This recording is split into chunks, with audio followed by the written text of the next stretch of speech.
Hey everyone, welcome in. Um, you probably noticed, but I decided to go to a bit more of an automated ad setup. Before in the past, I did it manually, and I didn't really get a lot of revenue for it. And that's not sort of the point, right? It's mostly just to make sure that things work and all that sort of stuff. But I thought I'd try out doing automated ads once an hour, so we all sort of know roughly when it'll be, right? And I'll let you guys know when there's going to be an ad run. Um, but thank you, Roxy. But so it's been a hectic week, and I don't really want to get too into it. I don't want to be a bummer, but after what happened last Saturday, it was a fairly traumatic event. I decided to take a week off for my own mental health, and because everyone that cared about me basically told me to. And I do feel a lot better as a result. I do genuinely feel pretty good. Hey, Fox, welcome in. And also, Cute Panda 99 and Rancor, thank you for being here. But yeah, so it was definitely a break that I needed, and I'm glad that I took. But for now, I'm doing okay. Yeah. I would have been really happy streaming. Well, I mean, I say that. I really like chatting with everyone here. I don't think I would have been that happy streaming. I feel like I would have been. I probably would have felt pretty bad doing it, but anyway. Um, I'm glad I'm streaming now. That's the important part. And I just want to say to everyone, thank you for being so supportive in my time of need. It was really, really nice, and honestly, I don't even have words for how helpful it was for everyone to just be so supportive. I'm really glad that I have such a good community and such good friends that I've made. Thank you for being here, really. And I'm sure you guys would probably enjoy me going on and on talking the whole time, but the reason we're here is to be together and to play American Truck Simulator, so I'm going to open that now. Yes, I'm ready to play now. Yes, launch the game, please. Thank you, chat, for taking care of Fawn during... Yeah. So Rancor is a very busy person and can't be here all the time, so thankfully Rancor is, well, very nice and is thankful to you guys too.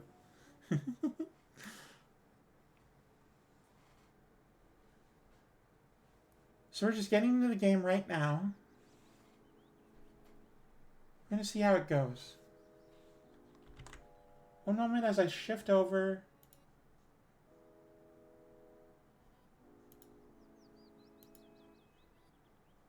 Okay, so I think we're ready to begin now. Let's move over to the game. Here's my desktop, for those curious.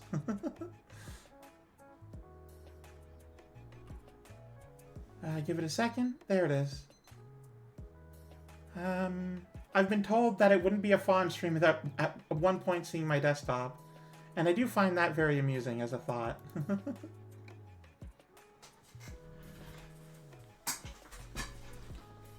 So let's just jump right in and play this game. This is a great game and I love it, and I'm really glad that everyone enjoys it too.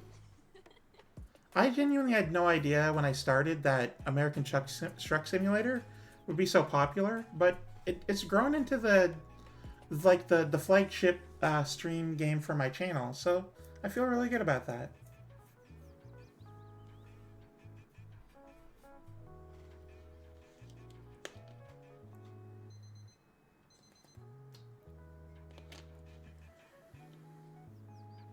Odd choice of music, though. This is an odd one to start off on.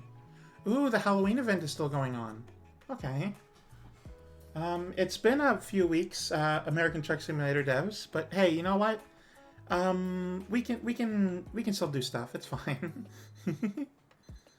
So let's just go into the world map. See where we are first of all. Oh right, we were going to get a job. I'm not currently on it. Let's go to the, let's hit drive and see if we are If our controls are still set.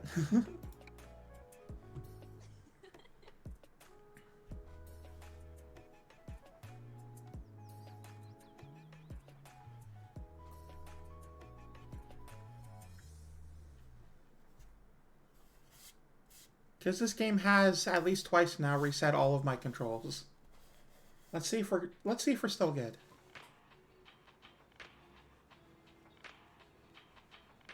You know, when it eventually loads.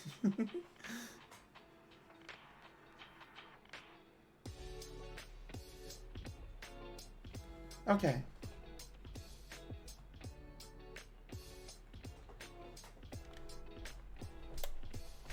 Nope.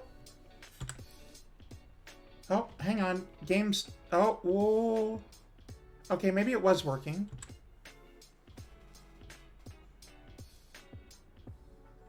Oh, yeah, no, we're good.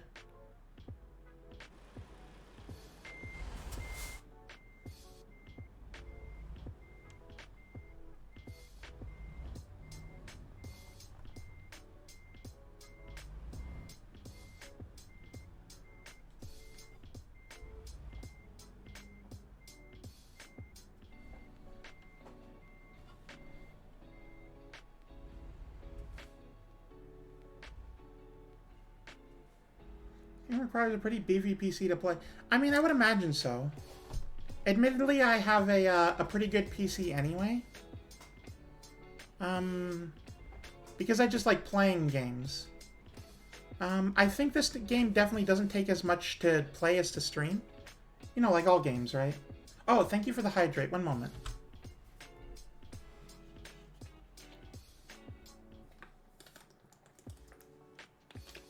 This game definitely takes a pretty, I'd say a large PC to play, but a larger one to stream, you know?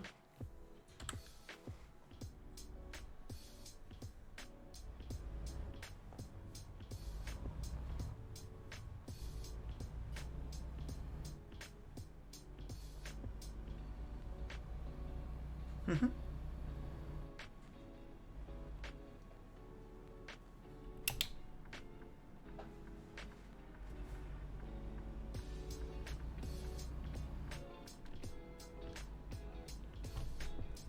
Now, before we get too far, I do want to check here.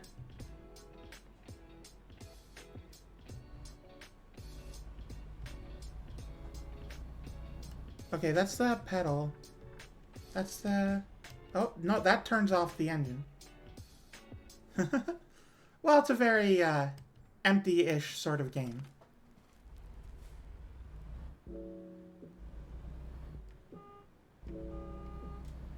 I'm just trying to remember what cruise control was. Oh, that button, okay.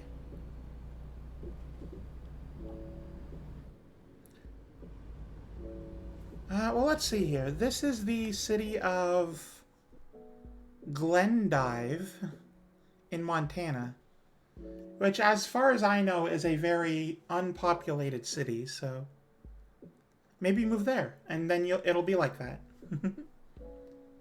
Wait, 5 minutes the other day just to leave my cul-de-sac? Oh no. That sounds like bad city building design. Usually the cul-de-sac should be in a quieter neighborhood.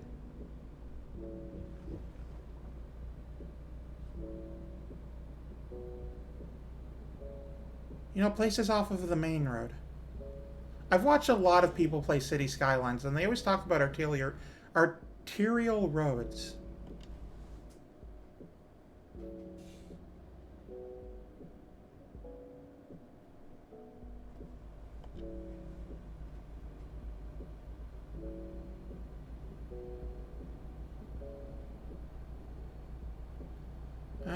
And I don't know fully how all the terminology works, but I do know that for the most part, what you want is a series of like, it would be like blood vessels, right? Like the big one does the most traffic of fluid in this case, and then like the smaller ones do less and less as they go down. I mean, I do have a really good memory for things. If I understand it, then I'll remember it. A lot of my problem is trying to remember things that I consider arbitrary.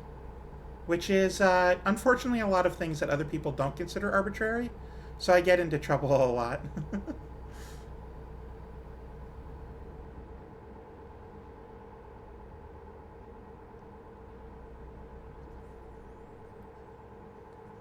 It feels good to be playing this again. I wanted to play this really badly throughout the week because this is kind of my de-stressing game. But also, I thought it would be kind of I'll pull over. I thought it would be kind of an like bothersome to play this game without everyone else around. Oh, thank you.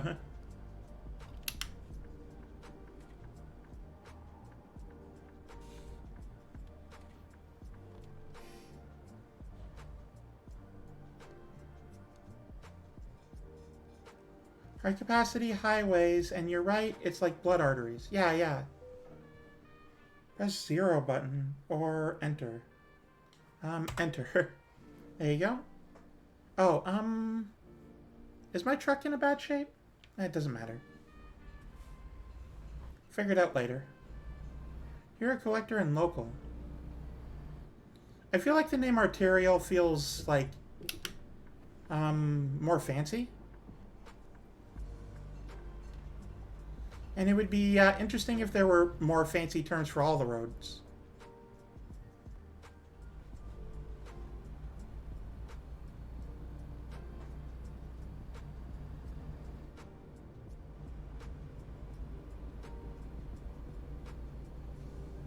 You know what? It's fine. We were in 2 different lanes. I was just a little close.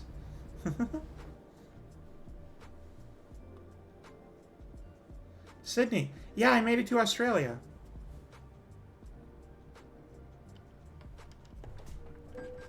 Okay, I tried to stop and I'm very sorry that I didn't.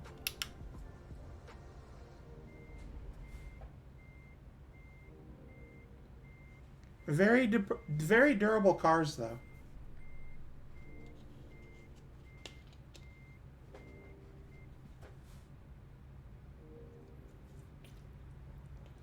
Mainly maintained by state agencies and local roads are maintained by city. Oh, okay. Oh, they're not going to move now.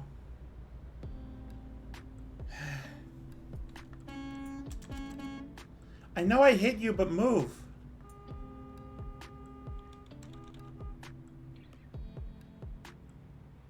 We're going to be here for a while. Roadway projects are super expensive too. Here's a question for you. Okay. What's your question?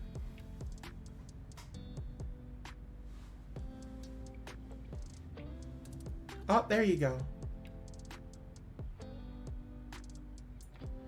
How long does it take asphalt typically last before it needs to be replaced?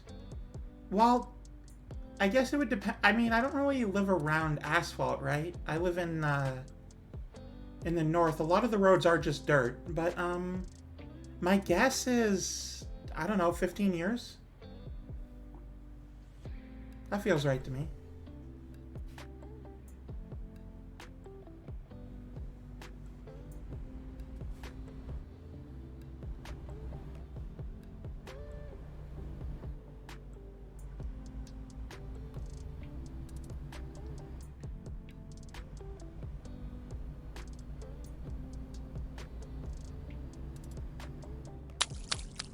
Fox plays his luck skipped 5 times.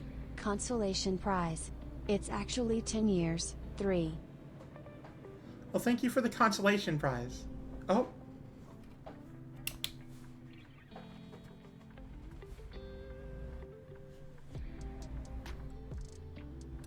And also, yeah, thank you for the bits. Sure. I didn't know there'd be prizes involved, but now I'm excited.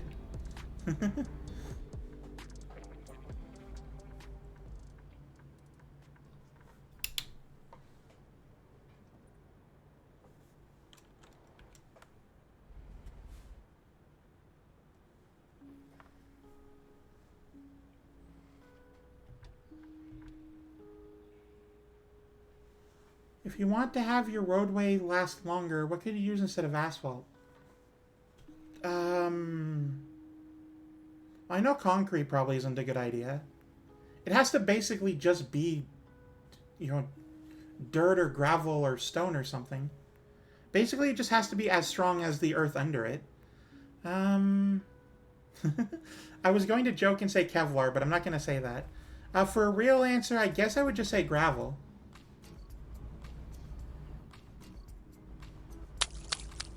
Fox really, plays concrete. his rock skip 20 times. Correct. It's concrete. That wasn't my final answer. You donated a little too early.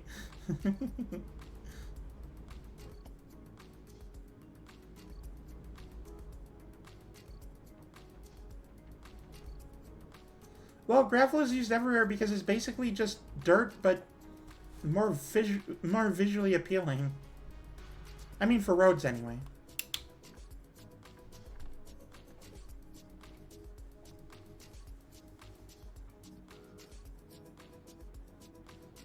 I didn't know you knew so much about road construction.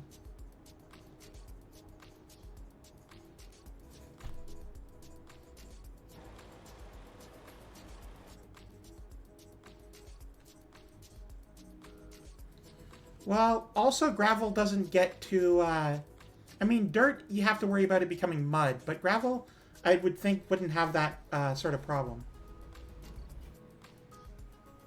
Ooh, that's interesting. I guess then I would have a question for you. Do you know how to build navigable roads over what amounts to bedrock? Okay, you hit me. I had the right of way.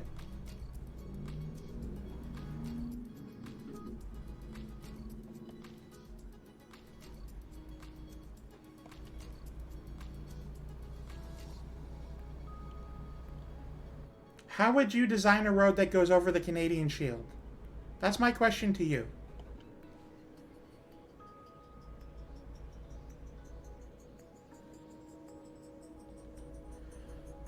Actually, even used at the beginning of construction sites to make sure no... Oh, nice, nice.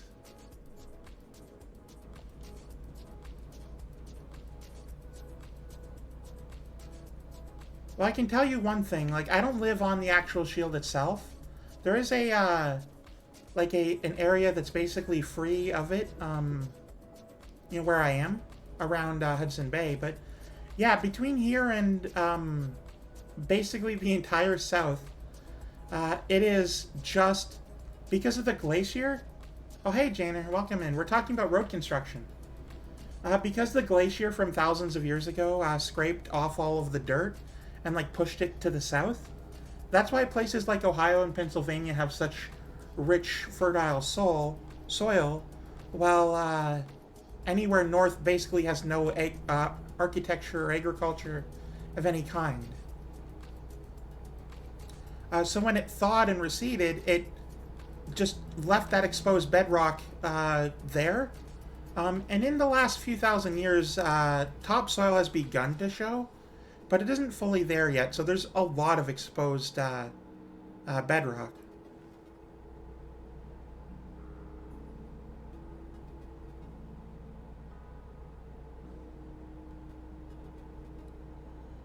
There's a reason why people haven't settled up here, and it's not because of the cold. I mean, I guess that's part of the reason, but that's not the only reason.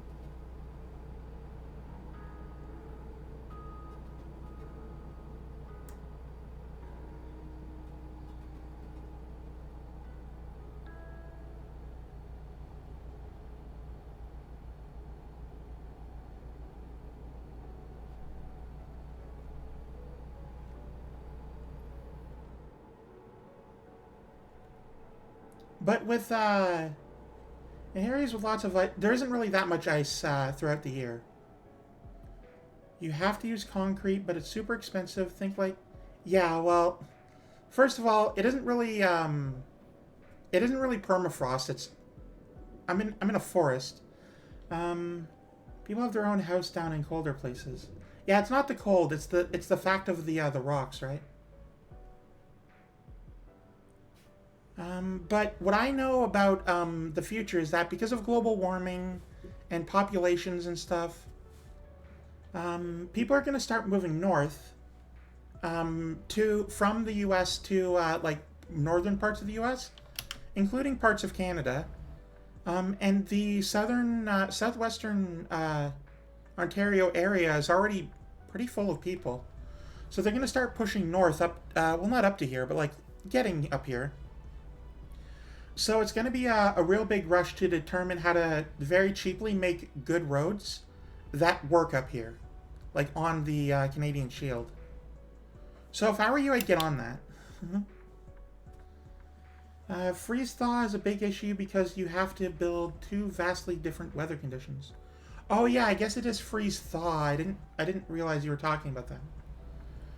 But yeah, no, mostly it's the huge big rock.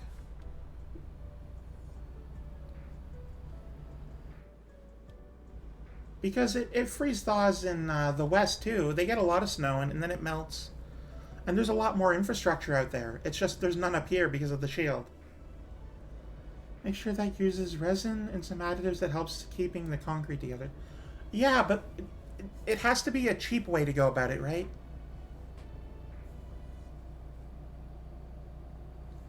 So honestly, I would see about figuring out a way to do that and then capitalizing on it. Start like building towns and cities, well, not cities, but in the roads and stuff, to get up here, and then you'll be like leading the way. Oh, California. Okay, sorry.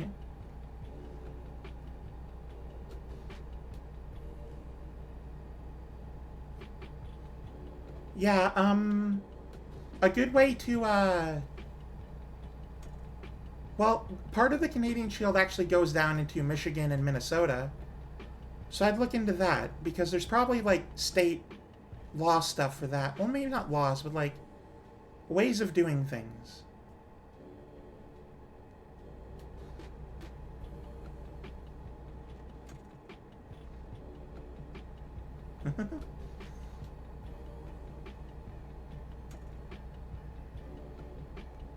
Hey, Mike, welcome in. I'm actually doing really good, thank you.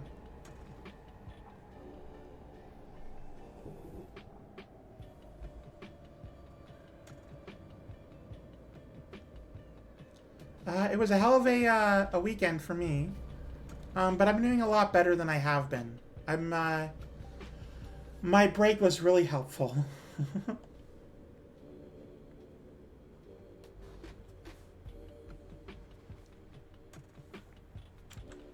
Nailed it.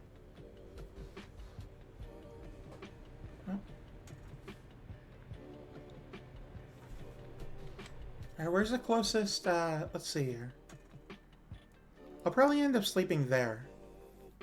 Unless Glasgow has something.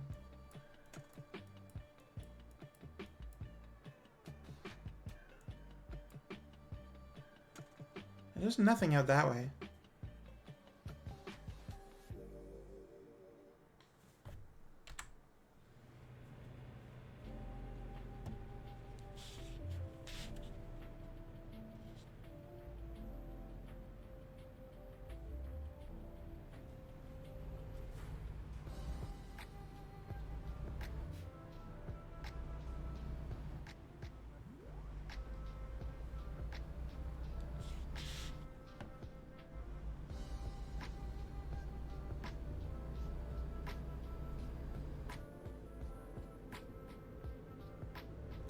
Well, this truck beside me decided to cut me off. Meaning I'm on the wrong side of the yellows right now.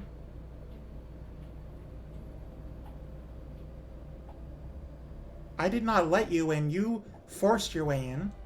So I had to adapt.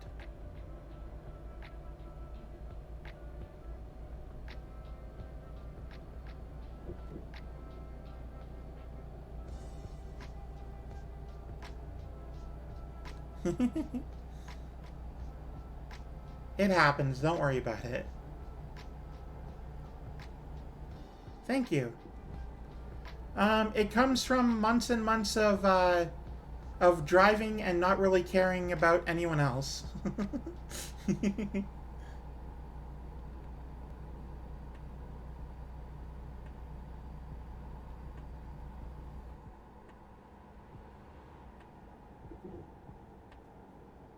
Do you ever have... well, I don't drive in real life. Oh, hey, Agra, welcome in. I don't drive in real life. So I don't get real road rage, but I do definitely get it in this game every now and then. Sometimes the car hits me, like T-bones me, and I get really angry about it. I'm doing very good though, Agra. Thank you very much. Am I able to overcome here? I'll speed back up and do that. Currently, we're delivering crude oil. I mean, it makes sense. I am in my 30s. I just... Because you have to fly to get up here or take a boat. No, it's okay. It's okay. There's no real rush to, like... You can't really drive out of town, you know? I know how to drive a snowmobile. I have a small vehicle license for that, but... Not for, like, a motor, like, car, you know?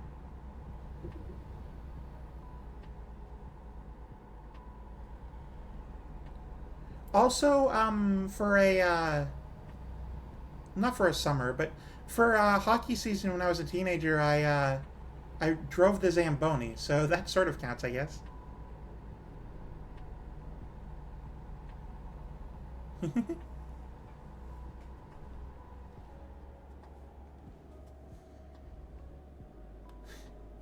I remembered you said I could call you something else, I just didn't remember what that was. I'm very sorry.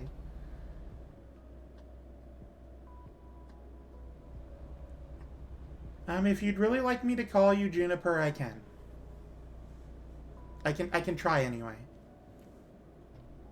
You made it sound like you didn't mind too much, though, so now I'm unsure.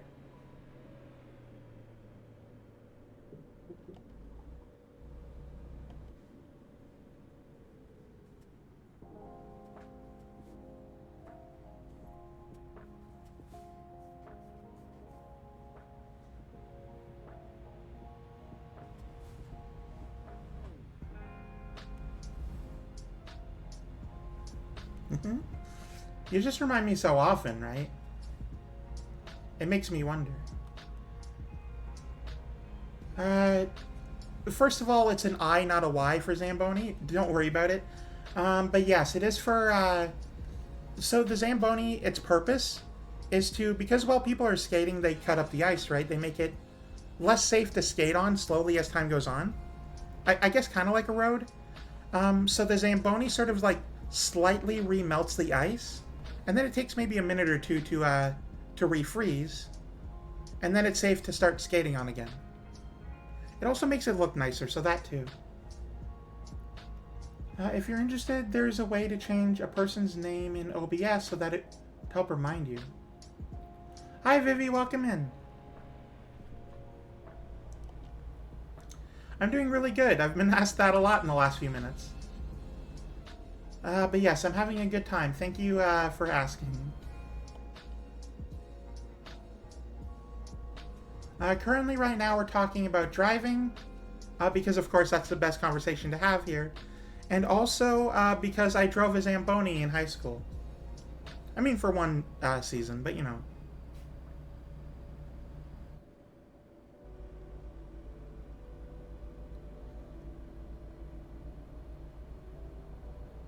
Because of PVZ?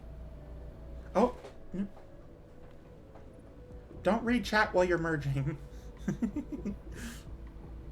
Plants vs. Zombies. Oh, yeah, I guess so.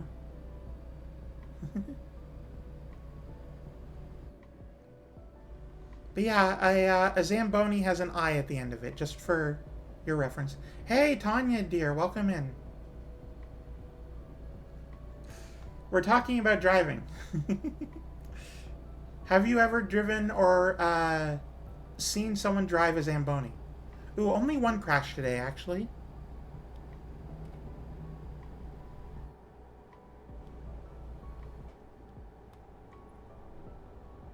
Oh. I'm glad to hear that you've been good.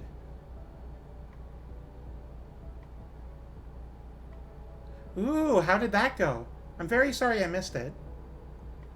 Remind me around the end of stream and I'll check out some of the VOD.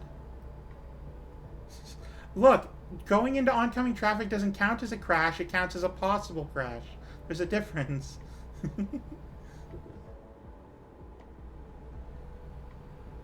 Oh, that sucks. I wish I could, please message me on Discord sometime right before, not before you go live, but maybe, well, before you go live. That way I can see it for myself. Because I would love to see you stream. You're always here. Hello, Infinite Shadow. Welcome in. Oh. Alright, one moment. Actually, Rancor, could you take care of that?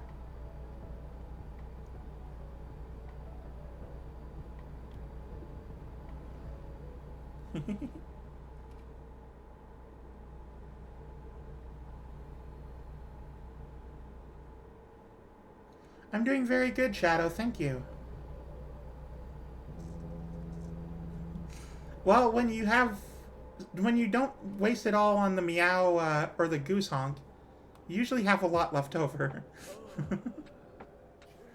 Alright, I'm yawning, so let's just have rebranding to a shorter, less confusing name. Well, I thought it was Infinat, like maybe short for Natalie or something. Shadow is a great name. Let me just double check here. Community roles manager. I know you can do it in the chat. There's a command for it, but I might as well just do it here. Okay, add new Schnitzel Mike. I spelled it wrong apparently somewhere partway through.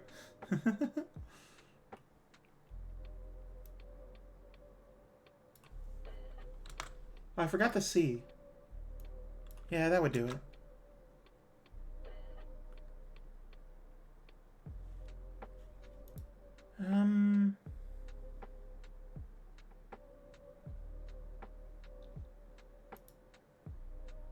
Let me just click on your name. Oh, yeah, that is you. Okay. You promote to VIP. Save. There we go. Schnitzel Mike, you're now a VIP.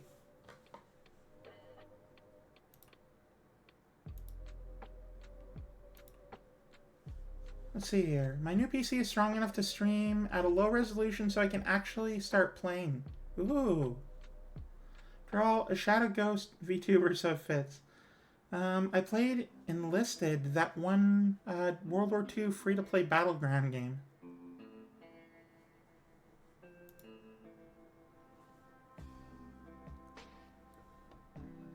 Admittedly, I don't eat a lot of schnitzel. There we go.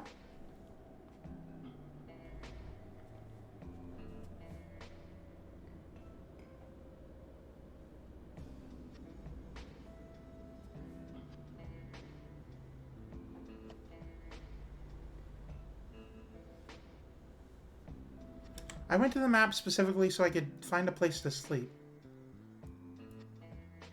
This looks like a great place.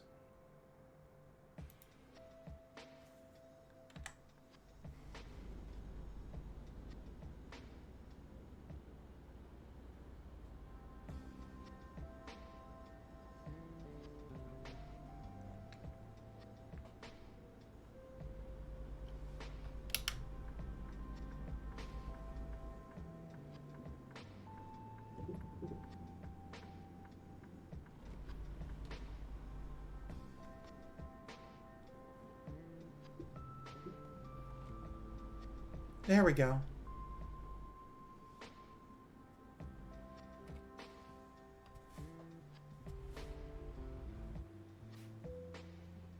Perfect. I don't know what button 9 is. Nope, not that one. Nope, that's the wrong button. Hang on. Because that's button 3.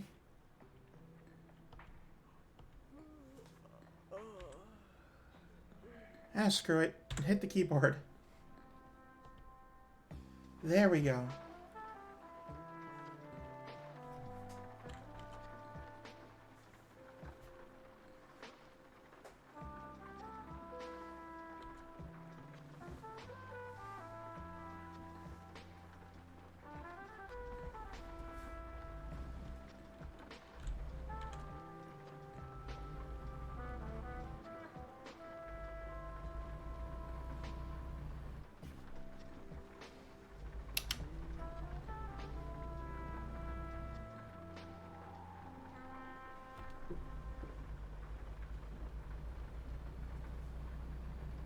You have to be careful when you're turning in these sorts of places.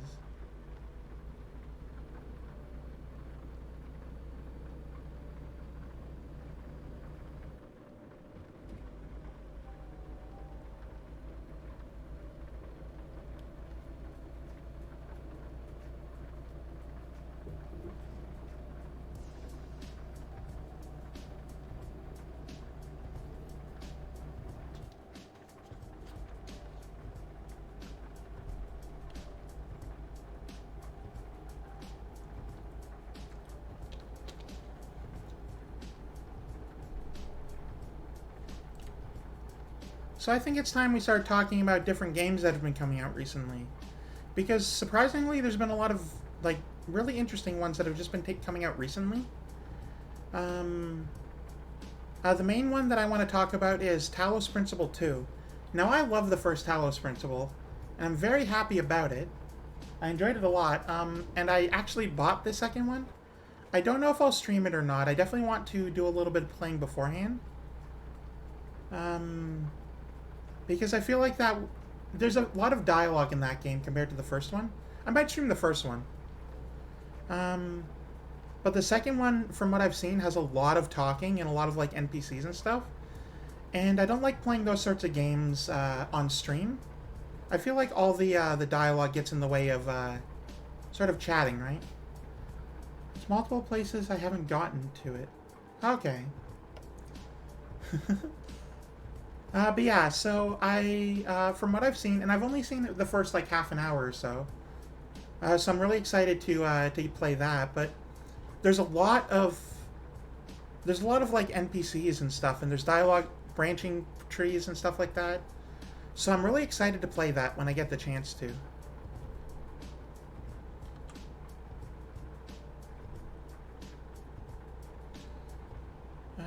But yeah, no, I bought that. There's another game I want to buy that I haven't yet, mainly because it's still in the demo phase. It hasn't like fully released yet. It's called Abiotic Factor. Abiotic being one word. It's basically a survival crafting sort of game set in like a scientific facility after some sort of disaster. So it's basically Black Mesa if it were a survival crafting game. Yeah, I had the first game in my head for so long. I wanted to play it, but I couldn't remember the name or where to find it. Which game?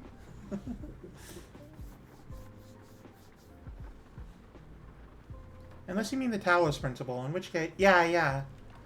That game that's like Portal, but has more Bible iconology in it. But yeah, no, I heard about Abiotic Factor a couple nights ago. And I was really excited about it because, like, not only is the premise kind of neat, but it looks interesting. It looks really interesting. Like, the art style and just, like, the idea of, like, kind of like a 7 Days to Die kind of game. But there's stuff everywhere instead of just in, like, small areas. And it's, like, nicer on the eyes, I guess. I don't know, it's really fun. It's really interesting.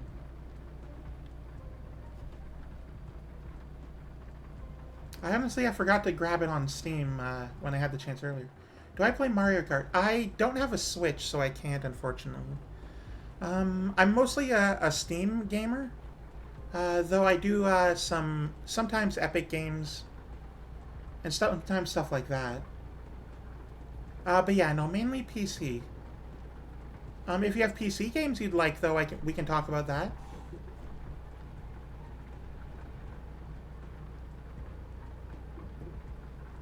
Ooh, I found Havre. Havre. Havre.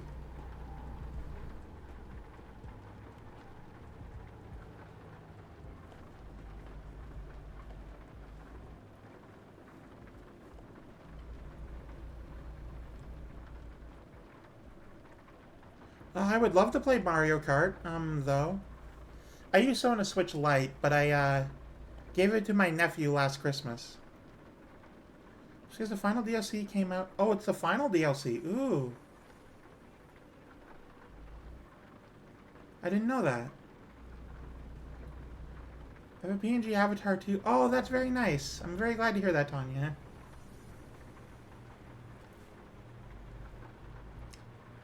Actually message me on Discord now. I'd love to see what your, what it looks like. I would love to get a quote-unquote selfie from you. A VTuber selfie, if you will.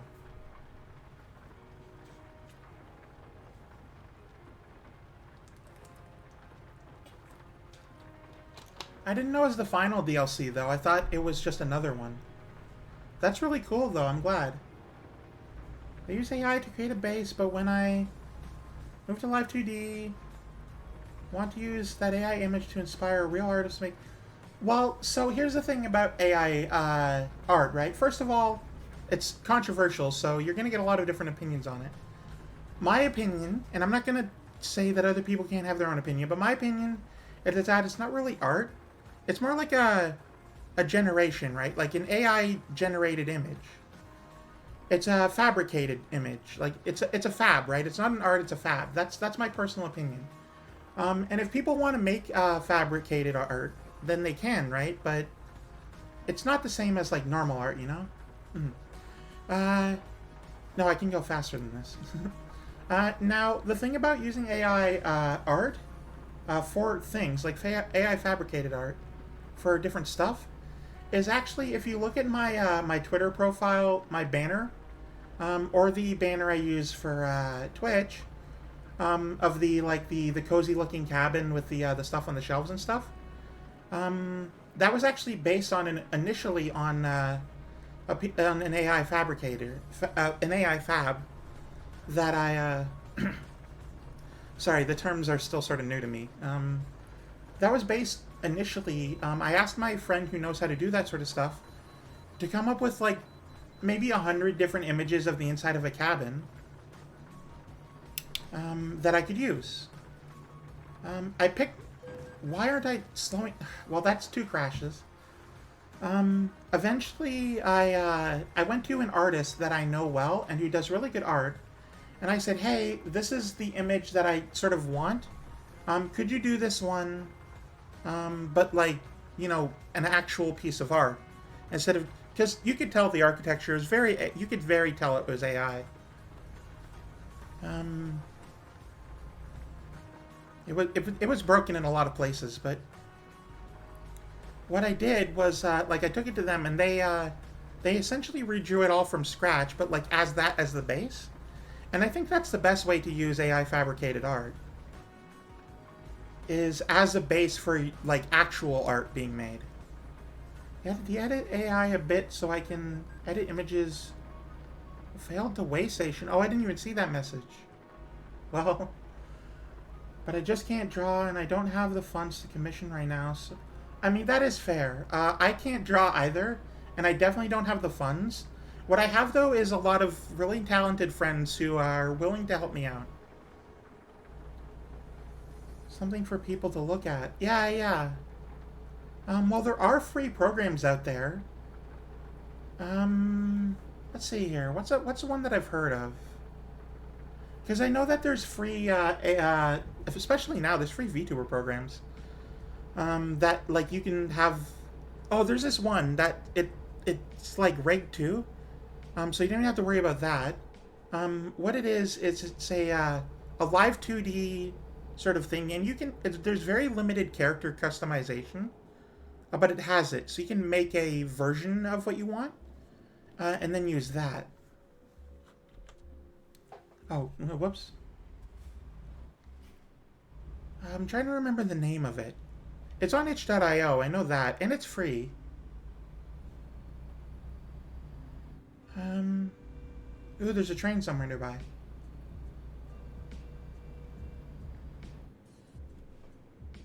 But if you use that, and it's very limited in what you can make with it. It was one of the things I tried out before while I was waiting for the my model to finish. I'm trying to remember.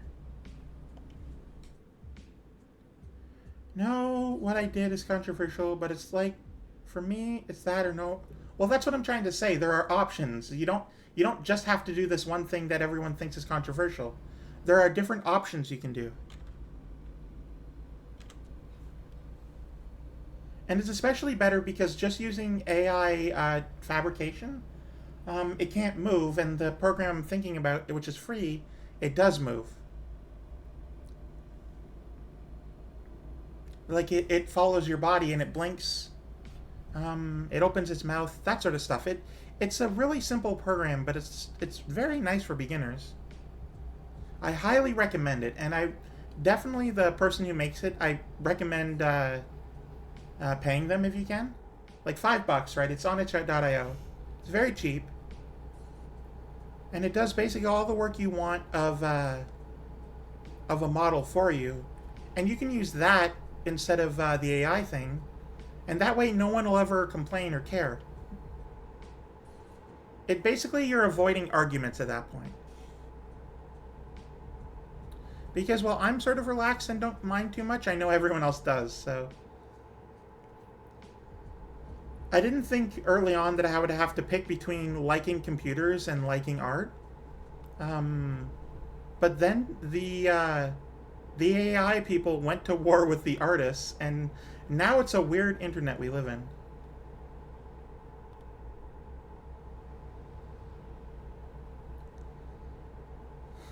No amount of watching The Terminator growing up prepared me for AI taking over art, you know?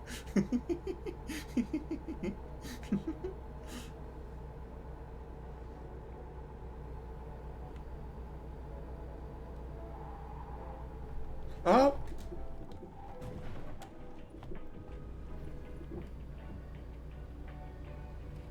Well, I didn't crash. It doesn't count. I should repair soon, though.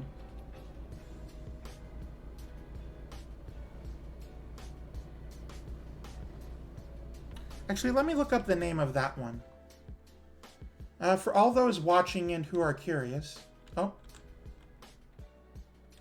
Let me just, very temporarily. It's half a crash. We'll count it as half a crash. What's the name of that one VTuber thing?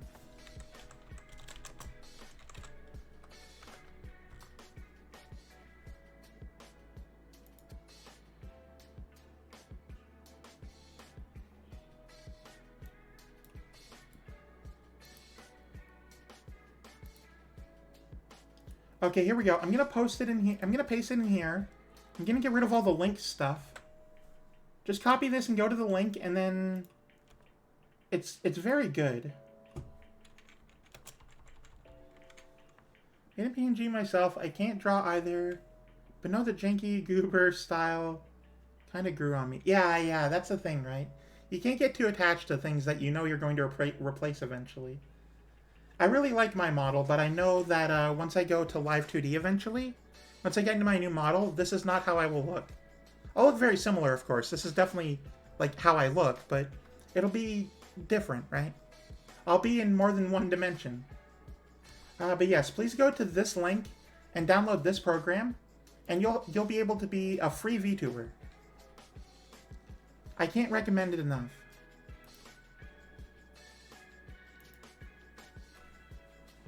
Also, I love the fact that I'm subscribed to my own Twitch channel. That's never not amused me.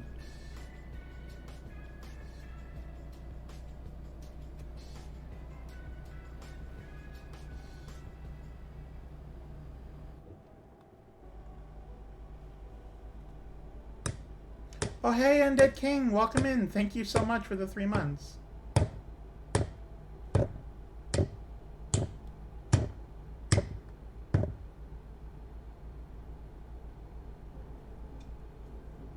You know, when I started the stream, I had 49 subscribers. Now I'm down to 24. Someone sub-bombed me 1 month ago exactly.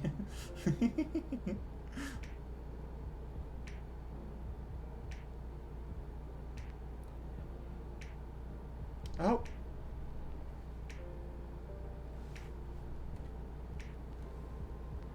For those who are just tuning in, I have had only 2.5 crashes. Nothing more than that.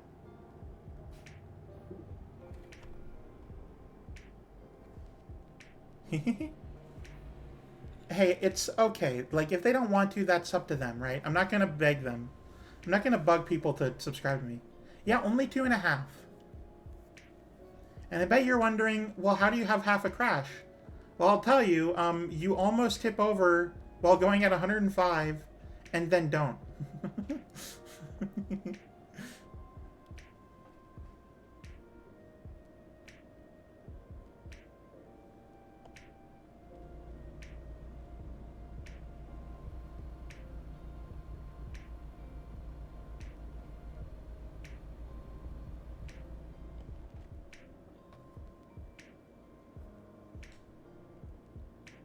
I mean, good luck if you ever try to moose tip. Like, that is not something you will succeed at.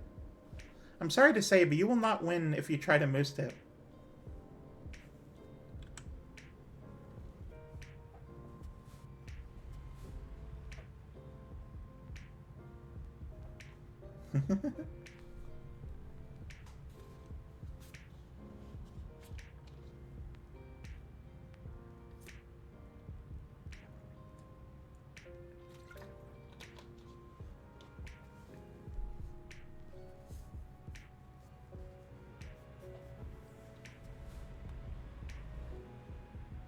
If you're ever going to try and moose tip, be sure to try and tip one of the female ones who train.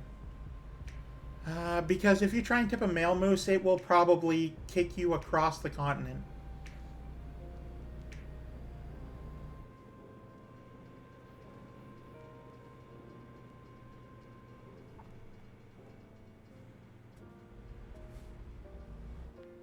That's not a threat, that's a promise, too.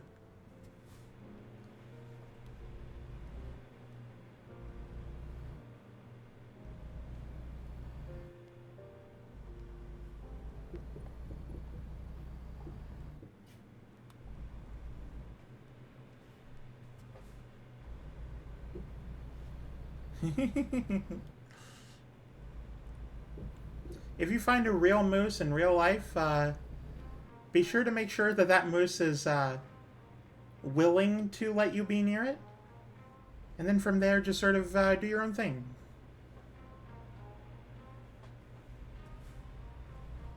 If it's not willing to let you near it, then you're already in trouble. I'm sorry to say. Also, I know I ran a red light. It's fine.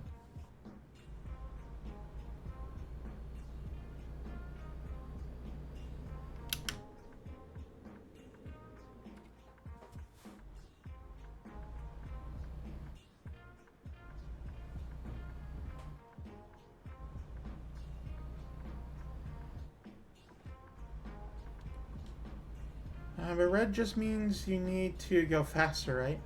I'm not colorblind, so no.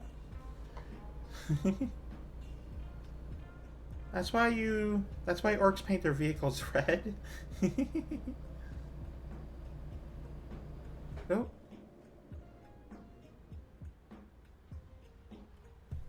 I heard some stories, so I'll avoid any moose I come across. Yeah, be sure to. I may be friendly, and I am, but trust me when I say that I am an exception. I am not the rule. I am one of the very few moose who are willing... That's why there aren't that many moose VTubers, when there's like thousands of cat VTubers. It's because even deer are more docile and friendly. Moose just want to be left alone. And I also want to be left alone, but I like chat, so... I want to be left alone with the exception that I get to talk to people I care about. Leave me alone other than that. Don't come to my door soliciting. I live in the middle of the damn woods. Leave me alone.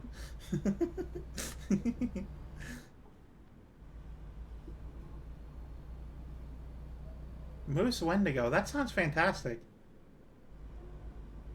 If I remember the old Wendigo tales, oh, it's been a while. Honestly, I remember the ones from My Little Pony more than the real ones. But let's see here. The Wendigo is like this sort of banshee kind of creature that I'm trying to remember.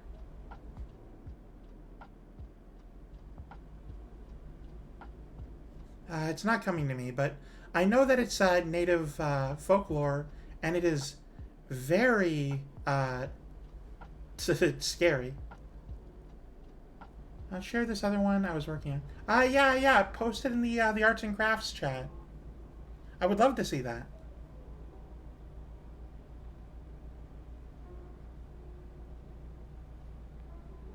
Someone keep an eye on my Discord. Let me know when Tanya posts the art.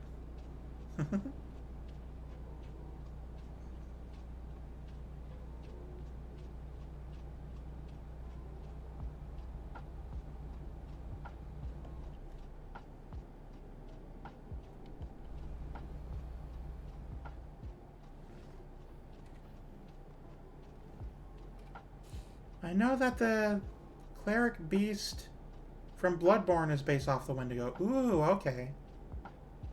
That sounds neat. I've never played Bloodborne, but I've heard good things. I just don't really like games that punish you for existing, basically.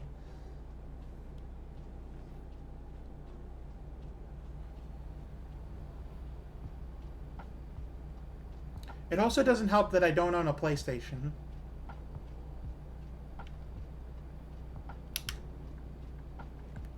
Alright.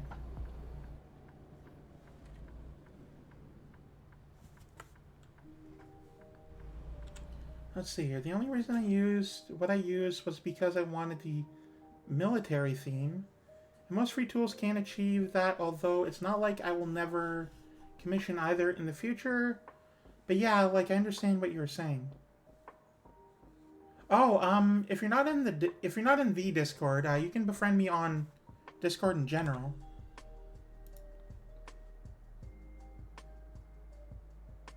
I do know that the free program, I was messing with it. There's ways where you can import like patterns or symbols or stuff. So you could customize in these sort of like whole manual customization way. Let me figure out how to whisper to you.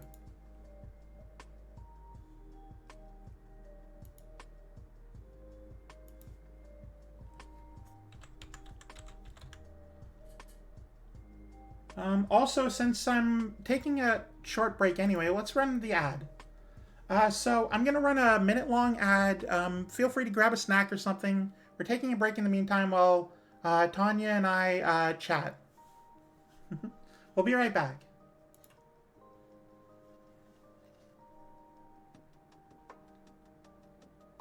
Okay, so the ad should be running now. If you're subscribed, then you don't see anything. But if you are, then there you go.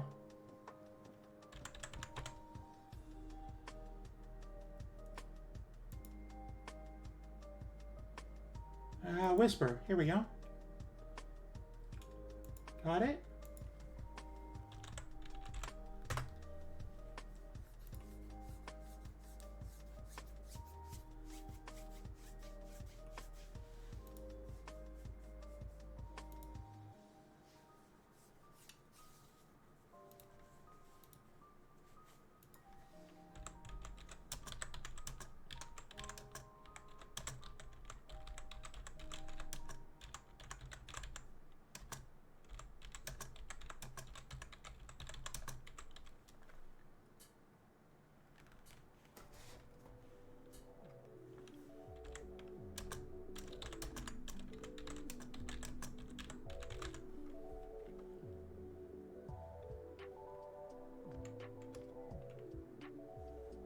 Okay, Tanya, I sent you a Twitch whisper. So it's like a PM on Twitch. So feel free to look at that to see what's going on. Also, welcome back everyone else who was on the ad break.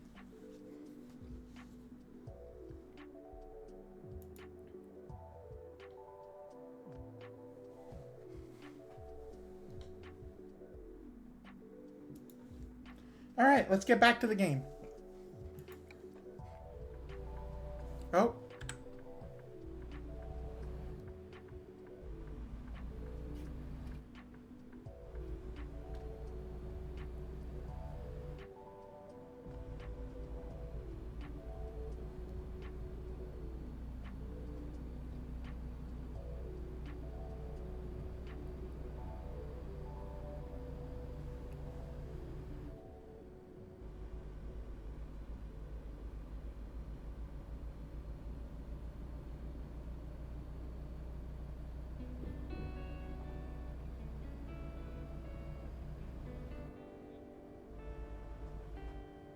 I might be going a little too fast.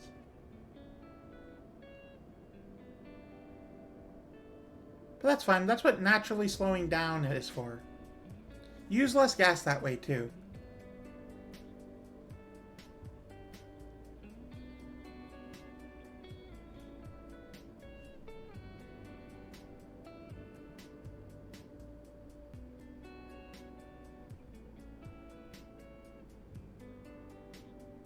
I would find it very ironic if a transport truck transporting a crude oil ran out of gas.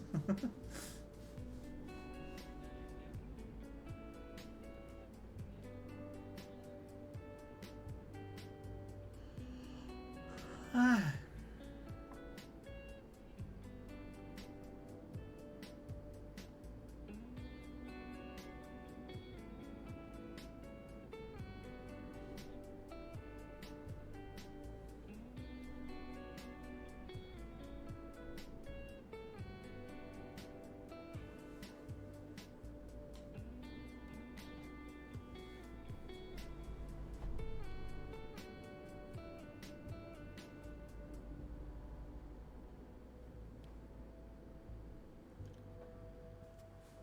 Well, I mean, I whispered you how to find me on Discord, so... Are we not allowed to go through that one? Oh, we are, okay.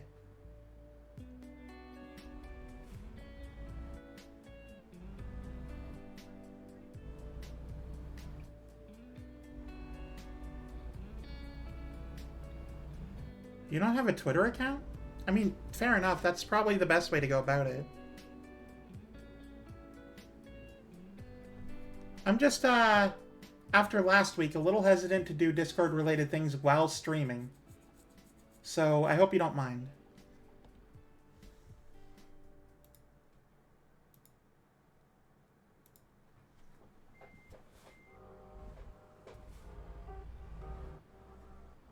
Thank you.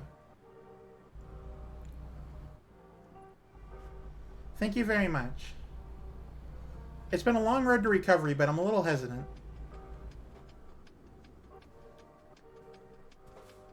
I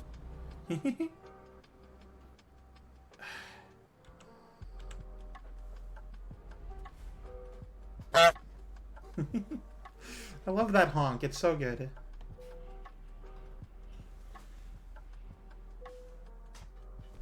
There we go. 20 in-game hours, 710 kilometers. Let's see what the current company has to offer. Ooh, that is a long drive.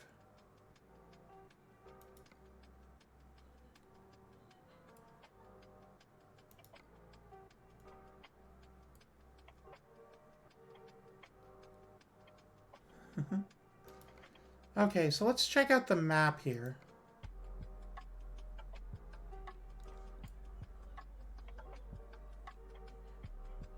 Maybe I could go there, but let's see here. Ooh, there's a, I want to go to there and buy that place. I want to buy every garage on the map eventually.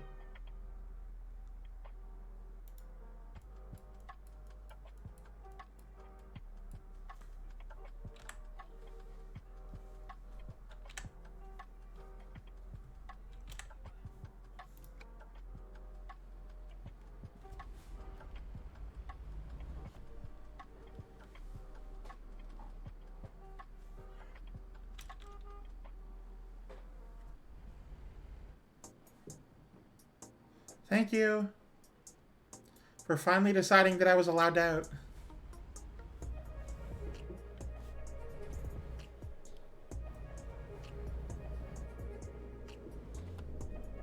There's a moose loose about this house.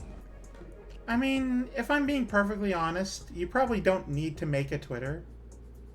That's where all the VTubing community is, but for the most part, it's not a good website. Yeah, I know, it is a very good website for connecting with others. That's really important. Like, only really 30% of VTubing is actually doing the streaming. Like, there's a bunch of other stuff, but for the most part, like, 50% is networking with other people. Which sucks, I know, but that's the main thing. You have to do that. Otherwise, you'll just sort of stay where you are forever. And that's fine if you don't want attention. Like, if you don't want people to find you and you just want to do it for your friends or you want to do it for fun and you don't care, and in fact you would prefer to stay, like, invisible, then yeah, absolutely. Don't get a Twitter, don't do any of that. But no, genuinely, what you want to do is a lot of networking. It's unfortunately a very important part of the process. I got lucky early on because, well, what I did was I reached out to one Discord. So I was sort of figuring things out, and then I was talking with people, and they're just like, hey, come check out this Discord. It's for, like, VTubers. I'm like, I haven't really finished figuring out how to debut yet. Can I still join? They're like, yeah, sure. So I was talking with a bunch of people from there, and they're like helping me out. They're like giving me helpful advice, things to do for setting up OBS, Twitch, all that sort of stuff.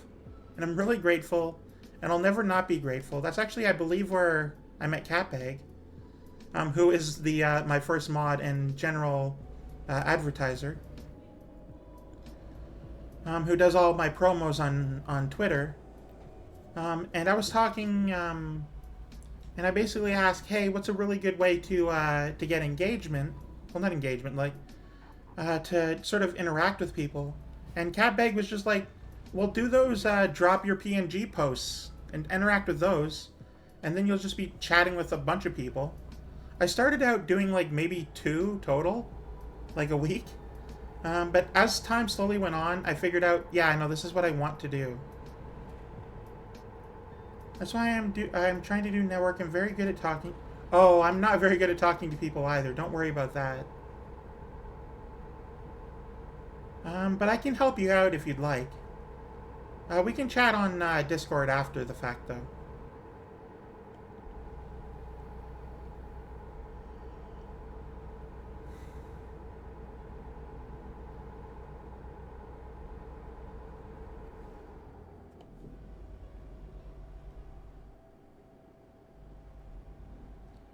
It's really important, like, the first things you do. I didn't have a Twitter at first. The first things you need to do are have a model of some kind. It can just be a PNG like I have. Have a microphone, and then have a plan. You need a plan, not for what you plan to do, like, 10 years from now, but what you plan to do throughout the week. How many times do you want to stream? How long you want to stream for? That sort of stuff. Yeah, exactly. See, Mike gets it. It's... Honestly, I hate it. It's the worst, but you have to talk to people in order to become successful. And I just want to have a fun community where people can feel, like, comfortable to just sort of be themselves and not really care, while at the same time sort of practicing being social, because I'm very bad at being social. Like, I have a lot of social energy, but not a lot of etiquette, I guess you could say. I'm bad at the talking to people part, not at the talking part. Because I go on walks in the middle of nowhere with no one else around. I talk to myself all the time. I have the energy to talk, which is probably very helpful, thinking about it. But it's very difficult for me to, like, talk directly to people. I always feel like I'm upsetting them or annoying them or something. Which I know isn't the truth, and I get told that so many times. But that's how it always feels, and that's why I'm working on that.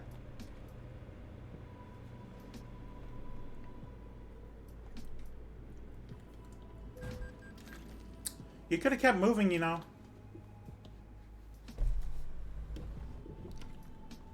I was hydrating. It's important.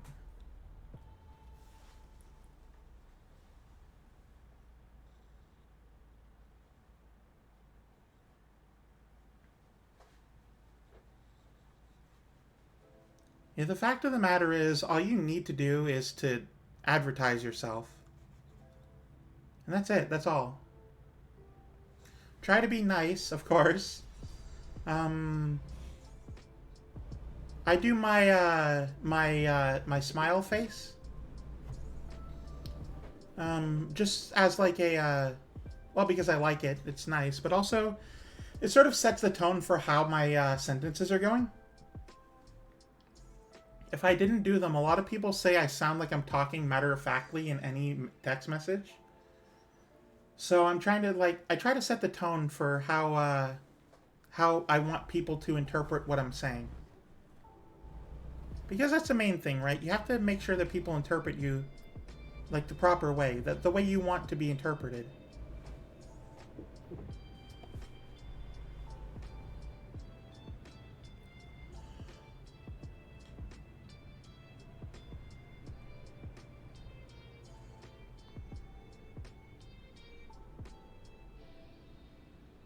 But then, like, I do maybe like an hour of advertising a day. Well, weekday. Around noon my time. Just make sure that people like know about me, know what's going on, have heard of me. I'm chatting with friends and stuff like that. Though I do prioritize the friends part over the advertising part. And then I just sort of go from there. If people don't like me, then so what?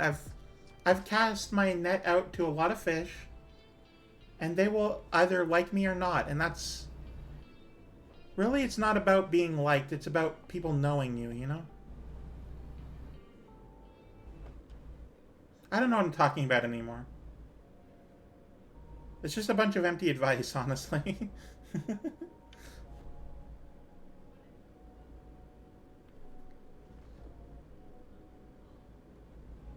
There we go. I'm not going for the actual scenic area.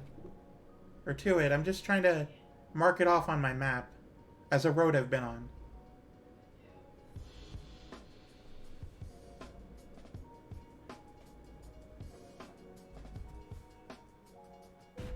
Oh.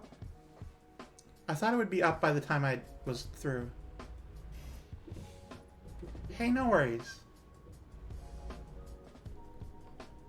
The main thing is just experience, right? Like, once you get a hang of it, it's a lot easier. The first few times are definitely very scary. But that's the thing. You also don't need to do any of it, like, all at once, either. You don't have to spend the $6,000 on the model and then advertise to 7,000 people that you're debuting in 3 months. Don't do that. All you need to do is just sort of begin, have a schedule in mind. Basically, you just start by doing it for yourself. And everything else will fall into place. Buy this garage? Yeah, sure. I would love to buy this garage.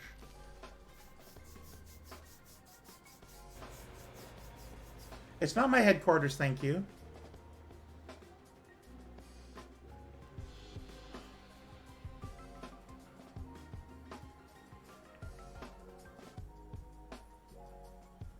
Alright, let me go to my information.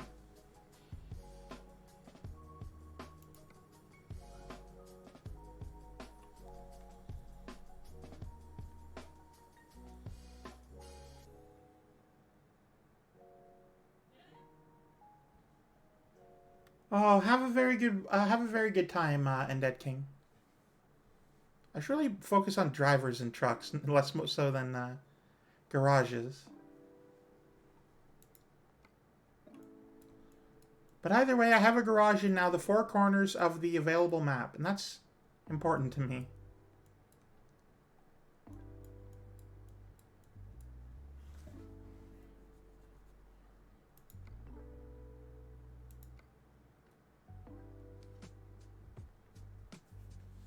Yeah, I should really start prioritizing getting drivers and trucks. And less so on the actual, like, garages. In fact, let me go to... Oh, garage purchase. I can just go to here. Oh, interesting. Okay. I didn't even think about just going to this map.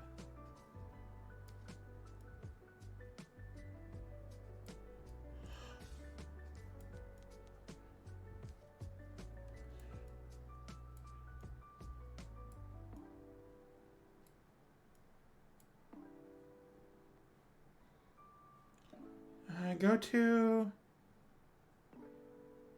truck dealers.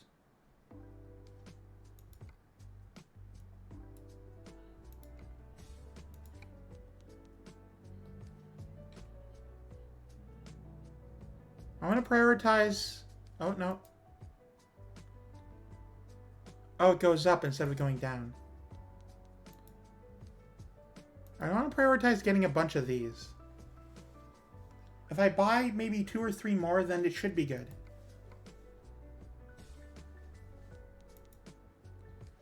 To access a trailer manager, you need to first buy your first trailer. I don't know how to do that. Oh, purchase trailer purchase. Here we go.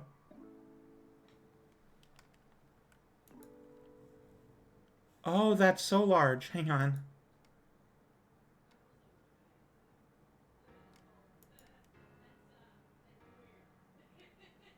Livestock. Do I have to care about like the specific kind of trailer? Sliding tarp. General and dry goods. General, dry goods, heavy machinery. Containers and container tanks. Materials and heavy and high cargo. Okay.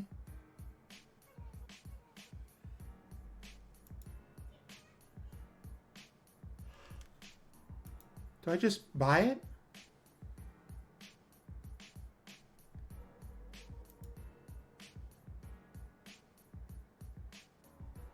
Oh, let me see here.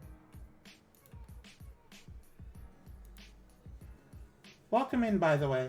Please read the rules. There is information on there about how to get different roles and stuff. Oh, Tanya from the one anime. Oh, I get it. It's interesting you have cat ears. I figured you would have deer antlers. You know? Tanya deer. But that's just me being silly.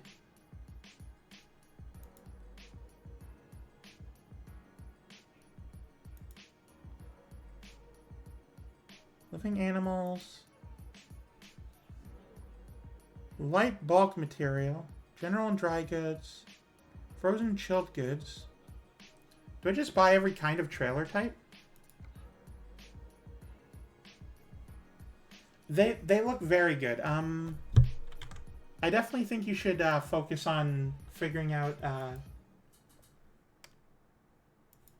like how you want it to look, how you want things to, like you obviously have a good idea here.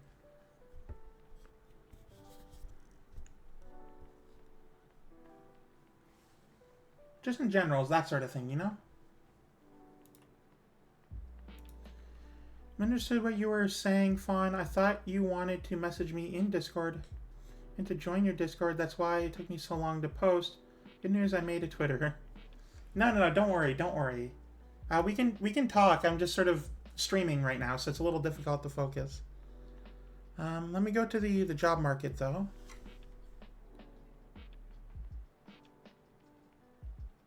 Go to the freight market. Okay.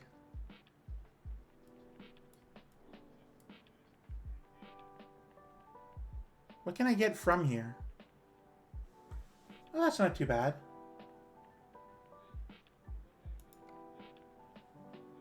I have 14 hours to go grab that. I did the cat ears because Tanya, as in the sound a cat makes. I mean, yeah, but Tanya deer sounds so fun. You could have the cat ears and the antlers. That would be so cool. You'd be unique. You'd be some sort of, well, you'd be something else. It'd be really fun. Now, am I able to repair my truck anywhere nearby?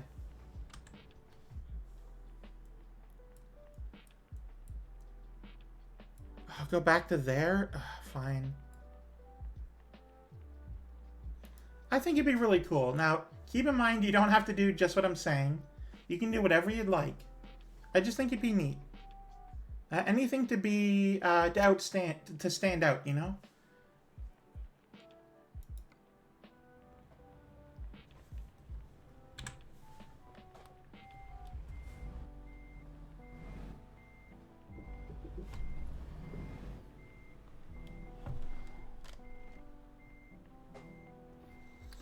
Just need to figure out, I guess I am trying to find my own theme, I guess.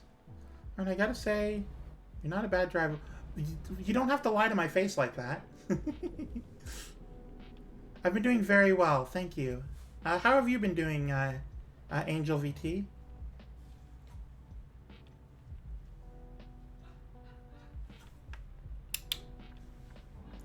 Well, that's the thing, Tanya. It's all about, like, the more you think about it, I feel the, I mean, this might just be my own process, but when I wanted to become, well, when I wanted to become a moose, what I did was I was just sort of laying in bed. I was thinking to myself, well, if I want to start streaming again, I should probably be a VTuber, that sort of thing. But then I thought, what kind of VTuber could I be? I really like, I do really like deer and, like, sort of hooved horses out in the wild. But there isn't a lot of horses up here, so I'm like, well, what else could I do? And I thought to myself, I don't even know how, but I thought moose. And I'm like, that's amazing. I should absolutely be a moose. And so I looked into it, like, I was just laying in bed. It was like maybe 2 in the morning. I was having trouble sleeping that night. And I thought to myself, well, how do I go about this? And I looked it up, and I'm like, if I'm going to be a moose, I need antlers. That is just... Otherwise, no one will know. I might look like a squirrel. And that's fine, but that's not me. So I looked into it, and I said... and I thought, like, well, only male moose can have antlers. And then I realized, well, I'm already trans. Why not make it so that sort of fits into my model? The Canadian winter is coming. That's nice.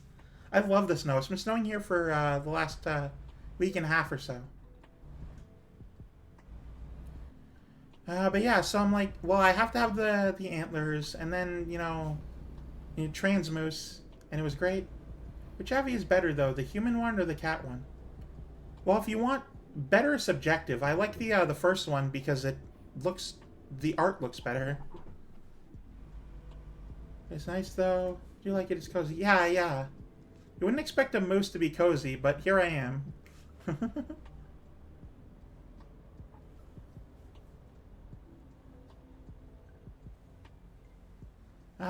But as I was talking with my friend who was encouraging me the entire way to begin, because I was a nervous wreck when I tried to start,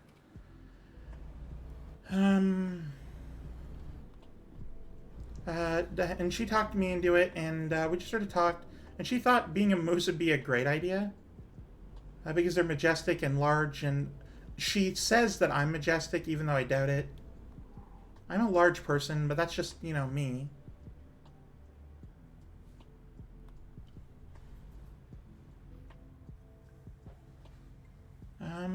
And it just sort of fit into place. I asked my partner to do the art, and it took a few months longer than I thought it would, but eventually, in June, I was ready. I had my model, I had the program I would be using to do it, to sort of like have the sort of slowly bobbing, being able to talk thing. That's VideoTube, or VadeoTube, or whatever. And then I just sort of began. I didn't really think about it. I didn't want to wait, right? I'd seen so many people on Twitter talking about how their debut is coming up, and I'm like, well, if you're advertising that it's coming up in like 3-4 months, then why not just begin in that time? Why wait so long? Because some people who jump in around the beginning, they might get a little upset that they're waiting for so long, you know? It's just like, I've been waiting for 3 months. I completely forgot that you were doing that. I'm kind of bored. You don't interest me, sort of thing. And that's probably definitely not the case, but that's, you know, how it feels.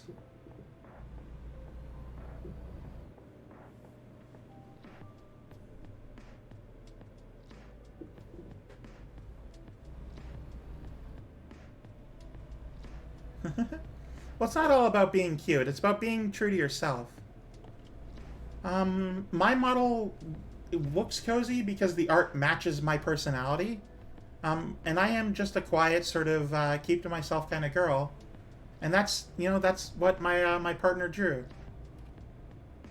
Drew me in my my comfort clothing. Thank you for the honk. Drew me in my comfort jacket and just sort of stuff. Very much more the second image. Well, just go with what you feel fits you, right? Don't try to fit into something else. Try to make something else fit into you. And honestly, all the pieces will fall together if you don't think too hard about it. If something suits you, then go for it. That's all there is. Even if it's the most generic thing possible, go for it.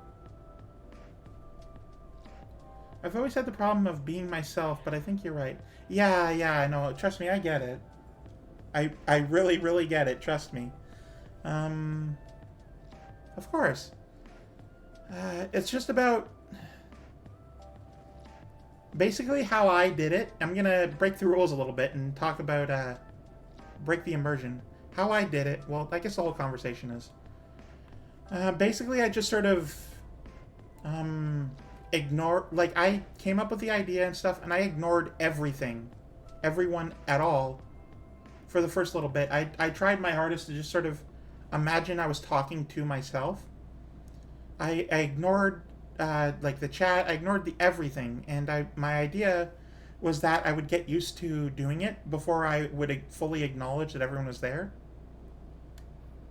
And I know it doesn't seem like it in the video, like if you go back and rewatch the VOD, which I have saved on onto YouTube.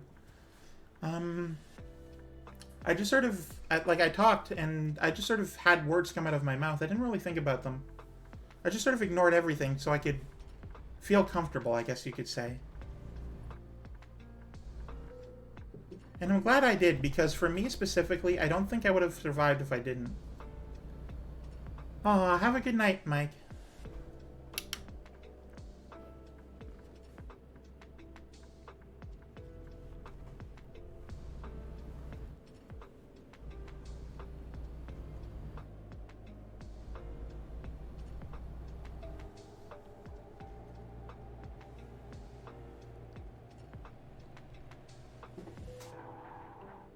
We gotta go faster! Faster! I was already going over the speed limit when you did that.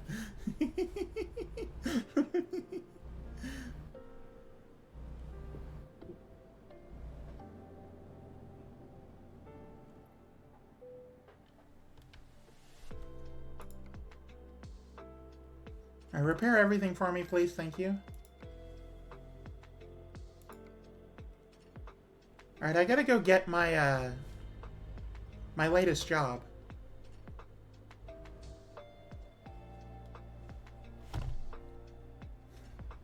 Oh, come on. I mean, you saw I was going 89 in a 72 zone.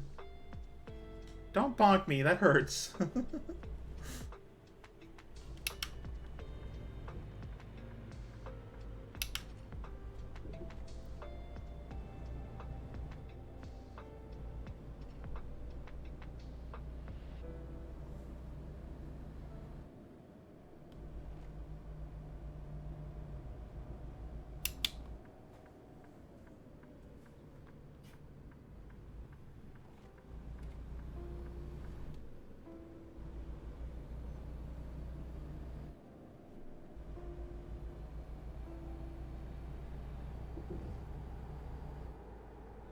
I just saw that one of my friends is playing OBS Studios through Steam, and I've never seen that message come up before.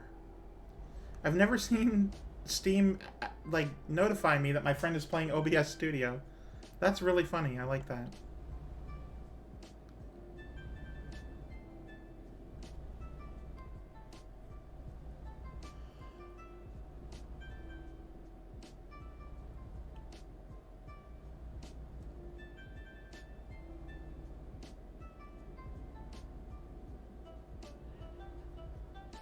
This is a long driveway.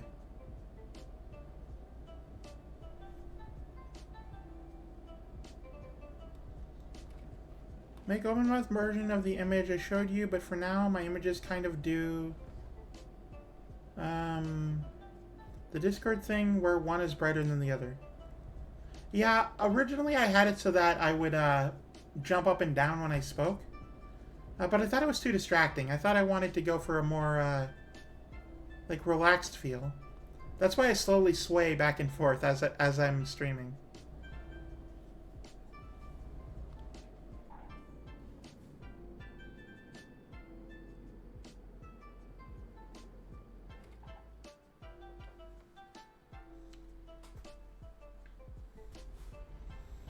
Now remember, it's important that you not just have an open mouth, but also a closed eye version.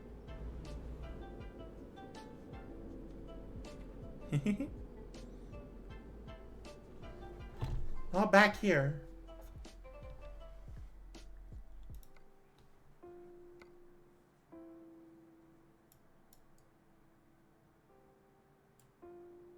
Maybe while I'm out here I can discover Oklahoma City. Well, hey, being talkative is actually very helpful for being a VTuber.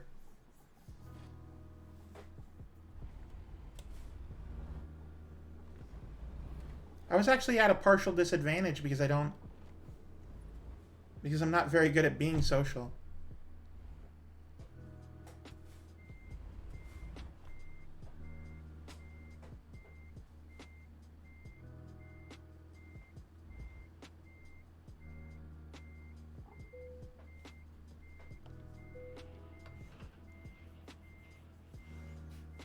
You have to get the Kansas DLC? Yeah, absolutely. I have all the states so far. I'm absolutely doing the Kansas.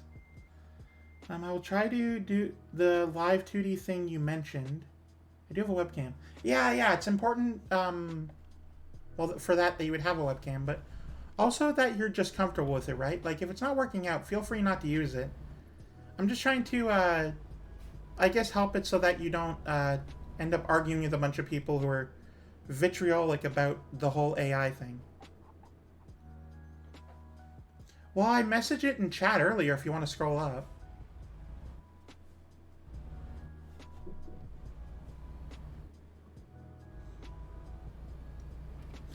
Hey, Pats, welcome in.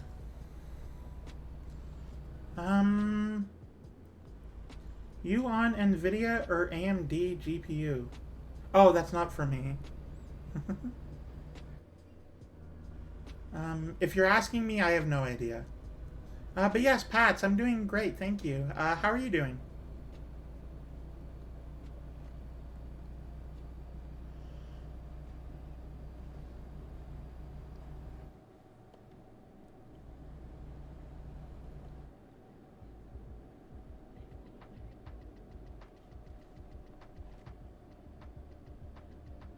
You know, I hadn't realized that this was a county airport. Maybe I should have looked closer. Not that I'm looking at the scenery. It's nice scenery, don't get me wrong. I enjoy it a lot.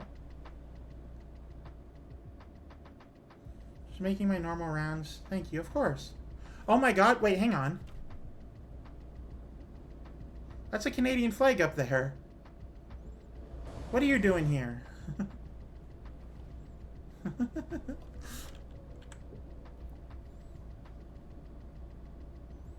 I love spotting my own country's flag in games.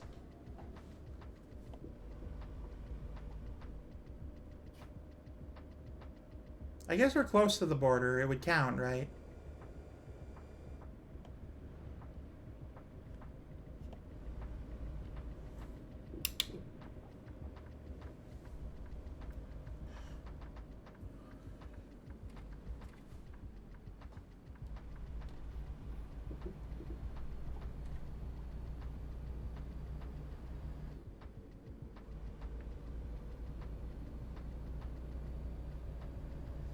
All right, now that we're on the road, let's chart out our path a little bit.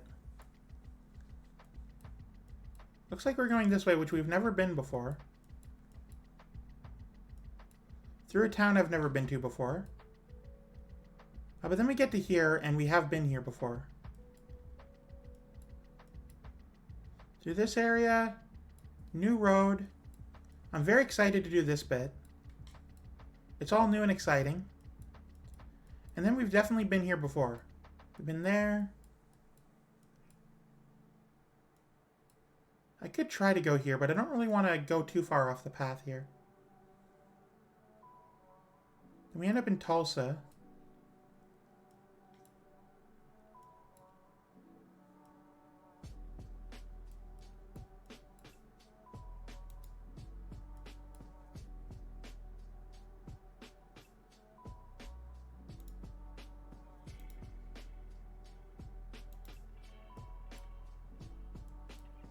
Gotta make sure I actually take a break, like, in the city itself. Because it never seems to count that I've been there before. The one part of Oklahoma I've never been to, Oklahoma City.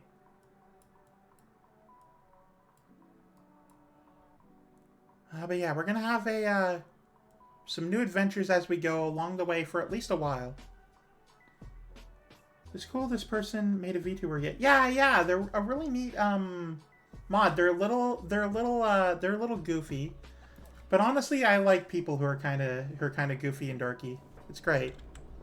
I wish more people would embrace that part of themselves. Just being a big dumb.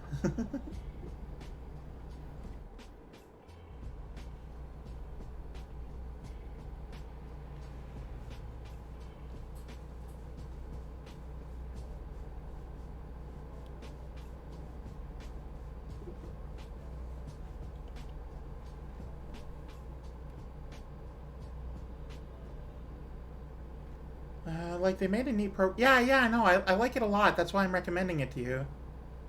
It's really cool. I really do, like, genuinely recommend it to people. I'd be using it too, but I couldn't figure out how to get the, like, first of all, the hair didn't look right, and secondly, the antlers, right? They're deer antlers. They're not moose antlers. Which is a real shame, but that's just sort of how it is for everything.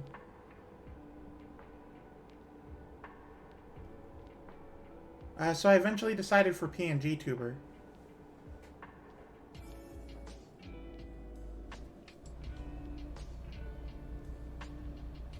Time to take a drink of water.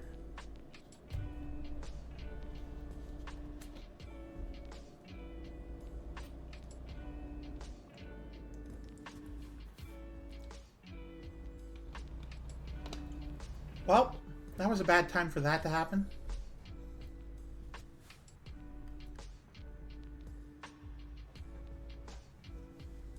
There we go.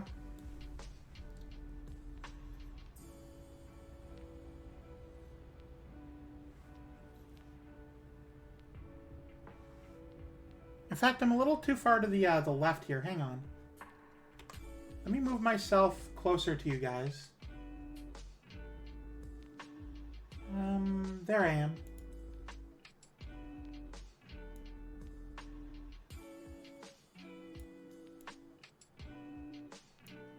There we go.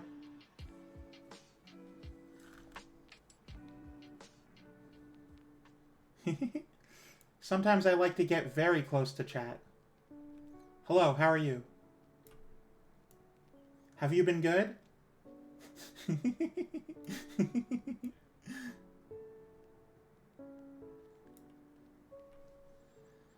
I think people pick deer because it's just a little more accessible.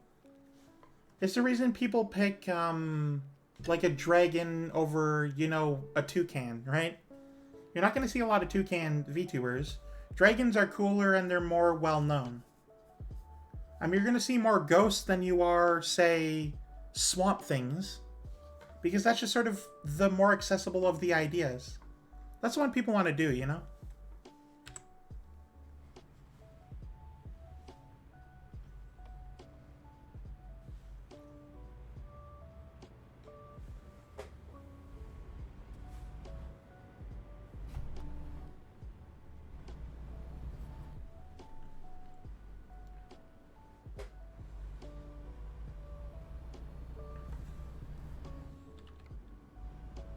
I'm currently shipping TVs, so I didn't even notice.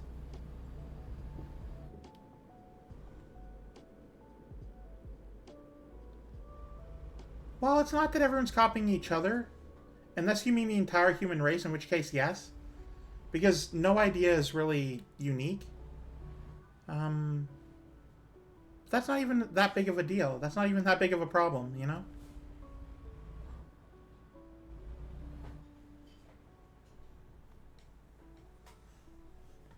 People just want to do what they want to do, and there's only so many possible wants, right? I wanted to be a moose just because I liked the idea of it. I didn't care at all that it was unique before I did it. That sort of came up after the fact. If I wanted to be just another generic cat girl, I definitely would have done that. But also, I don't think I sort of fit the idea of a cat girl because I'm not cat enough, you know? I'm far closer to dog than I guess cat. But also I'm kind of solitary and I do my own thing. Thank you, Rancure, for the meow. Meow. But yeah, no, I'm definitely far more of like a solitary, large person, who doesn't really like interact that much. You know, I don't. Just say if I were to try to be like a dog or a golden retriever or something, I would have to be very friendly all the time, and that's not me. You know, it's not who I am as a person. I'm more like a hound dog kind of girl, I guess. Yeah, well then lean into that, you know. Or don't, you know, do what you want. As long as what you want isn't, like, problematic in any way, then you can do whatever. If you want to be a trans moose girl, go for it. At no point, and I thought this would happen a lot more, but at no point has anyone ever corrected me that I shouldn't have antlers because I'm a woman. Like, that, I thought that would happen, it didn't. So, you know, that's cool.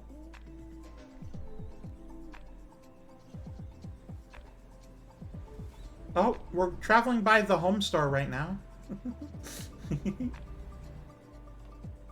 What do you mean? Yeah, don't bring that kind of negativity here. I don't want that kind of vibe.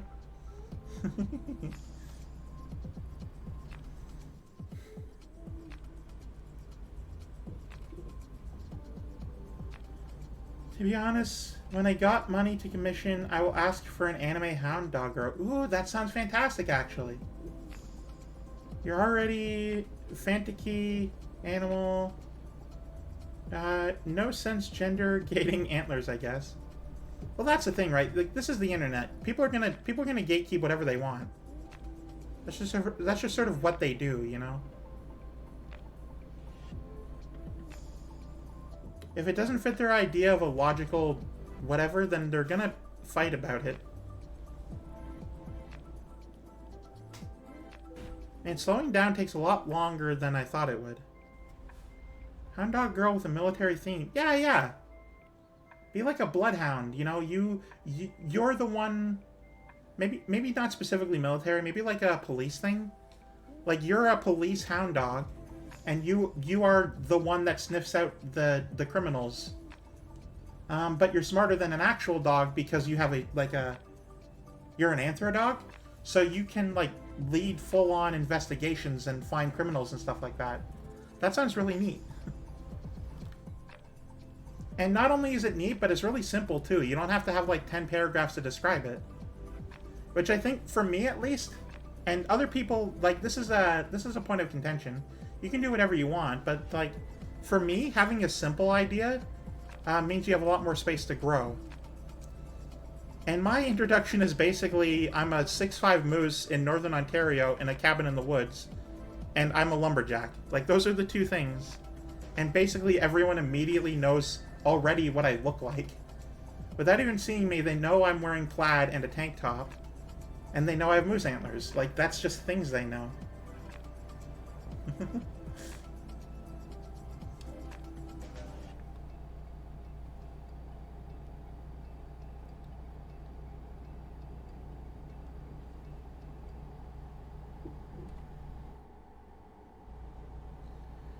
A fun idea that I haven't seen before, so this would be more novelty over fitting for yourself, but the idea of like this, the whole concept of the VTuber is that they're like a normal person, but they have like supernatural bad luck. That's on the other side of the street, though. Whatever. So like their whole, they like are friends with like a rain cloud, and you know terrible things always happen to them, like stuff like that. I think would be a really fun idea.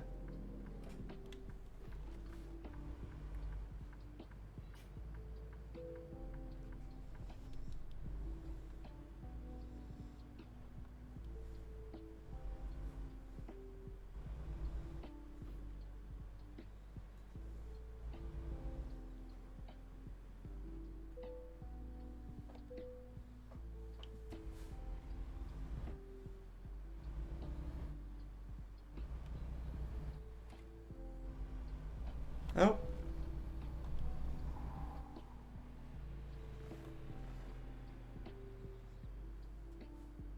Oh, hang on. I'll probably find an artist or something. I just have an affinity to the military due to me basically serving in one in the astral. I never share that with people since it sounds odd, but I already shared the astral projection in this stream, so... Well, I didn't share it in this stream, but yeah, no, that's really cool. I don't know why the astral realm would need the military, but I'm not one to judge, you know? It's not my thing. I don't even live in a magical forest. It's just filled with pine trees. Hey, welcome in, Lycia Ishida. Thank you for the raid. Thank you so much. I'm really glad that we met the other day. I'm doing very good, thank you. We're talking about helping Tanya, dear, in our chat is trying to figure out what to do for VTubing, and we're chatting about like that sort of stuff. And we're having a good time. I'm glad you're here, and I'm glad that you entrusted your community with me. Thank you so much. What were you playing? Everyone thinks I'm trying to be Tanya the evil at times. Lol. I'm not even trying to appear as her. Try to appear as different as possible.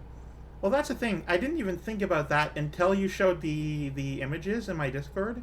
And then I'm like, oh yeah, from the anime, Tanya, that one character, the general one. So I didn't even put that together until I saw the images you showed me.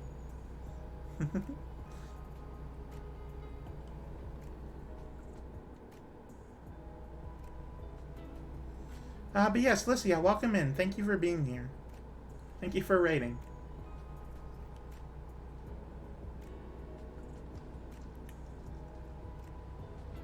Ooh, I love the beginner's guide. Tanya is just my name, lol, but I didn't choose it because of her. We just share a name. That's fair, that's fair. Well, I think that's going to happen if you're doing a military theme and your name is Tanya. And you have an anime-styled character. But that's fine. But yeah, no, the beginner's guide was really powerful. I really liked the... I'm not sure if you finished, so I won't spoil it, but I did really enjoy that game. The message in it was really profound.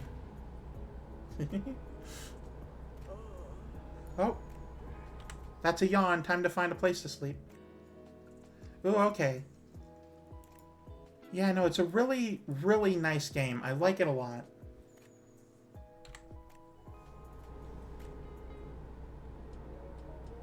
I was shocked when the creator of the Stanley Parable made like another game where they were far more involved in like the player experience, like being the sort of narrator person, you know. I thought that was really neat. Now, I still don't fully know if that game is based on, like, actually the real life of that person, or if it's based on, like, just sort of a fictionalized version of their life. But either way, it's a great game.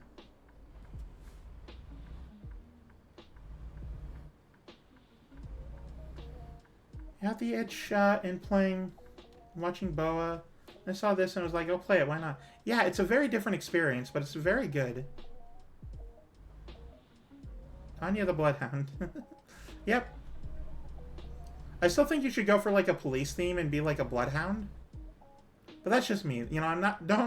Don't change yourself just because I think something. Alright, time to sleep. Well, it's dark now, that's for sure.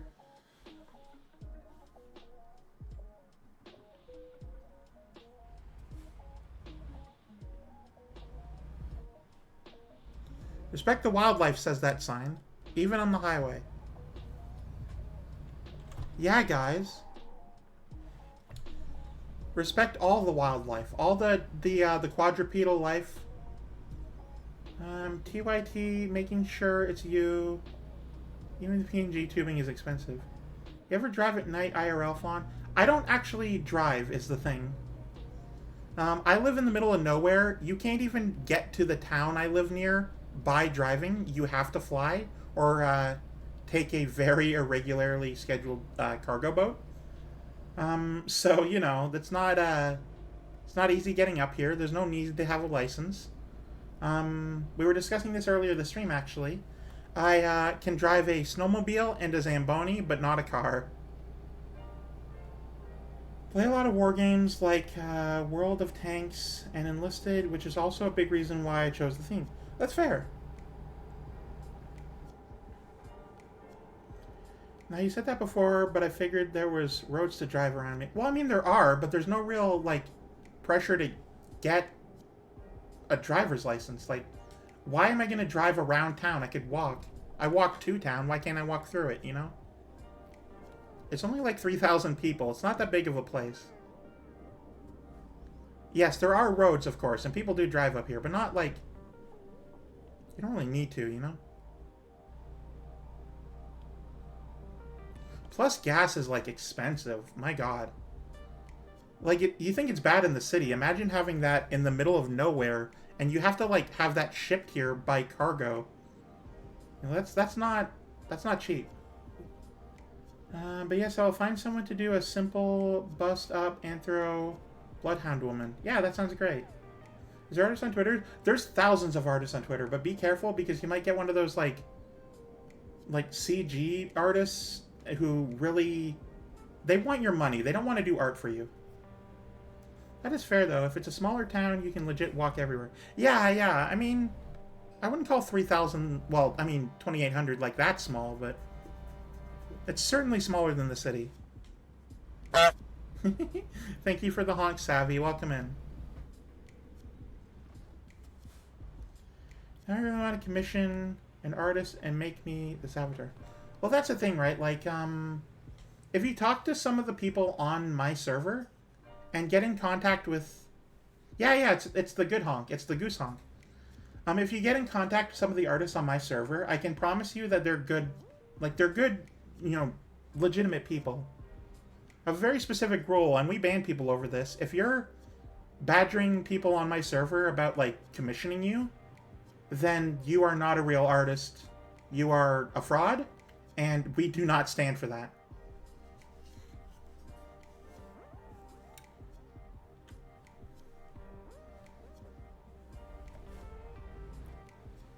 Do not go to people begging them to give you money so that you can give them art.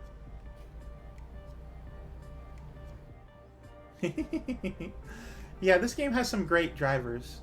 Also, Captain Rosaria, welcome in. I've seen you before, I just don't remember where. It's been a long last couple weeks. I go as far as banning peeps that do that in my Discord group. Yeah, I mean, like, it's just so annoying. It's so everywhere, too. You can't escape it.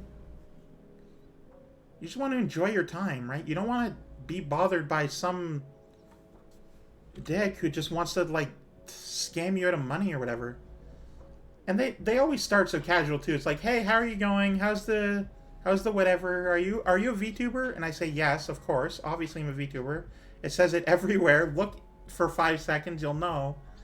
And then they just they just break in with the, oh yeah, no, would you like to see my portfolio? And by that point, I just say no. I'm so used to it. I don't want to see their portfolio. They do anyway. And then they say, oh yeah, I can do that for you, but it'll cost you. And I'm like, okay, I don't want to talk to you anymore.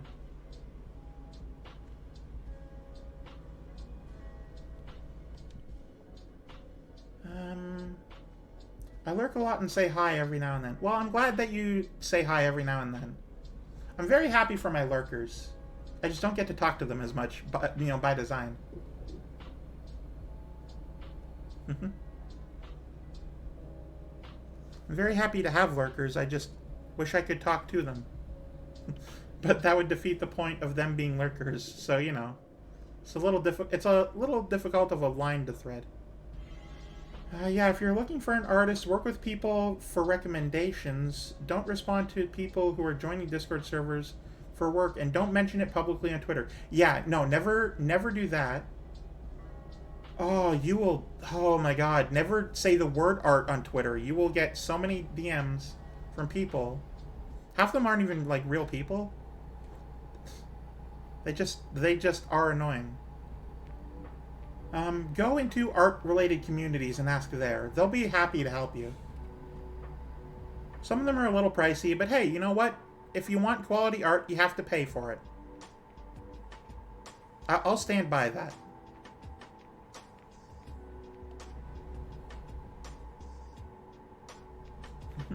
Love the Discord DMs like, I'm a GFX designer and I give great prices. Yeah, I definitely block them. My favorite is when they just like, hey, how are you? Are you a VTuber? And I'm like, alright, I've been through this conversation before. Wait, why is... Oh, because that's still active. Okay. Is Etsy a good place to get a commission? Honestly, I have no idea. I would ask around.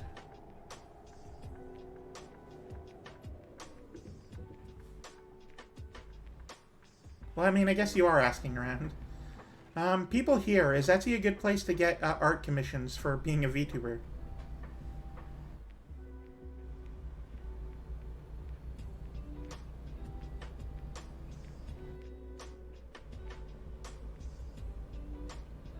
I know that at least a few of the people in my server, Fox Plays, Checking the Yes, Enchant. but a very cute moose. Make all the boy moose go. Thank you, Darkest Angel. Let's see, another one is Miss Nobody. They're all great artists. I wouldn't say a commission. You might be able to get pre-made assets there. Bloodhound Woman thing is a perfect for me. Yeah. Yeah, no, ask people. Don't ask, like, communities or groups or whatever. Don't ask blindly. Make sure that you're talking to, like, specific people. Like here and now, What you're doing right now is good. Okay, we're about to have an ad break, so let me, park on the side of the road. Actually, it's in the nighttime. It's whatever. Nothing's happening. So we're gonna have an ad break soon. For all those who are not subscribed, I'm not going to tell you to, but that is the way you will avoid ad breaks in the future. I promise we won't talk about anything important.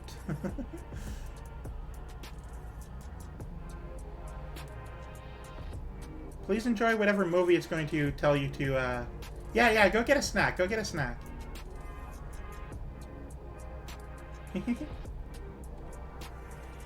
Alright, let me,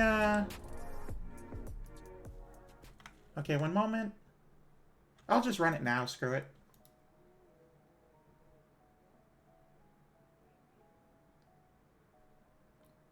Alright, so the ad is running now. Quick, don't talk about cats.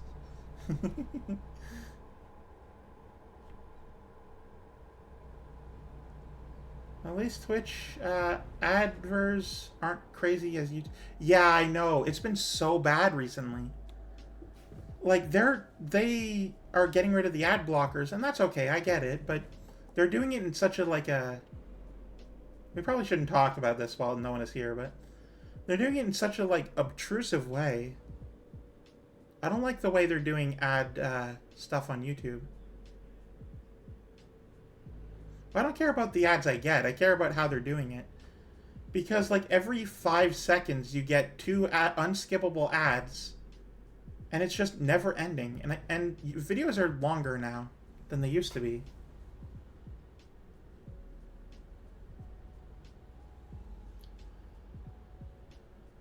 Hey, welcome back in, everyone. We're just talking about ads.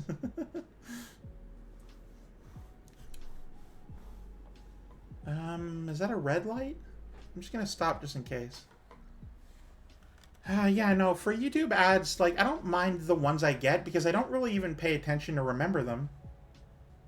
No, it's just a minute. I try not to punish people with the 3-minute ones. But yeah, no, I don't care about what I get because I don't pay attention to it or care about it. It's the fact that I get, like, 2 completely, like, 15-second ads completely at random every exactly 15 minutes all the time. Some of them come in at 2 minutes in, and it's just not... Oh, is this a... Oh, you can't go forward here. I've been mistaken.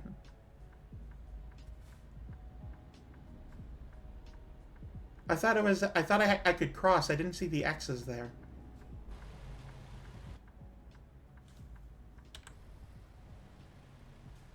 Oh, good.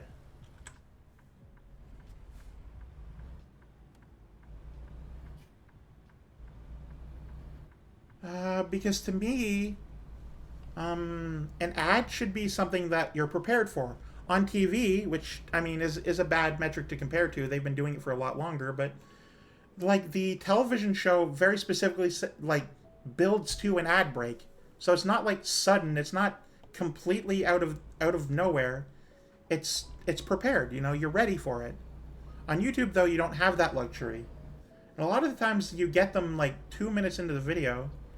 The earliest I got it was 1 minute and 15 seconds into an 8-minute video, and that video itself had like 4 ad breaks and just wasn't enjoyable.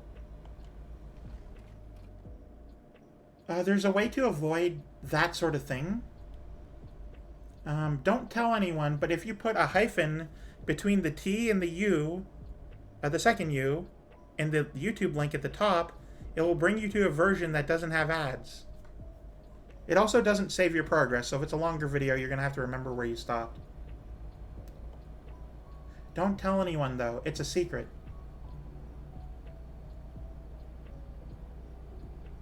And I do mean that. Like, if you tell people, YouTube might catch on. So, just only do it for videos that are really bad for advertising and not like the normal ones. If you get an ad every 20 minutes, then that's fine. You know, that's perfectly reasonable.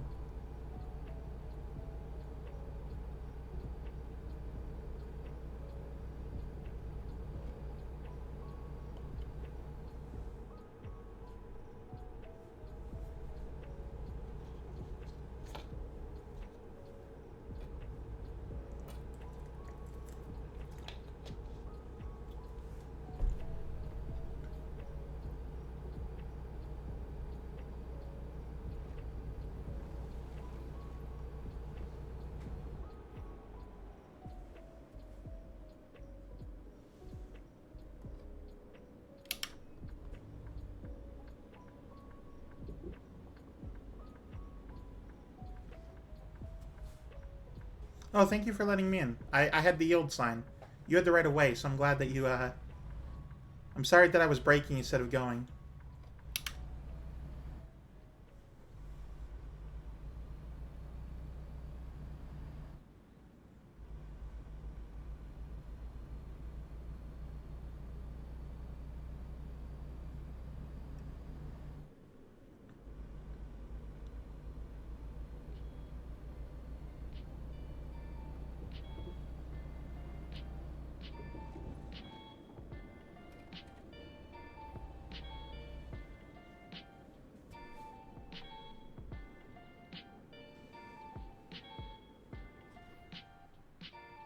There we go.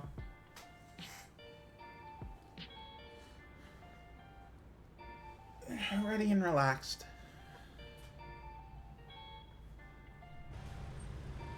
Ooh, does anyone want a dream burger? I hear that their Beyond Beef is pretty good. Oh, there's a strip mall there too. Some sort of laundromat to the right there that I can't see. And a place just has an M. It's a green...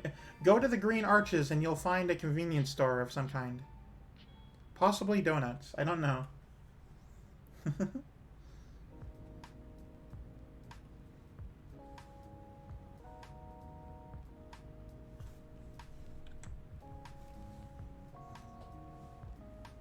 So I discovered something interesting recently.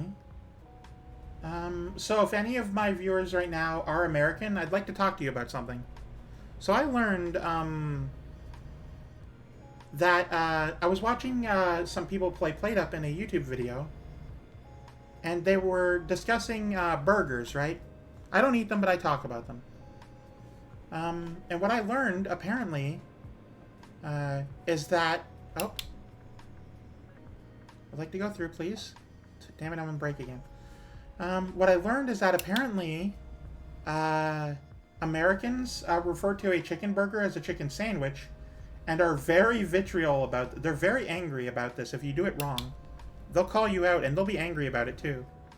About how it's not a burger if it isn't specifically beef. And I'm like, well, but what about like... you know, a fish burger or like a veggie burger, you know? But no, apparently this is a thing that Americans do, and like a fish sandwich, that sounds crazy to me. Like, it's the same amount of syllables. It's not that much harder to say. It's just different, I guess. And there's like turkey burgers, there's salmon burgers, there's cod burgers. They have turkey burgers. Ground chicken isn't as common in the US. Well, yeah, but I was talking to someone from, like, Texas. Like, I brought this conversation to an actual friend who, like, said, no, if it isn't beef, it isn't a burger. It doesn't matter what it is. And I'm like, all right, well, what about, like, a veggie burger? They're like, it's imitation beef, so it counts as beef. And that was a whole different conversation, but what I learned is that I guess it's because we associate beef between bread as a burger. Well, that's the thing. In the U.S., it's its own thing, but in all other, what was it? The Commonwealth realm countries, like the UK, Canada, Australia, New Zealand, South Africa, those sorts of countries. What we define as a burger is basically like a patty of meat. On a bun, specifically. Like, if it's on bread, it's not a burger anymore. It's a sandwich at that point, but... yeah, so it was just really interesting. I wasn't prepared for that conversation. I'm like, why are you calling it a chicken sandwich? It's clearly a chicken burger.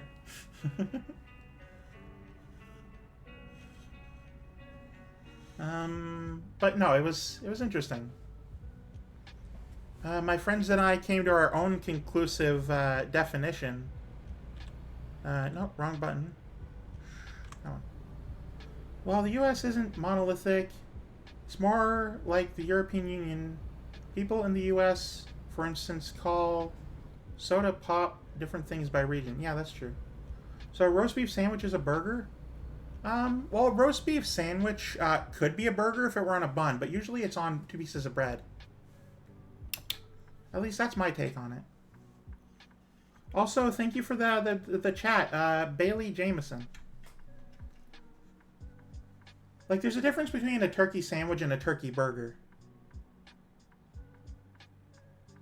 Generally, there are turkey, veggie, and beef burgers, sometimes salmon. That's about it that I know of. The only correct name is Coke. You should be able to respond with what kind of Coke? With Dr. Pepper. Well, what if it's Pepsi? Is a Pepsi a Coke? Because that doesn't make sense. Like, up here we say pop, and I do relent to people who say soda, because soda pop is what it started as. Texas Pepsi is also a Coke, but they're competing companies. That's like saying Spider-Man is a DCU movie. You know, it's you can't do that.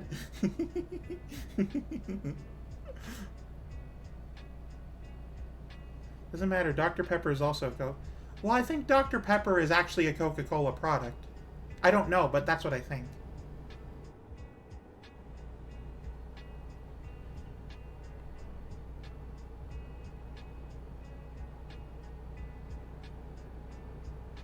Right, but it's owned by one of the two of them. Sadly, in Texas, it's a Texas brand too. Oh, interesting. Okay. It's like calling a tissue a Kleenex, a soda is a Coke. Anyway, Din's time. Oh yeah, have a very good Din's Ranker.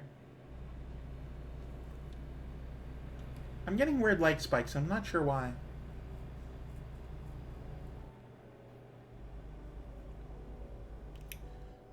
Well, anyway, the whole referring to any carbonated, like, drink as a Coke is specifically in the U.S., the south of the U.S. specifically. In California, it's like a soda. In different parts of New York or Minnesota, it's a soda.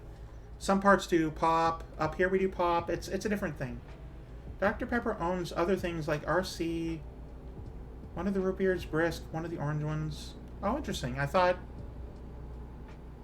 Actually, let me double check that. I need to know for myself. I need to make sure. Let me just look that up. Because I am interested now. Because I have bought Dr. Pepper in Coke or Pepsi. I forget the places, but... is Dr. Pepper owned by Pepsi or Coke? Strangely, Dr. Pepper is owned by Coca-Cola in its European and South Korean markets. Everywhere else it's sold, it's managed by Keurig Dr. Pepper Company. This company also owns the well-known soft drink 7-Up. Okay, so Dr. Pepper is, in some parts of the world, a Coca-Cola product. So it's okay to refer to a Dr. Pepper as a Coke in this context. Let's see here. I think Big Red too. I've heard of Big Red. I don't actually know what it is. I thought it was like a candy stick. I love Dr. Pepper. I even love its direct competitor, Mr. Pibb. I've never had a Mr. Pibb before. Oh, in Europe it's owned by Coke? That's news to me. Yeah, Europe and parts of what was it? South Korea it's owned by Coca-Cola. Not actually here though. In Canada, it's its own brand, which I didn't know. But hey, that's good news, right? Pibb is my favorite soda, just so hard to find. I mean, I've never heard of... Well, I mean, that's wrong. I have heard of it. I've just never seen it myself. Dr. Pepper owns Canada Dry? Why would Dr. Pepper want to own a ginger ale? What am I talking about? For money. That's why. Still, that's neat, though. Because it goes good with whiskey. If I drank, I might ask you about that, but I don't drink, so I don't have any official opinion. But yeah, how you refer to a soft drink is like Coke, pop, soda, or Coke. The U.S. is pretty split on the matter. Ooh, train. In Canada, it's almost exclusively pop, except for some of the older generations who refer to it as soda. Looks inside Canada Dry. It's wet. Canada is the most snow-covered... This is not true, by the way. It's the most snow-covered place on Earth. It has all of the precipitation forever. Even the dry parts are wet.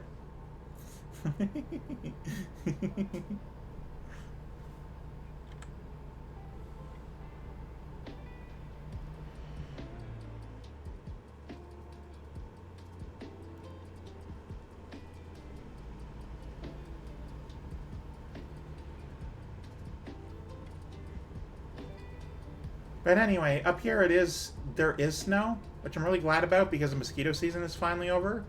Oh my god, mosquito season is the worst. Gotta go clean cat box. Oh, alright, enjoy cleaning cat box.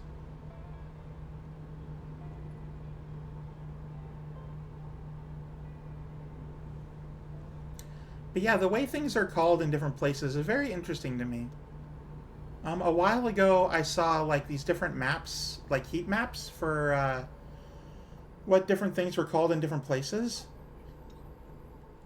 And I won't say too many about them because that might help you guys narrow down exactly where I live. Instead of the vague area that I've been mentioning for a while, but stuff like an eaves trough, which is like a gutter or whatever. It's like a house gutter.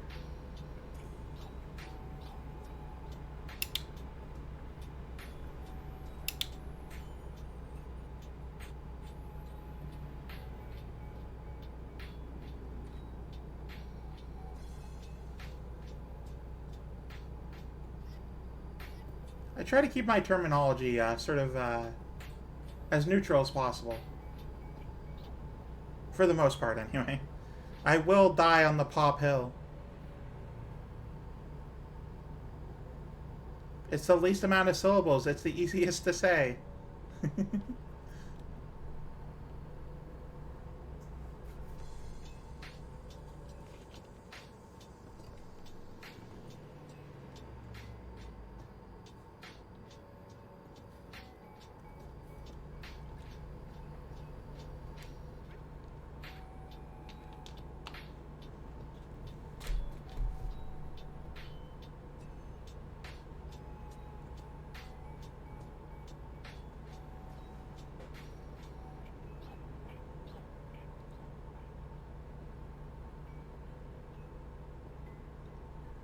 One moment, actually. I need to readjust something.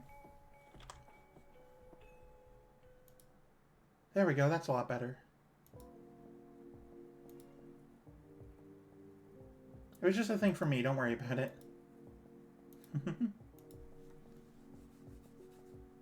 Alright.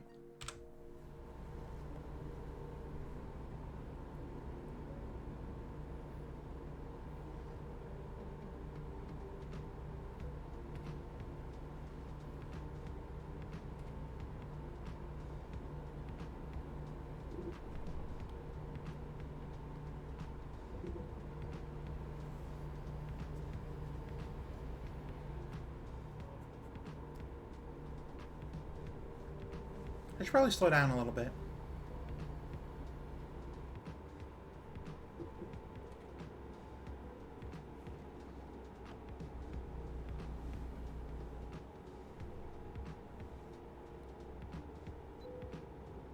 Please, crap.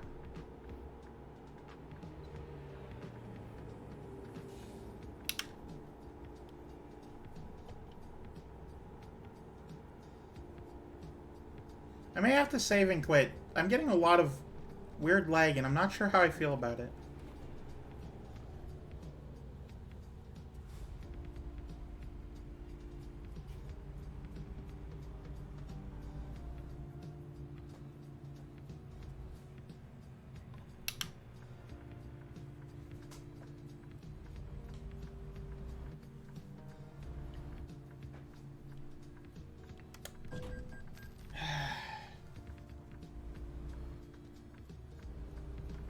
Do not create stop-and-go traffic. Just go.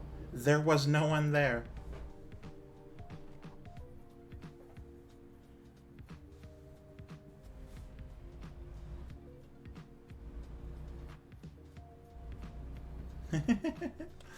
Well, the car's in the damn way. I'm not going to stop 6 times on the same stretch of road every 2 seconds, okay? Get out of the way.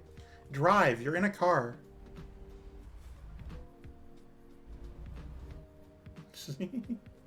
let me just scooch on by, please.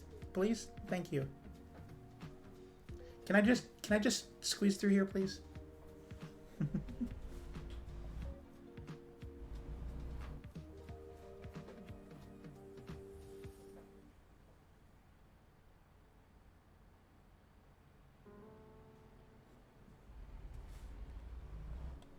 And then everyone's personal favorite at the grocery store as well. Someone hits you and you're like, oh, no, I'm sorry. And they're just like, oh, don't worry about it. Hey, welcome in. Thank you for the raid. Is stuck between two trucks on her antler. No trucks are going to be on my antlers, Chandler. Kilted Dungeoneer, thank you so much for the raid. How was your stream? I hope you had a fun time. Breach the castle walls. Well, welcome in. I'm glad that you, there's not really castle walls here, but I'm glad you're here regardless.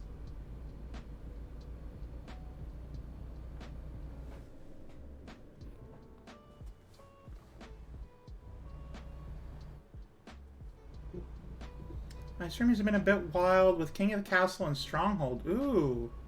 I don't really know Stronghold. That sounds fun, though.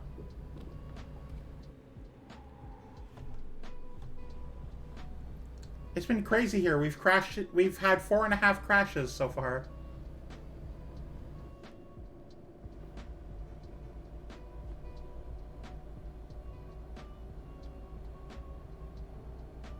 Yep. We've hit 4 things and then almost tipped over, but saved it right at the end. So we agreed that counted as half a crash. When your truck is at a 45-degree angle to the road, that counts as half a crash.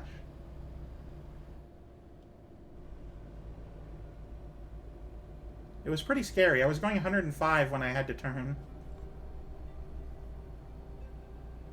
But I'm glad you're here, and I'm glad you enjoyed King of the Castle.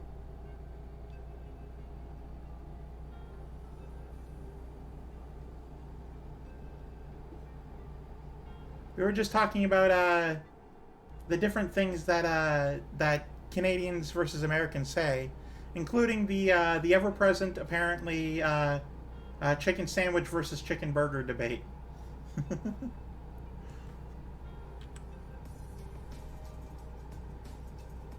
Also, my game is getting super laggy, and I'm going to save and quit here.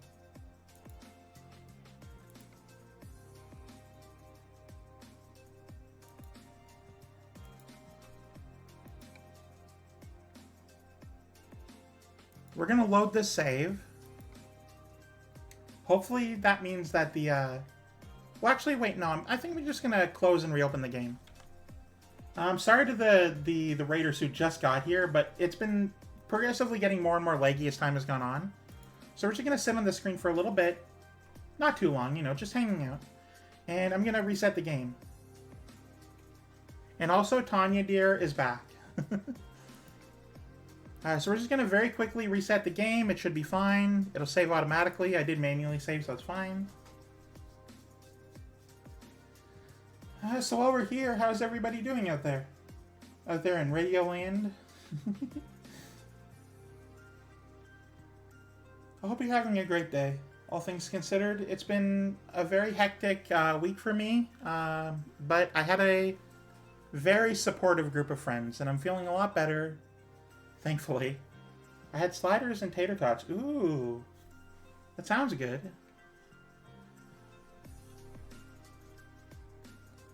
Thinking of a few things. Didn't get to play Final Fantasy with girlfriend, sadly. Oh, I'm so sorry. Well, here's hoping for next time, right? I think I put my bra on wrong earlier today. It's not fitting right. I'll figure it out later. American Truck Simulator, please close so I can reopen you. There we go.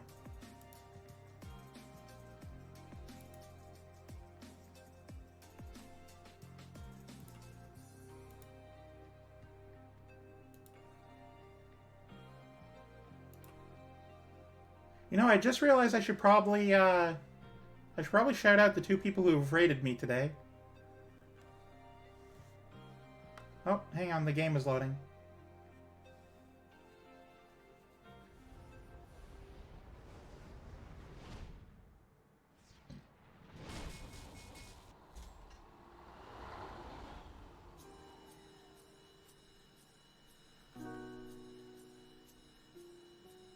Okay. Alt tab, go here. Shout out, at Lycia. There we go.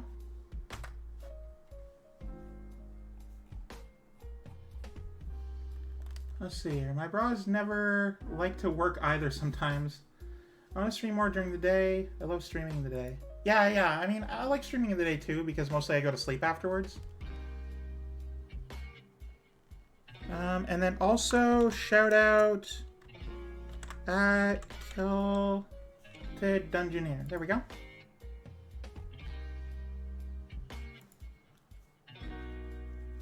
It's not like a Twitch shout out. But yeah, go check out these people. Oh, don't worry about it. It killed it. It's great. It's fine.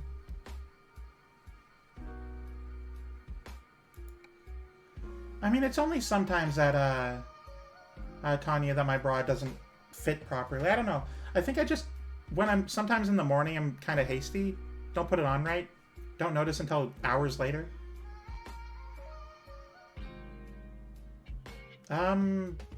Sorry. I mean, if that makes you uncomfortable, I cannot talk about that.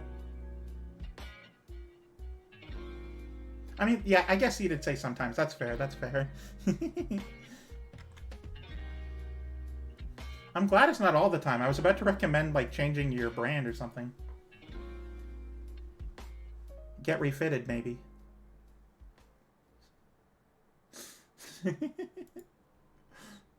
I'm sorry. I'll stop talking about ladies' undergarments around you. I know it makes you very uncomfortable, Kilted. Don't worry. We won't judge you for it. Alright, the game is reloaded now. Oh, it's my chat that's running, not me. They might be rubbing off on you then. Okay, load game. Now that the game is open, it's on the autosave, not the manual save. So I'm just going to load there. It should put us directly onto the highway.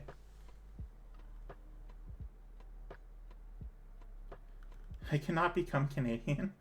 I mean, that's true. Well, no, that's not true. You can. You just need to go through the rigorous immigration process.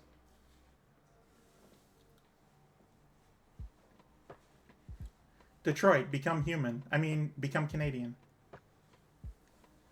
Well, it depends on which part of Canada you want to live in, Tanya. Pick a province and I'll tell you if you want to live there or not. I probably shouldn't.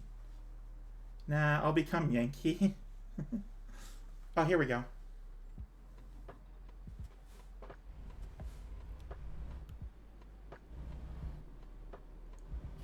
Toronto, become Canadian. Honestly, like, that part of the country is where half of the population is.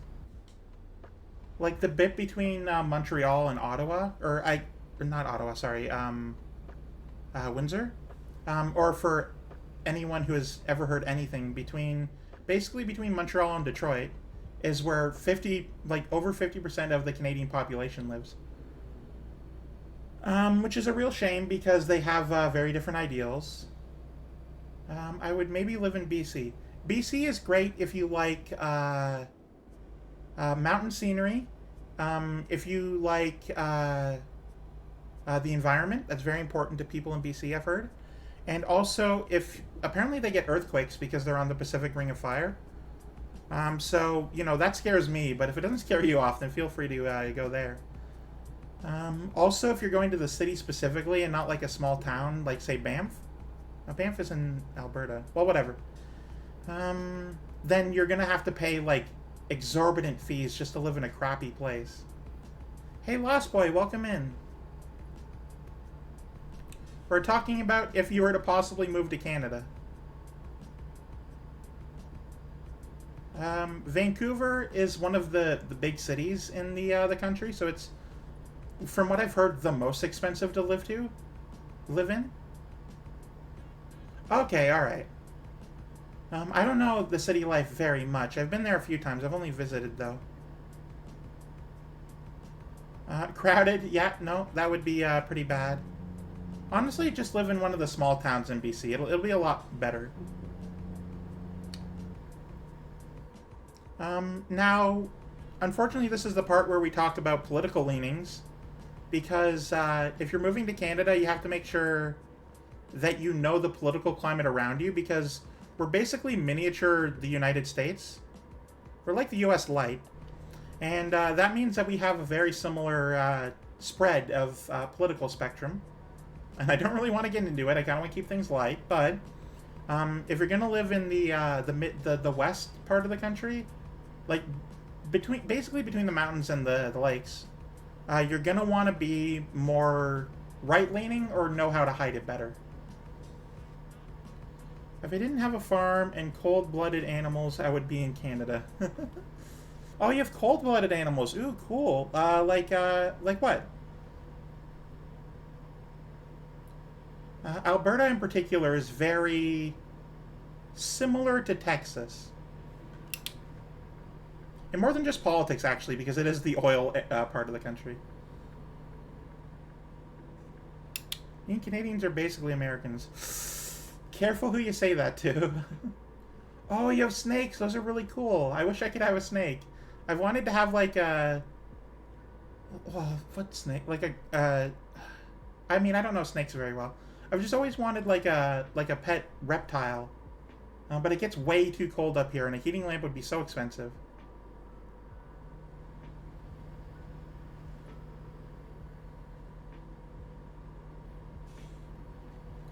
Not people who don't anything, but what's a grilled cheese? That has to be a reference. Otherwise, that's a really funny joke. 14-foot anaconda and 2 18-foot pythons. I've been learning more Japanese. I like some Alright, the chat is moving pretty quick now.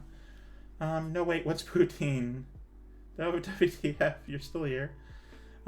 So, yeah, grilled cheese is when you take 2 slices of bread, you put some cheese in the middle, put some margarine or butter on the outside of it, and then you cook it up in a frying pan, or, if you'd like, sometimes tin foil in the oven. They're very delicious. Oh, thank you for the follow.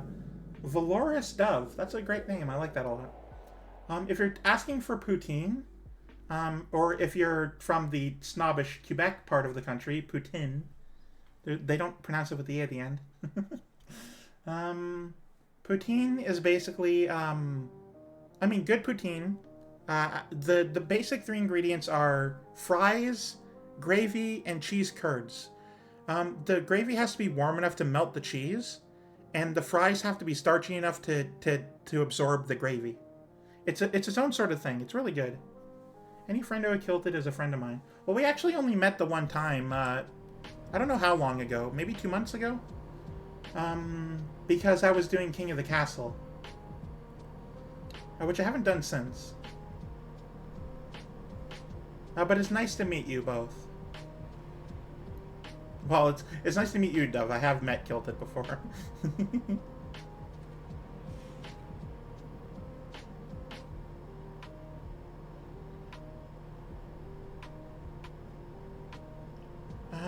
Now, I don't, because I'm a vegetarian, I don't have a lot of poutine because of the gravy. But there is vegetarian-friendly gravy that I usually use as substitute. It's alright, but from what I've heard, it's not even close to the real thing, so...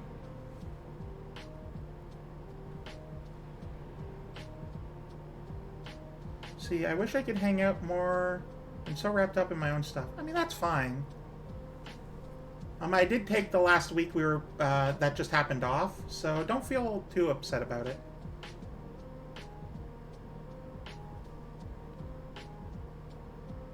America trucks. I wish I could be a vegetarian, but I love meat. I don't know why. I mean, it's fine, right? Don't feel bad.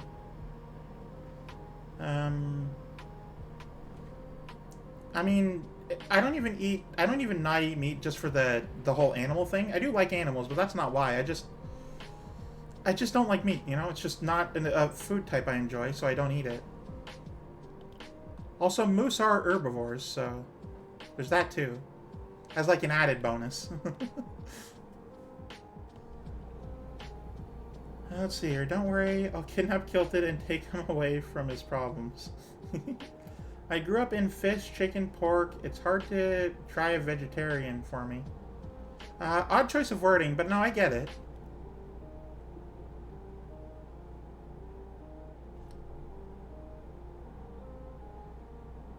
I'm not even mentioning vegans. I haven't met a single vegan who hasn't spoken for all other vegans in, like, grand sweeping statements.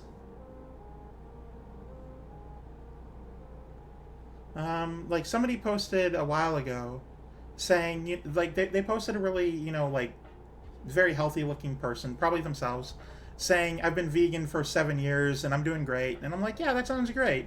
You know, it's a good lifestyle, and you're not being too aggressive about it. So, you know, plus points for you. You're having a great time, and you're having a good life. And I got like 5 people yelling at me because veganism isn't a lifestyle. It's a this or that. And I'm like, that isn't even what I was talking about.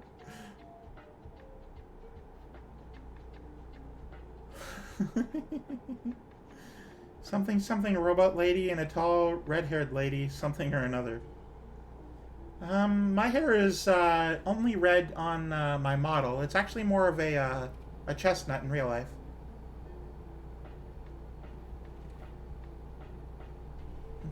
Not to insert myself into whatever you guys are talking about.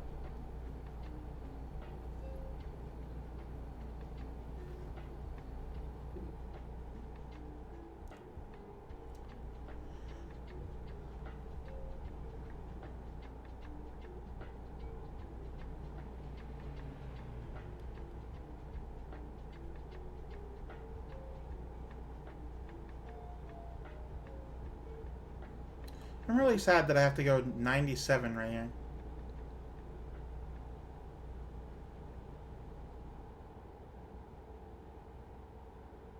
It's so slow. Huh? Oh, there we go. You need to try a vegetarian.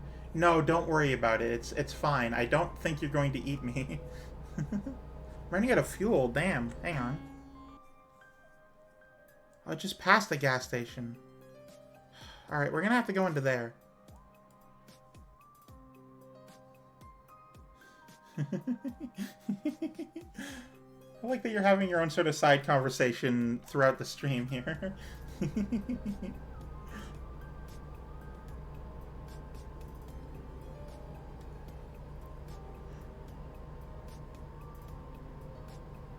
Ah. But yeah, no, as I was saying, it's not the, I'm only a vegetarian because I don't like how meat tastes, you know? It's just not something I enjoy. So I just decided, I don't know how long ago, to give it up, and, I mean, maybe at first I regretted it, but definitely not anymore. I'm doing great. And, like, factory farming is the worst possible thing. Oh. Getting a little, should probably slow down a little. He doesn't taste good to you, and that's fine. Yeah, exactly. I still like the taste of eggs or cheese or whatever, but... And, you know, milk tastes great. But it's not... I'm definitely not a vegan. I just don't like meat, you know? I don't like the idea of, like, hunting in general. But that's the part of me that cares about animals. It's definitely not just the flavor thing. When you normally drive at 100, going 52 feels like slow motion. I'm glad you're excited to be a janitor, even if it is very off topic, like you said. I love me some octopus and teriyaki chicken. Sometimes I just like eating rice. Oh, no, this is the, I mean, rice is great. Rice is good when you're hungry and you want 2,000 of something.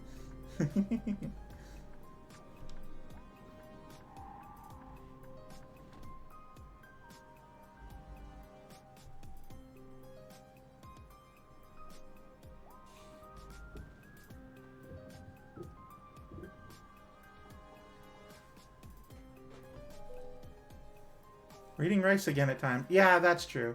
You have to definitely, oh, right, you have to definitely know your limit and have variety in your life, you know?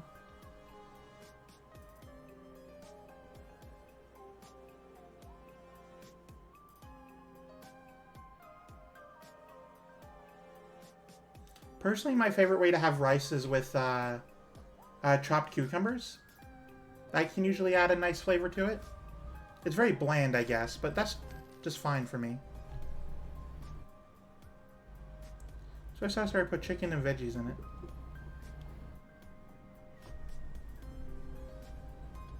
Soy sauce is definitely a good choice. I just don't prefer the flavor.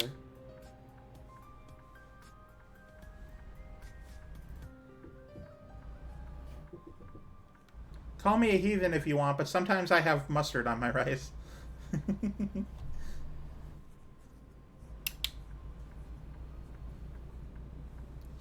It's just such a unique flavor combination that you can't, like, really get from anything else. It's really fascinating. You should try it sometime. What's my favorite thing to put on rice? Oh, that's a great question. Oh, well, mustard isn't my favorite. It's more of a unique thing as opposed to a like a favorite thing. Let's see, your favorite thing to put on rice. Just trying to think, right? Like, there's a few things. I went through an experimental phase, so the foods you wouldn't expect, like the mustard. Sometimes you want Long Island sauce with your, or 3 Mile Island, or whatever the one, that one, on your rice. But let's step away from sauces for a second. My favorite thing, like, to have with rice is usually, like, steamed vegetables, you know? Like, I mean, of course, it's a classic, but it's a classic for a reason.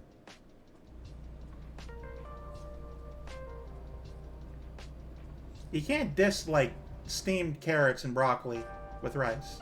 It's just too good. My favorite thing, though... Honestly, I'm not even sure I have a favorite way to eat rice. I just sort of... It just sort of goes with everything, you know? My guilty pleasure is rice, soy sauce, and putting corn in it. Ooh, corn is great.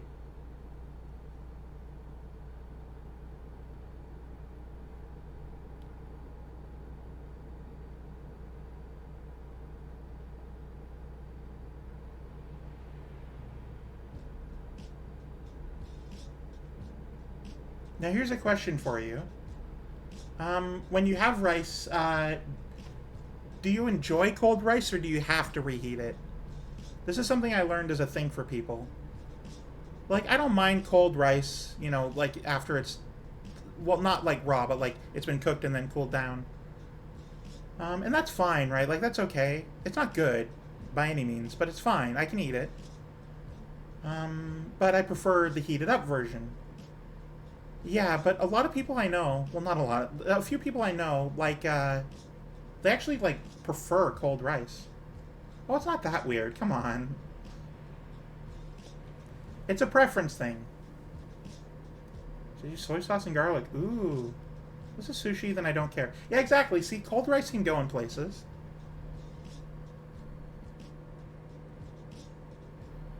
Depends on the cold for me. I like it warm.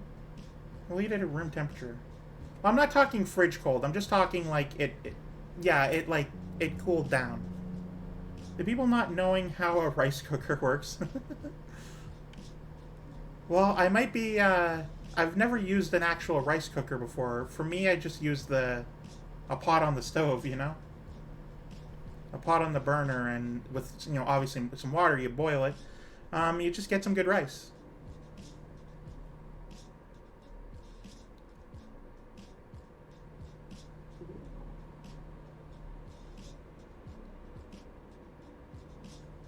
Buy a rice cooker, it will save me.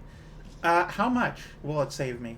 I don't eat rice that often. Maybe like 3-4 times a month.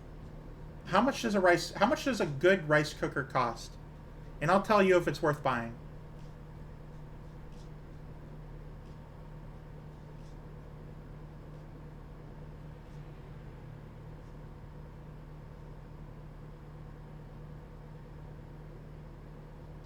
Like, I can barely afford grocery money, if I'm being honest, so... Any way I can cook food that doesn't, you know, limit me is probably the best.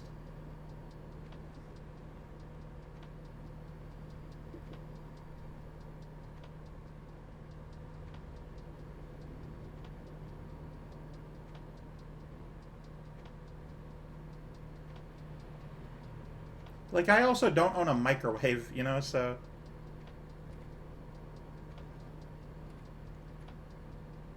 It's all about having the essentials.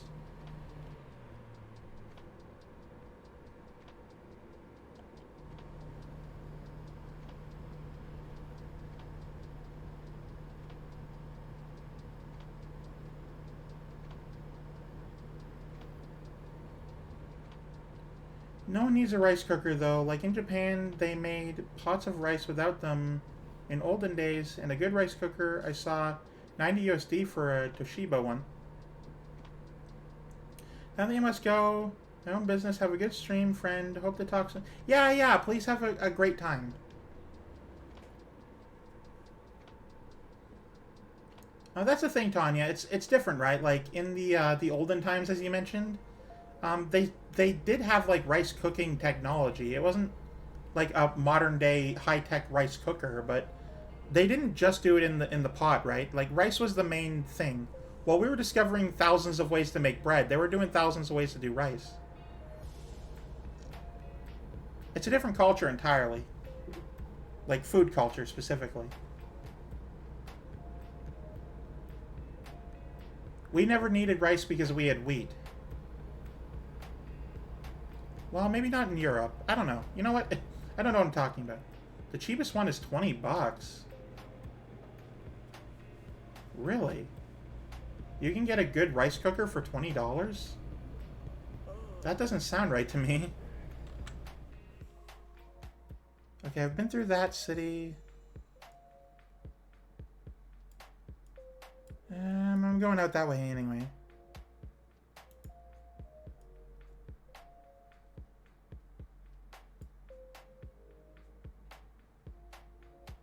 From what I'm checking online. Oh, right. So when you check online, basically 50% of the price is shipping up here, so... I tell you what, I'll check the local hardware... Well, not hardware store, appliance store. When I get the chance. See how much a rice cooker would cost. I know my sister bought an air fryer and swears by it, but... I mean, I also don't fry that much food. Usually I buy food that is already fried and then just sort of recook it. I don't have the healthiest diet. I might be meat-free, but that doesn't mean I'm healthy. Common misconception about vegetarians. We eat as much crap as you do. It's just we don't have the same protein types. I will gladly stuff my face with all of the cheese.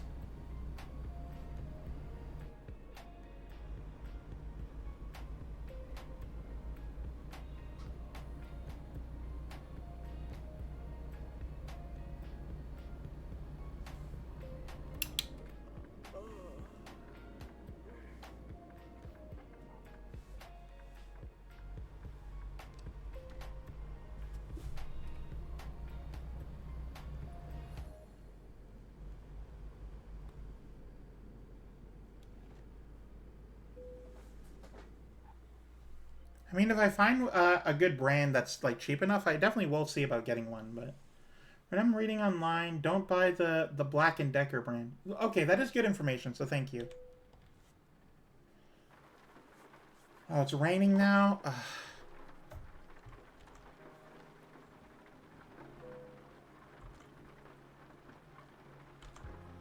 To be honest, the Toshiba is a good brand and is the best, cheapest rice cooker you can possibly buy. And it lasts as an appliance. See, that's important to me. Durability is way more important than, like, how good it does, you know? If it lasts long, that's the important part.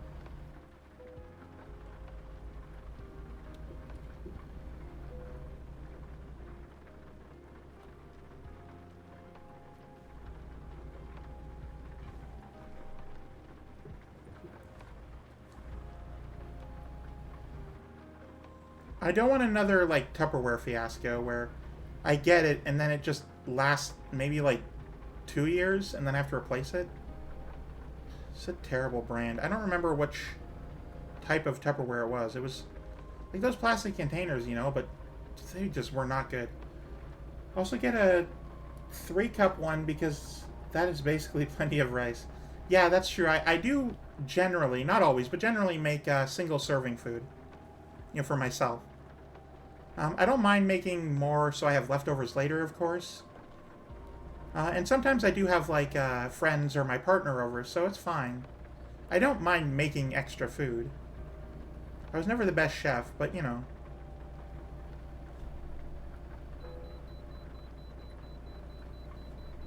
Oh.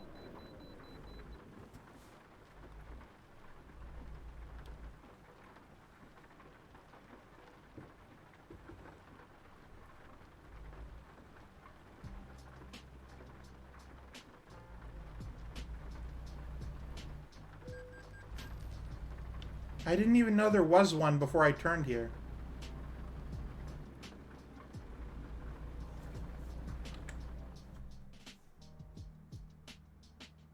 Oh, they wanted me to go way the fuck back here. Absolutely not. Also, I would recommend cooking regular rice grains in the cooker, not instant rice. Well, now you're getting into stipulations. Not that I often grab instant rice. I just grab a bag of rice. It's cheaper. But, like... it's I'm not gonna... Like, a 5-pound bag of rice, that'll usually last me, like, a long time, right?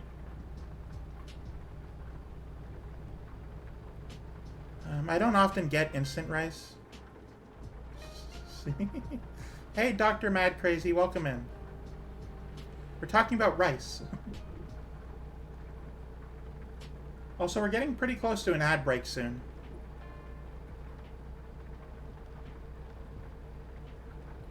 Instant rice is literally Panda Express. Oh, right. Yeah, there isn't a Panda Express up here. I know, I just let you know because the cooker might not cook it how it should. I mean, the pot on the burner does pretty well for me.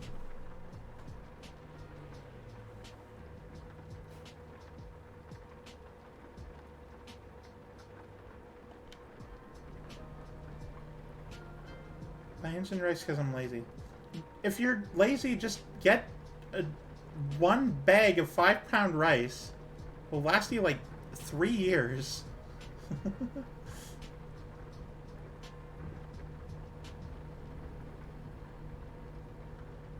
Okay, have a good night, Janner. Honestly, you probably should have been sleeping before now anyway.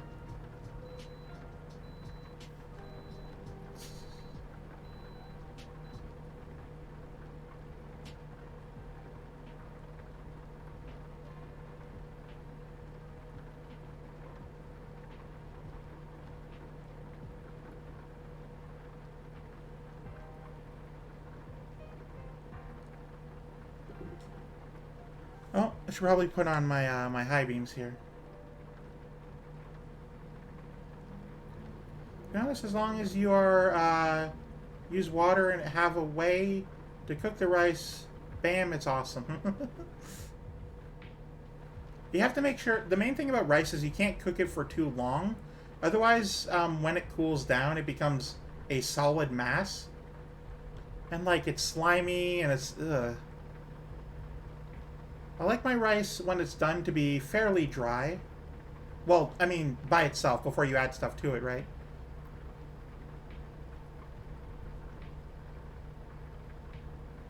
Like I said, no one needs a rice cooker.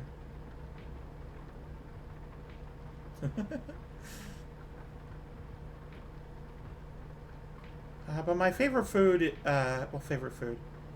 A lot of my favorite foods are, pasta-based, or pasta, or whatever. Things that were initially invented in Italy and then taken over by us at some point throughout the game. I love pizza. I love spaghetti. I love those sorts of foods.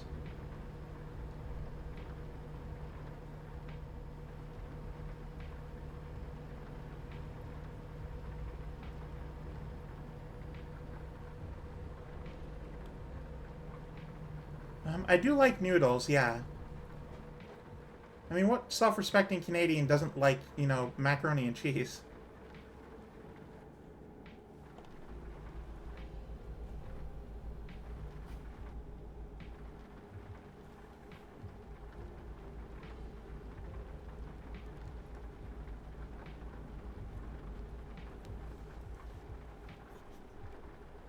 If there were a specific machine for making craft dinner, I would buy that.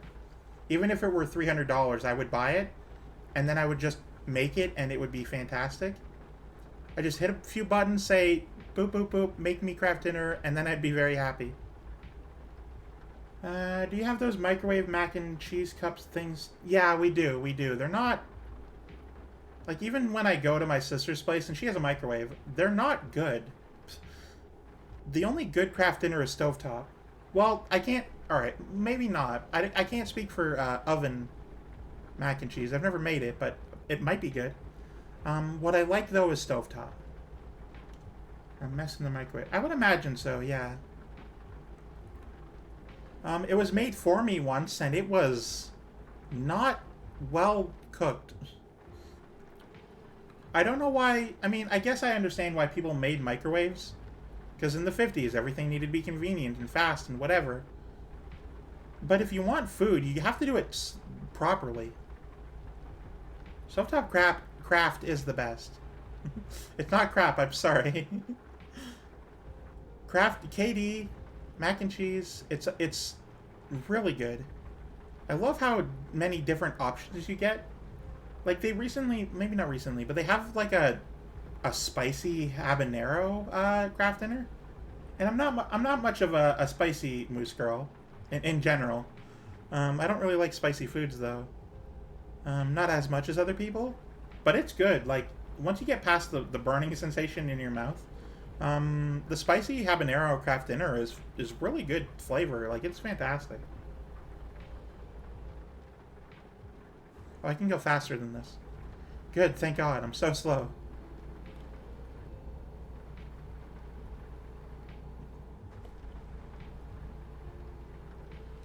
Oh, hang on. To be honest, the microwavable craft stuff has this weird reaction powder that causes water to boil, because normally 3.5 minutes water only partially boils, not fully boiling over like in the craft cups. I mean, can you even call it craft dinner if you haven't made a mess on your stove from it, you know, boiling over? So the ad is actually going to start soon. So for all of those who are not subscribed to me, you're about to get an advertisement. So just be aware of that. It'll only be a minute long. It won't be that long. I promise we won't talk about anything important in the meantime. I should know, I heat water in the microwave to cook my... You heat water in the microwave? I mean, I heat water enough that I just own a kettle. It takes like 10 minutes tops. Make boiling water. Should I heat water in the microwave to cook my ramen? It's not fully boiling. I don't know. If I'm being honest, I have no idea. I don't use a microwave.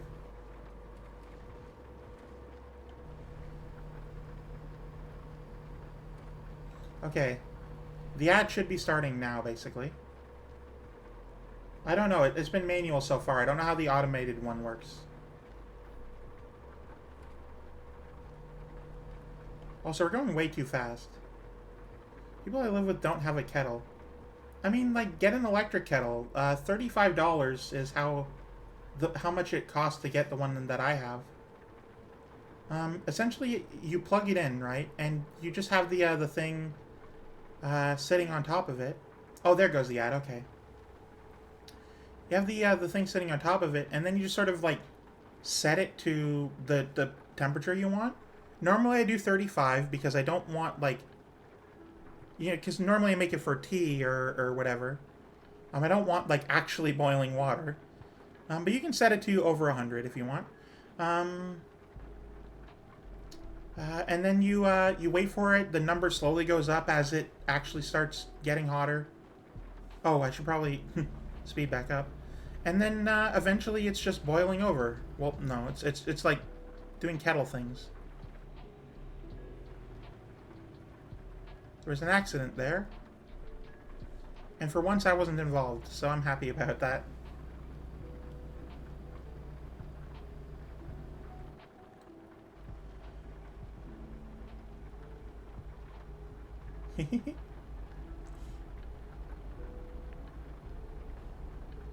Alright, welcome back everyone. You didn't miss much. We were just talking about electric kettles. But yeah, no, you plug it in. There's like a plate that the actual kettle itself sits on. You fill it with water whenever I mean, it's water. It can get cold or hot or whatever. You set it to the temperature you want. I usually go with 95. And then from there, it just sort of heats up, and then you have heated water.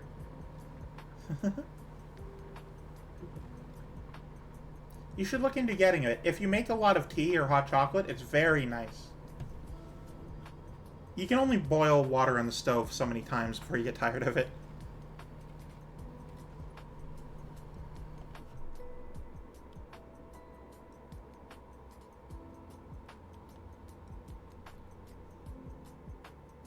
Here we go.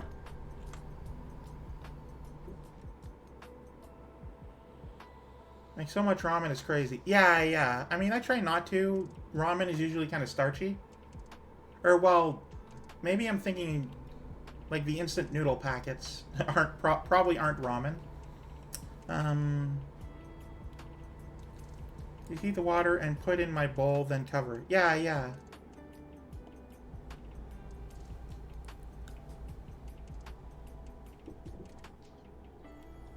But I make a lot of hot apple cider throughout the winter. And I've already started doing that again. It's really nice. So yeah, no, an electric kettle was a very good buy for me. Very good purchase. I can't recommend it enough. That's what I eat mostly, the instant ramen, because it's a cheap lunch.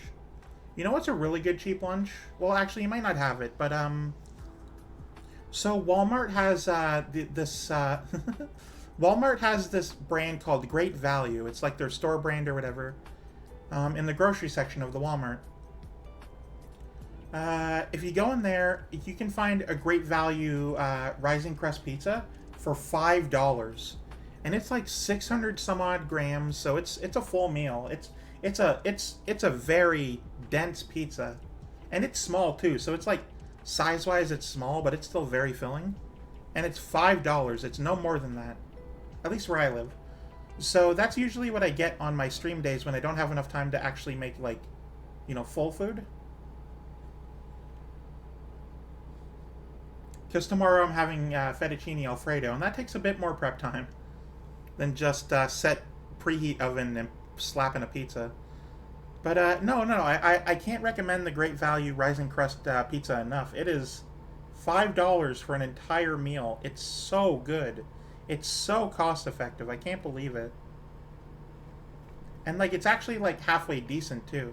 Oh.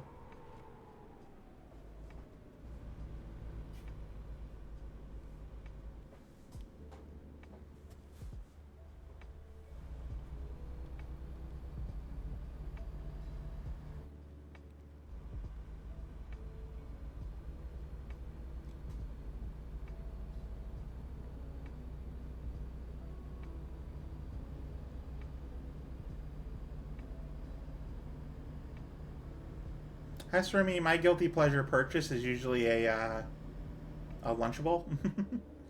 You know, the thing that you had when you were a kid? I buy, there's a sale at the grocery store. You can get 3 of them for $10. And I usually do that one.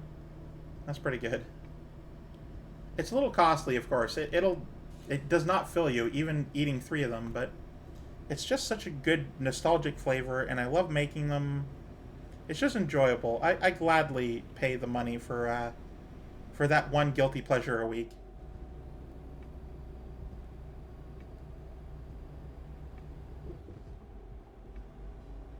Actually, you mean those ones that have cheese and crackers? Well, the cheese and there's different types, right? Like, there's the cheese and the ham and cheese and cracker one. That's pretty good. Not a top pick. There's the burger and hot dog ones, though I never had those for obvious reasons. There's the French fry ones, but my personal pick, and I do get the cheese and summer sausage ones sometimes. Those are pretty good. Like I don't eat the summer sausage, but the cheese in that one is very good. But no, my personal like pick is the pizza ones. I had ramen as a kid. I think childhood basically dictates our. That is true, yeah. That's why I sometimes get cheese strings.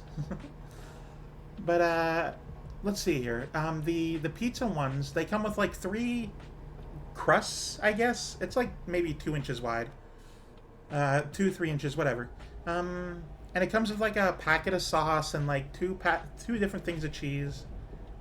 And it's so good. Like everyone usually gets a pepperoni one, and that's fine, but I want both mozzarella and cheddar cheese in my pizza Lunchable.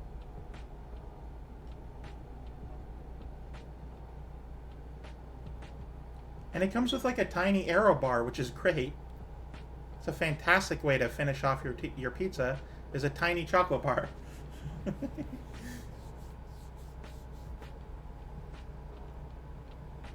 Well, the kettle I'm looking at has an LED lights on it. Ooh, nice.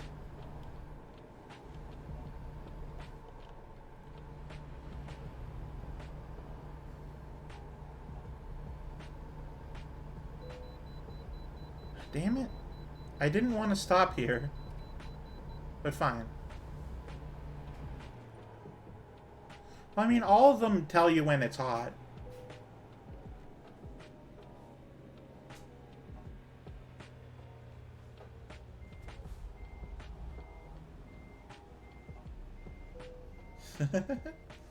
Well, steam usually starts coming off around the 80-degree mark, so be sure not to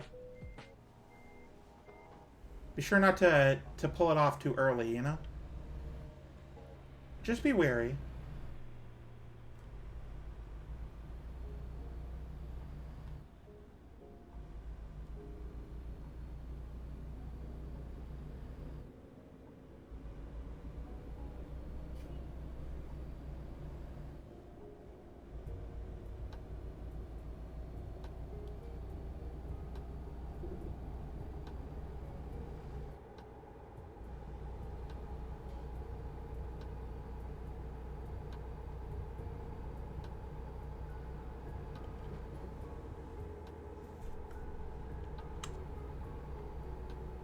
The kettle apparently shuts off when it comes to a boil. Ooh, yeah, mine doesn't do that. It's a bit of an older model, but yeah, no, I've heard about that. That sounds great. Usually when I'm done pouring, I hit a button that like turns off the temperature raising bit. It's like a manual shut off.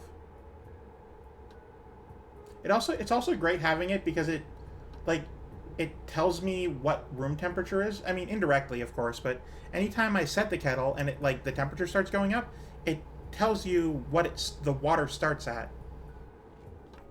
And that's great.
Alt of...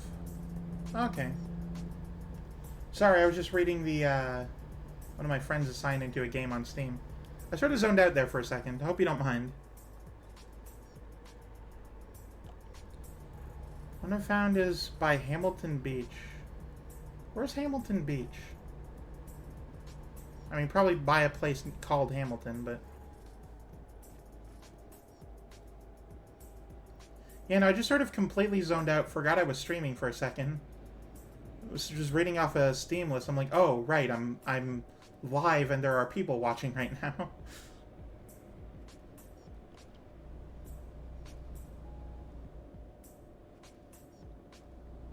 Oh, the brand is Hamilton Beach. Okay.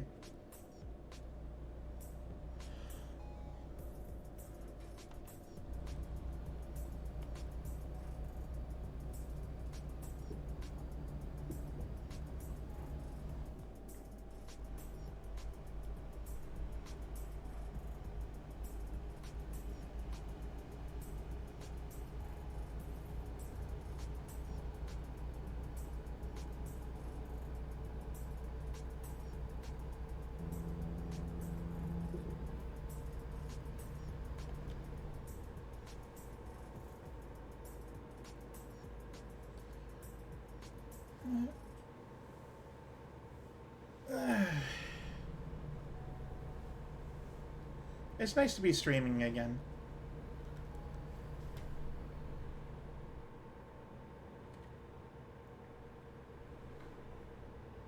The week was rough, but I am happy that I'm back, you know? I enjoy this too much. Just spending time chatting one-on-one with somebody. Or like, you know, a small group chat. Honestly, it's great. Thank you. Thank you. I'm glad. Honestly, I really am. Like, there's always going to be a part of me that wonders why people enjoy just watching me play a game. And I'm quiet, and I'm not really exciting. I don't really do any of the eye-catching crap. I just sort of do my own thing, and apparently people like that, and and I'll never fully understand why, though, you know, of course, it makes sense. People want relaxing things to hang out at, but...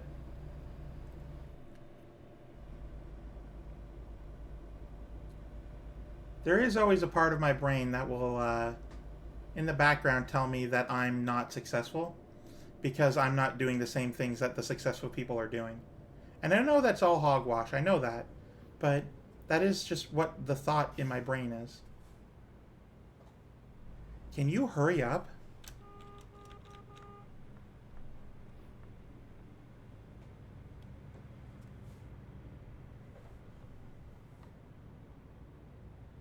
Now look what you've done. The people behind me are suffering.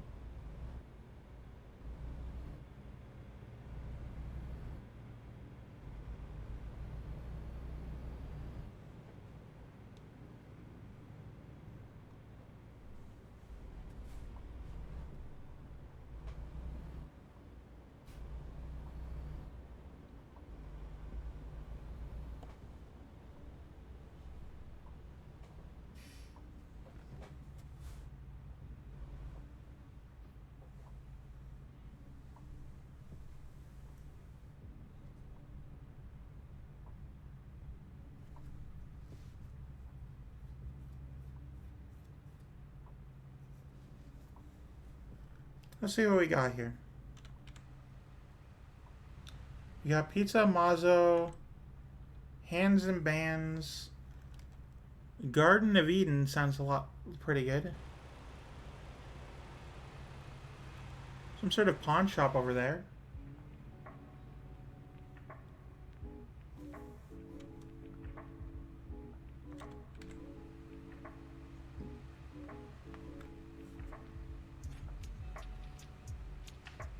We have about 15 different types of parking lot. Wait, that building behind me has a dragon on it.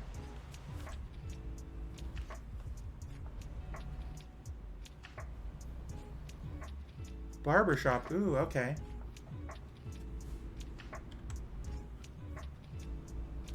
What's that to my right coming up? Green Mart. Oh, okay, so it's probably like a Whole Foods.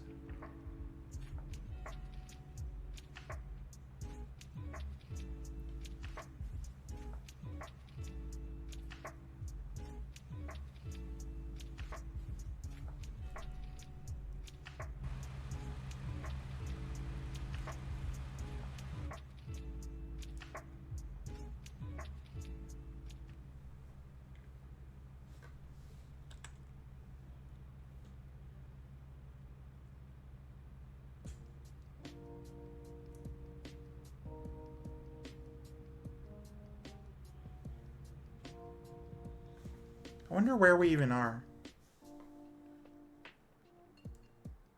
Oh, we're here. Okay. We came from all the way the hell up here. Way up here. In Great Falls a while ago.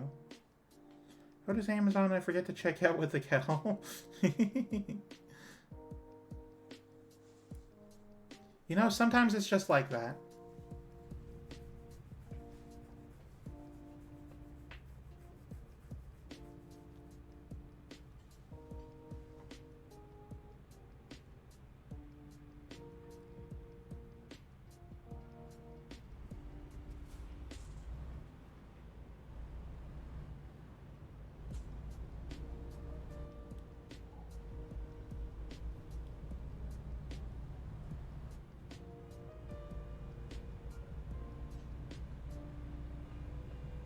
There's a train nearby. Oh, it's to the right over there.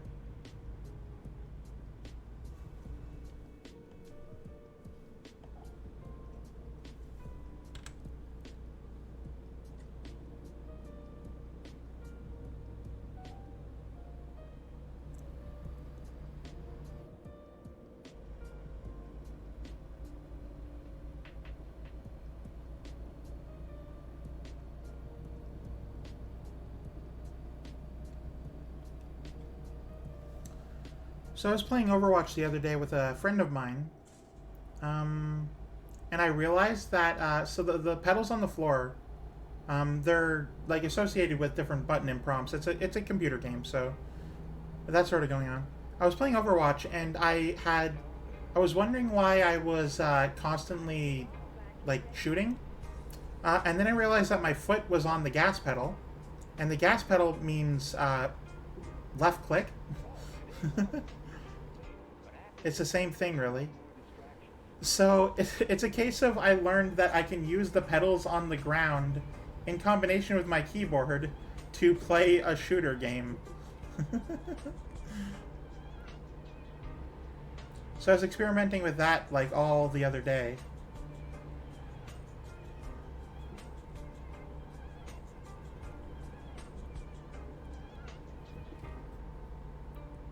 I might remap reload to one of those the pedals too. See if I can figure that out. Because I think that'd be awesome. That way I can manually reload with my feet. Oh. Need to listen to an audiobook to be honest as well. You need to? I get wanting to. I don't think you need to, though.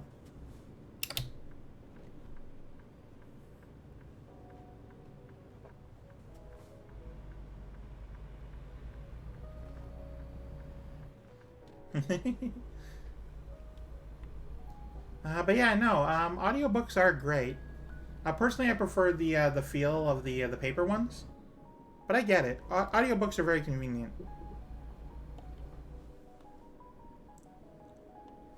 I just can't read fast enough when I'm doing an audiobook. It feels very slow motion for me. I know I'm speaking a very excited tone, I feel. Hey, I prefer that you're excited over not being, you know? If you want to info dump on me about whatever audiobook, that would be great. I would really enjoy that.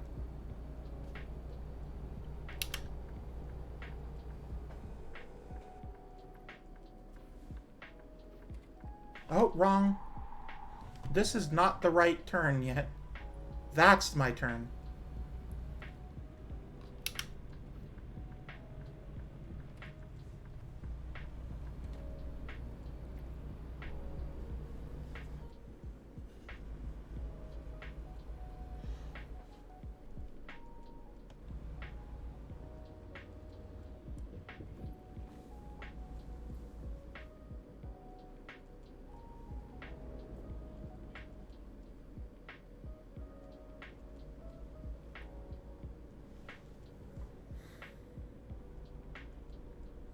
Speaking of slow motion, that's what I feel like I'm doing right now.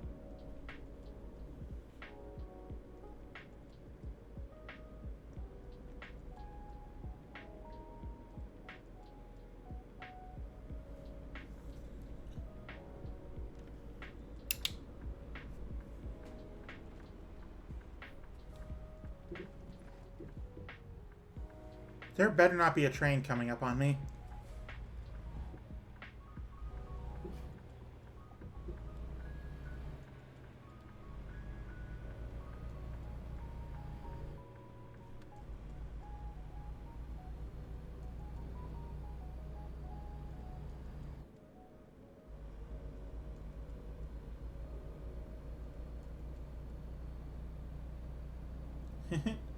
This is a great game. Driving a truck is hard, to be honest. I mean, I can imagine so, based on just the weight alone. Like, a car compared to a truck is... There's no contest there. The truck is the harder one. But, yeah, I know, this is a fantastic game that I love. I'm really glad that I get to play it, and that people enjoy it enough that I'm able to play it. Because I've always loved this game. It's always sort of put me to sleep, too. Like, it's very relaxing just being on the road. Sort of watching the scenery go by. But yeah, I know, it's... I can't explain how much I enjoy this game. It's very difficult to put it to words.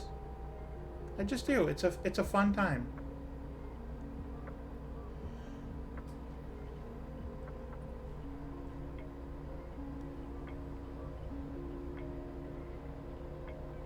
I call this game Road Trip Simulator. I mean, I call it Road Trip Simulator after it gets all of the states and starts working on Canada, because then you can go from ocean to ocean. I mean, I guess you sort of can now that they got that they have Texas, but even so.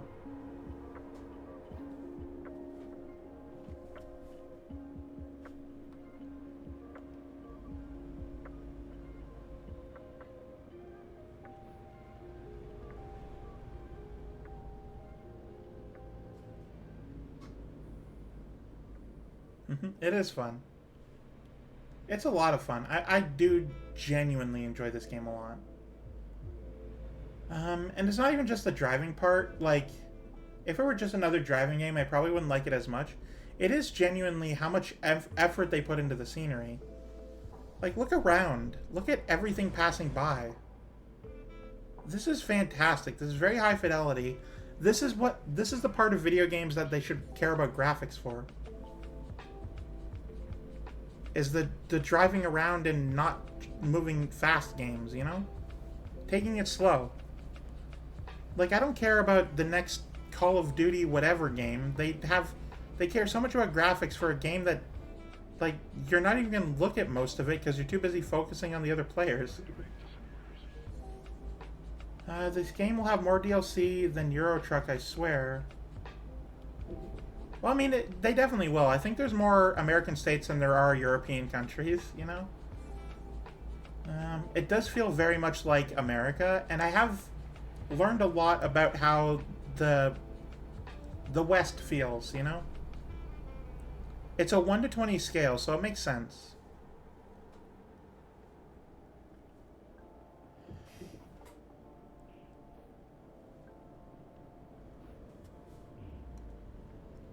Hey, oh, I keep not knowing how to pronounce your name. Guys Pina Rotini, welcome in.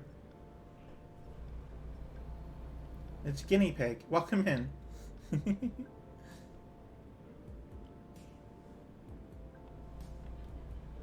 I'm very sorry that I butchered your name. I'm glad you're here, though.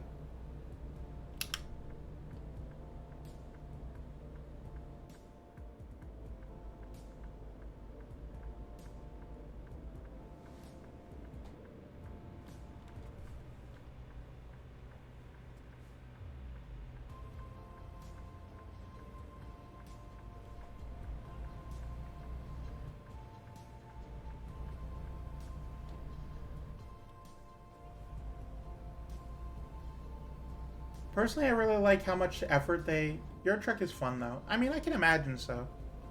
I love how much effort they put into, like each individual state too.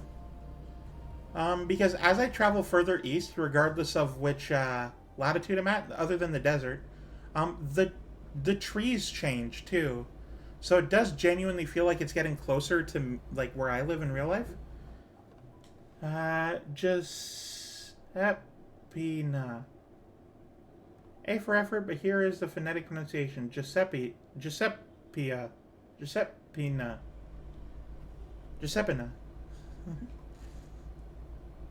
They have cabs.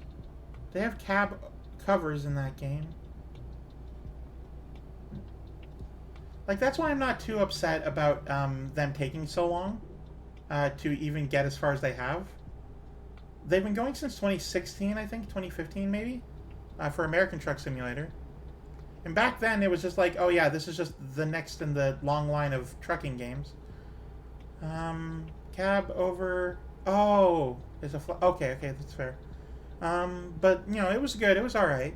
And I played it and I enjoyed it. And, maybe a year or two later, I came back to it. And there was a few new DLC. They had Washington and Oregon. I'm like, oh, that's neat. It's not just Vegas anymore. It's like that whole area. And I'm like, that's cool. And I bought all the ones that were there at the time. But I'm like, oh yeah, no, this is great. And then I played it for a bit, and I had to stop because every time I tried, it was putting me to sleep. Because it's just so relaxing to drive around in this game. But by the time I was going to do VTubing, I'm just like, well, I mean, I own this game that I've put a lot of money into. I should probably focus on and do that. Which is actually the main reason I got this, or I started doing this for my channel, is because I'm just like, well, I have put a lot of money into this game that is really good for slow, long time playing.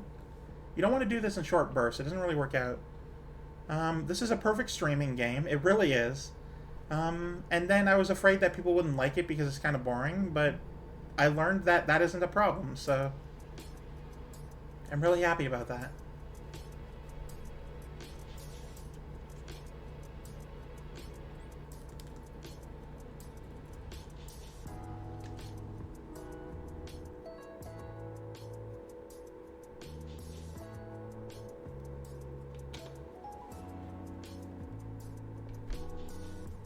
This game is perfect to encourage everyone to, yeah. Ye people will always come to this and the sister game. Yeah. The truck simulator games are great.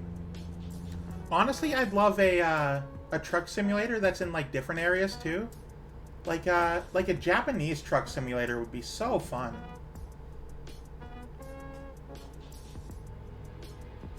Because that country is larger than a lot of people realize.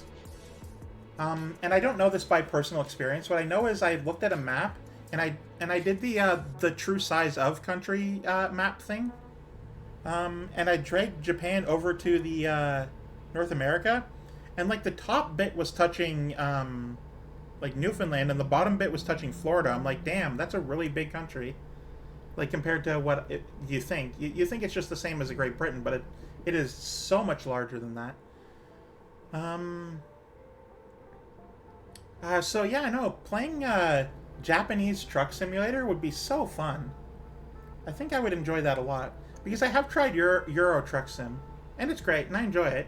Not as much as this one, of course, because I like North America, but I feel like it'd be great. You have the three areas sort of represented.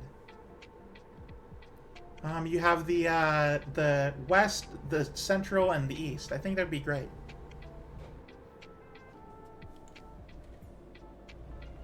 I honestly think SCS just combine the two games into one using their name of their online service, World of Trucks. Do the area expansions that are standalone. I mean, they're working on it, right? Eventually they'll have every American state. I think at that point they'll probably combine the two games. I feel like that would be a good point to like combine them, but that's probably going to be like a decade or two from now, so it's not. I'm not in any rush.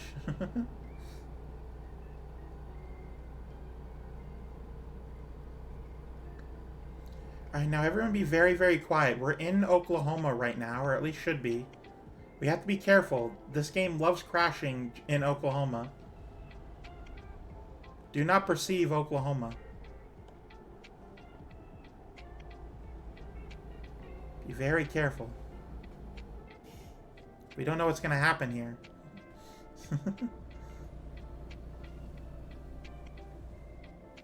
But let's see here. I was going to say probably maybe an Australian truck simulator, but so much of that would just be open. That's crash number 5.5. So much of that would just be open desert, and I don't know how enjoyable that would be. Maybe they could figure it out. I don't know. They're smart developers.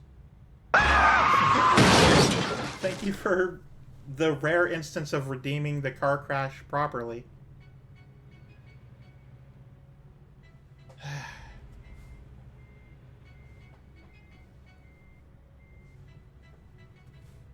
There you go.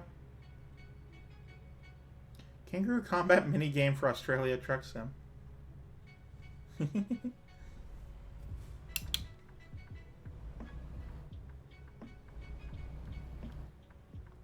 No, I'm going through. I'm not stopping at this yellow. I don't care. I'm driving through this.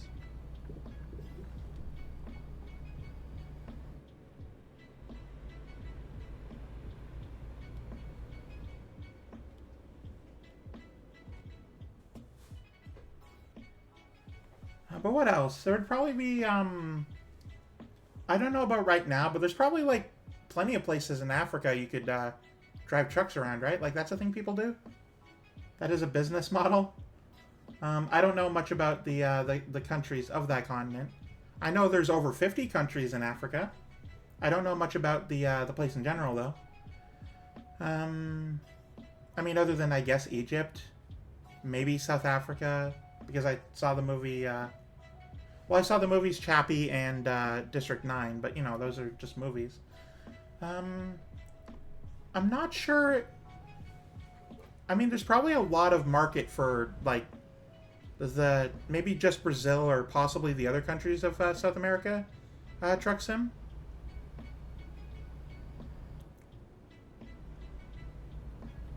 I would suggest, like, if it were politically viable, I would suggest maybe like a Chinese truck simulator. Because back in the day, back like a decade ago, there used to be, before a lot of the current upheaval, there used to be a lot of travel blog channels that were just in China, and it was great. And the countryside looked very beautiful back then. It probably looks the same, I don't know. But yeah, they would travel and they would go and they live there too. It's all legal. It's all great. Oh, I got a turn here. Recent problems have been like a problem. But of course you can't really control that, so nothing to do about it. So if politically it would be viable, I think like a Chinese, I know a Chinese truck simulator would be a great idea. I just don't think it's very viable, like I said, politically. You have to be very careful about things like that. I don't know, I just think that this game model is very good and allows you to see places you normally wouldn't, right? Like, there are so many different things you can, like, there's so many different games set in different places, but obviously they're not to this level. You don't see the country, you just see the town or whatever that you're in. This game has given me a very good appreciation for the American countryside. And Euro Truck Simulator has given me a very good appreciation for France. Specifically, because I didn't really go much else. I mean, I guess the UK too. But I think it would be great to be able to go to other places too, you know? To, like, see the world through a very curated, and, like, highly detailed lens. Grand Truck Sim possibly with a silly joke isekai mode?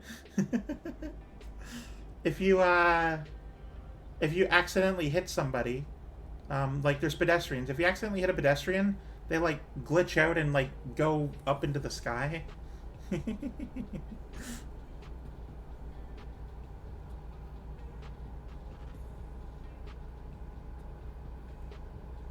I think that'd be a neat Easter egg.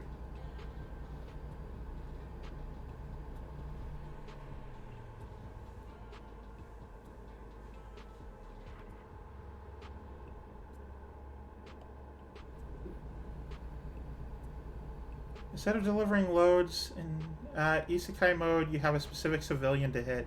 Oh, I have to turn here. Damn, I didn't expect to get air.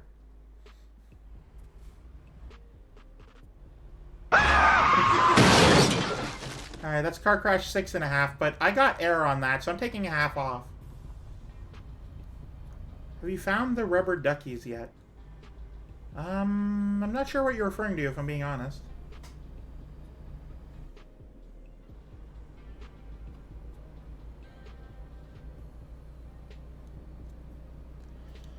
I got distracted by chat and had to go off a ramp. There's some big rubber duckies on the map somewhere. Are there? Tell me which state at least. I'll see about that. Please inform me which state the rubber ducks are in, and I will look around for them. We'll make a stream out of it.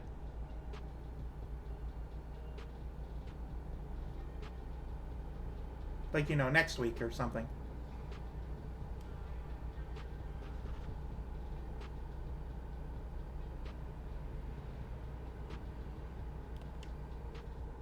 The truck is durable, so absolutely. I paid a lot of money for this truck. It better be. I've sunk so much money. Oh, thank you.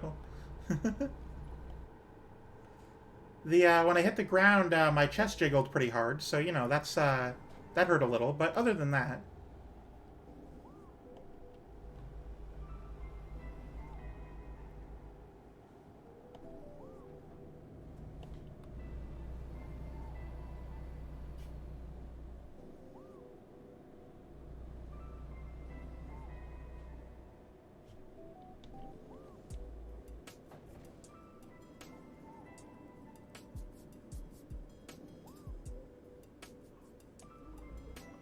Oh, that's a yawn. Got no time to report an accident. Gotta keep chugging along. That's true.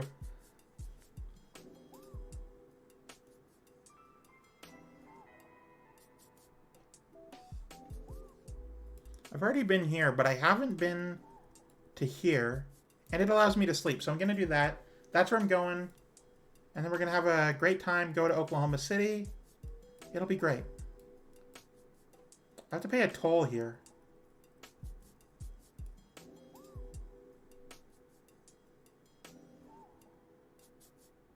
This is where I had to do my damn jump. Every time I go to Oklahoma, something weird happens. Do not perceive Oklahoma.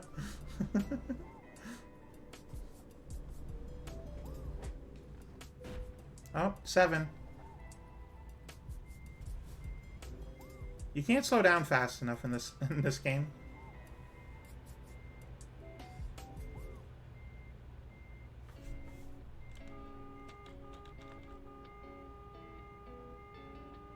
Go. Yeah, I unfortunately have a pair already. They're a little heavy.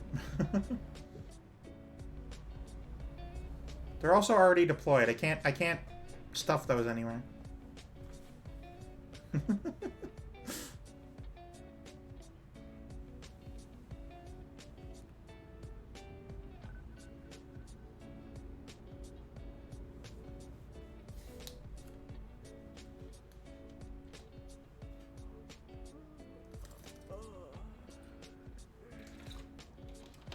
And going as they were a little busy flying through the windshield. Look, the windshield is fine. There's no cracks anywhere in it. See, we're good. We're great.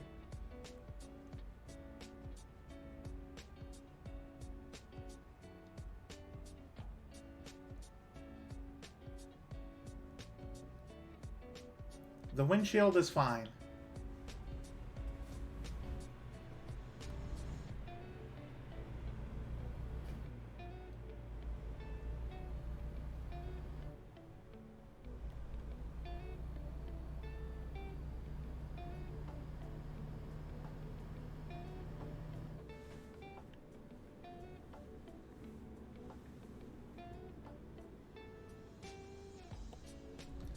a minute to pop their bones back when they're supposed to be. My bones are okay. They're getting a little old. I'm in my 30s now. I do wake up with joint pain every now and then, but you know, it's fine.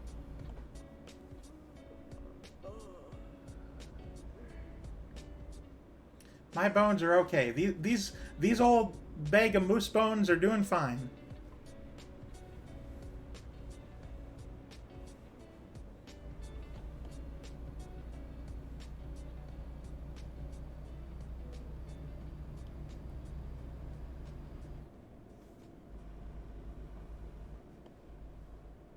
I wonder what happens if you hit a car at top speed on purpose.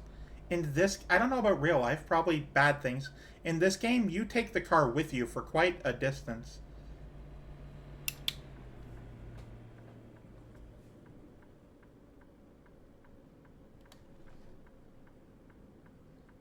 That's, of course, assuming that it isn't also going...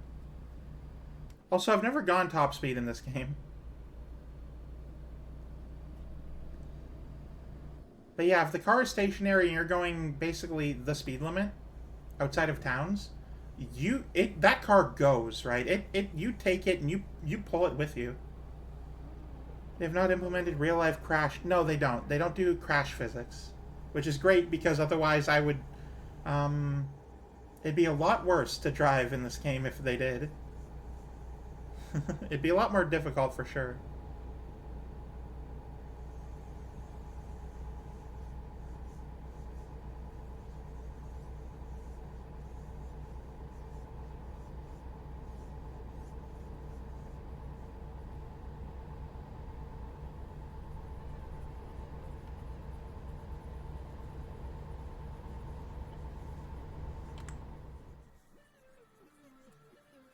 Okay, good. It's the next one. I was wondering. All cars are invincible. That's true. And as long as you give them enough space, they will start moving again. So the drivers are invincible too. That doesn't make it any easier for you because your truck does take damage. And you have like engine malfunctions and all that sort of crap. Which if we drive long enough, we'll experience one too.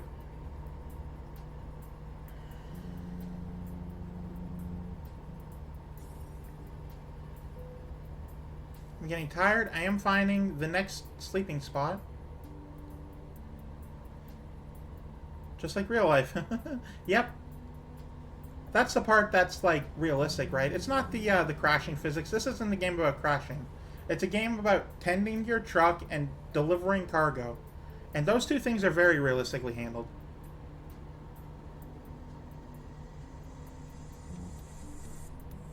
Simulating like reversing with your cargo is so fun, actually, all things considered. I'm bad at it and I rarely do it, but like when I do, it's really fun.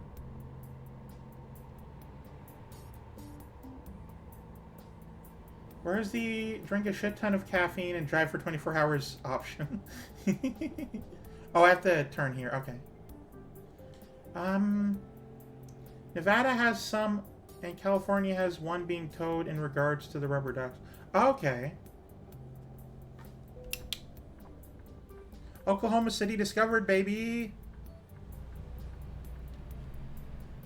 Alright, well that means I don't have to go to the... Oh, I discovered all the cities in Oklahoma. That means I don't have to do this one. I guess this is Oklahoma City, despite that. So I went through the entire city on the highway. Twice. Maybe 3 times. I don't remember. Never discovered the city. The only time I do is when I take an exit over here. This city... This game is crazy. I don't have time for red lights. I'm tired and I'm going to sleep soon.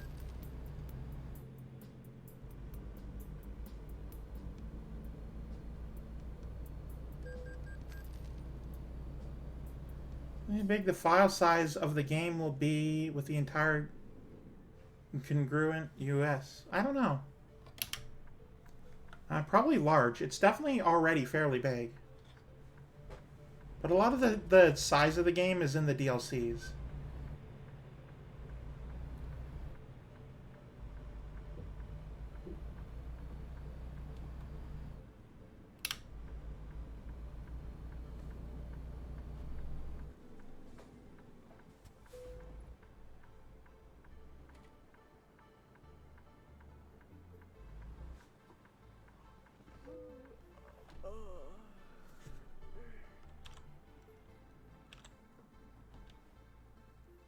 Here we go. Yeah, the chassis is taking more damage than the cabin, which makes sense. We did go over a ramp and land on the ground.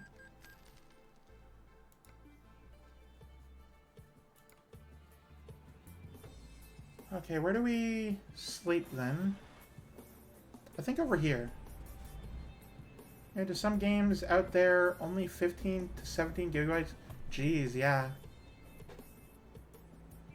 Can I sleep here? Is that allowed? Oh, right. Maybe I,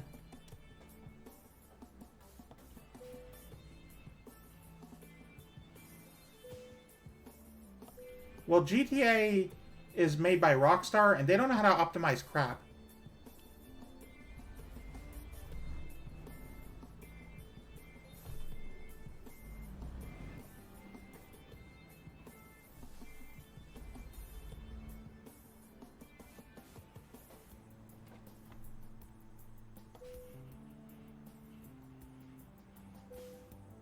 Let me fucking sleep.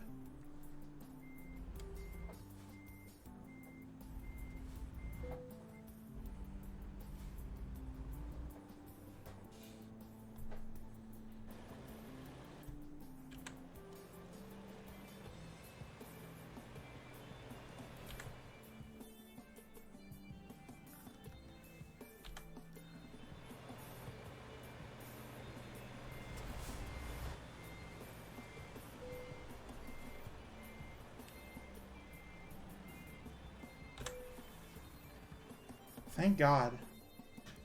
These things would probably be like an entire terabyte. Yeah, probably, honestly. Alright. Nope. Fuck. I didn't mean to sleep twice in a row. Is this delivery late? Remains 5 hours. Thank God. I meant to turn the engine back on, but I slept twice in a row.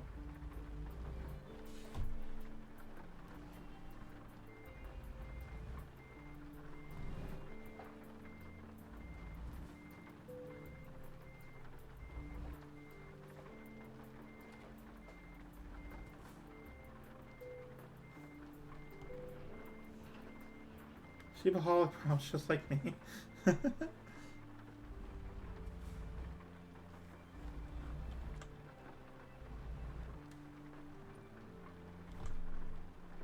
gonna have to go around the building because this is, fortunately very tight turns.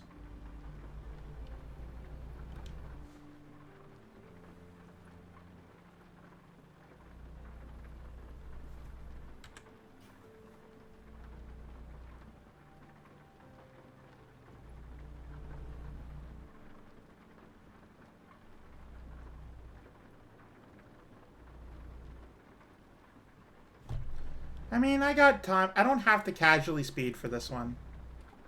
Maybe a little rule breaking, but definitely not casual speeding. I don't need to. I probably should, but especially if I keep running into red lights. But, you know. If I take a look at the map, it's only one city over, you know? It's in Tulsa. The big problem are going to be these toll roads, which I hope are automatic, but I don't remember. It's been a while since I've been to this part of the country in the game. If I hit steering wheel finally for the... I do! I've been using it the entire time. I've been using the steering wheel the whole time. It's been great. I love the steering wheel. I'm using the pedal right now to go forward. And I'm steering slowly and carefully with my wheel right now. The click you hear, that's the click of the steering wheel. Also, wow, you can't stop for anything in this game. Yeah, there is a percentage dead stop in this game.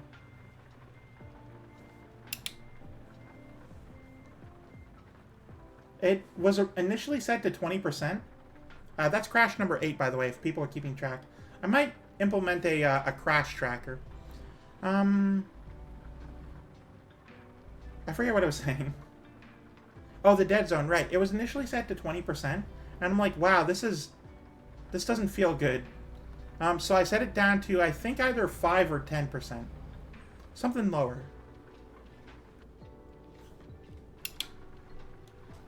Slow down.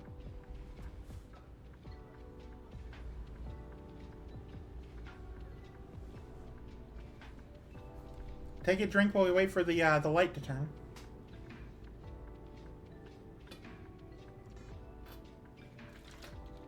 We'll probably get another ad in before we're done here. Remember the dead zone on my end, but that's just me. Just feels odd to me to turn the wheel and not see any response. I turned very slightly and see some response, right? I just didn't want to have the problem of the mouse steering where you have to make micro adjustments like every tiny increment of a fraction of like turning in order to get it to go straight. I want a slight amount of dead zone. I want a little bit.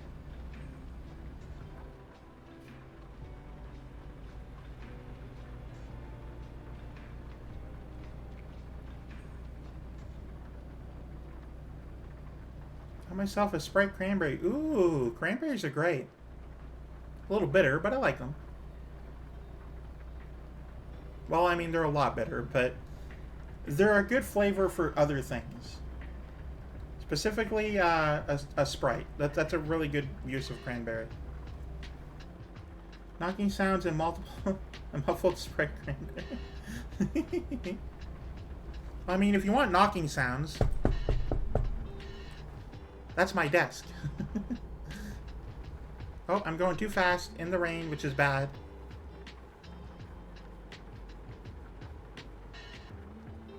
There we go. Let it get down to 97 and then we're good.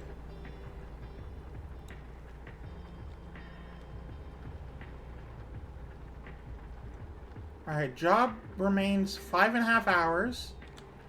And I'm going to be there in 2.5, so we're fine. Unless I miss a turn or something.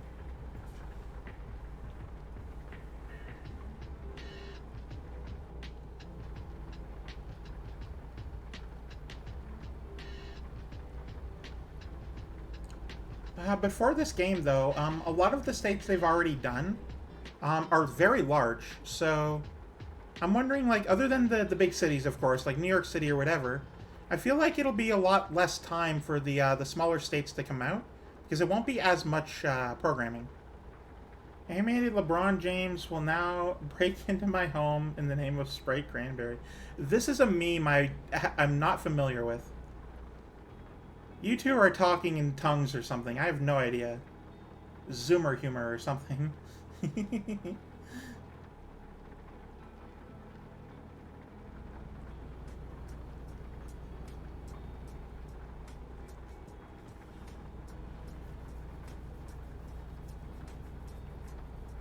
Oh, game freeze for a second there.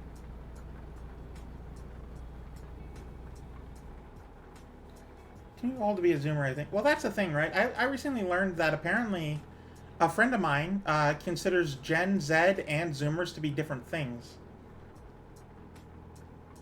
So, really, I guess it depends on which age range you fall into. If you're over 25, then you're definitely not. If you're under 25, you have a chance of being. Rain suddenly stopped.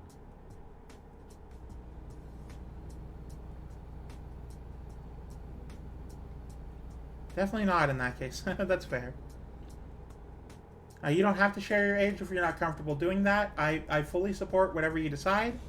I am 31, and I will, I mean, I'm not gonna be proud of that number, but, like, that is just my age, you know? I don't mind getting a little older. There's wisdom in experience. Oh, good. This looks like an automated toll. I'm fine with that.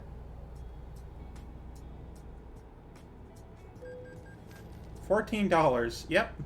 That is so irrelevant.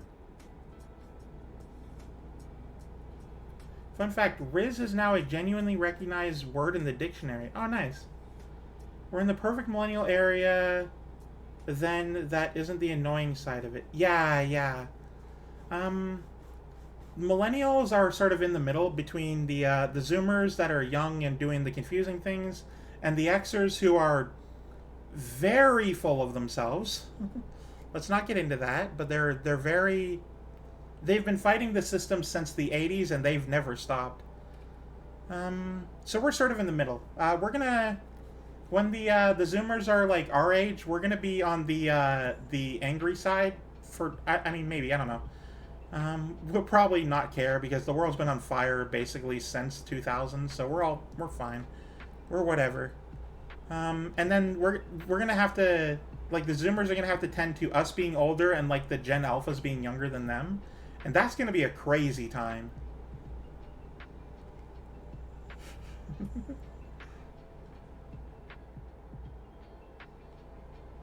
Ooh, car broken down on the side of the road.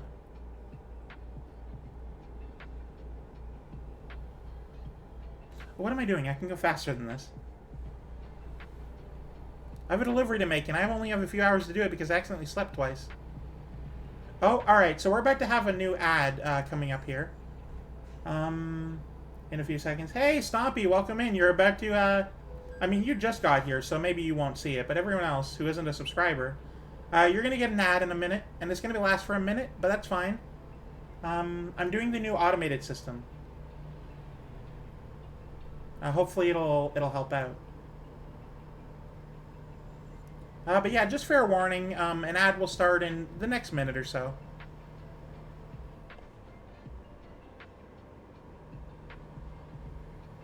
Damn it, I have terrible timing today. No, it's fine, it's fine. Usually there's like a 5-minute, like, grace period. So, honestly, oh, we gotta slow down the leg. Gotta slow down pretty hard. But yeah, I think early millennial is in good spot where we got to grow up learning and becoming efficient with tech and know the good and the bad. Alright, so the ad should be starting soon, just by the way. Hopefully too much of one thing and some things. So I'm not going to talk too much about this until the ad is done. So just, I'll be back. Don't worry. We'll be back. Not too important driving in the meantime.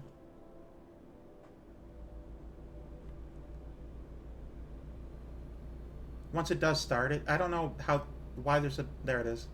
I don't know why there's a delay. It's really weird. Oh, okay.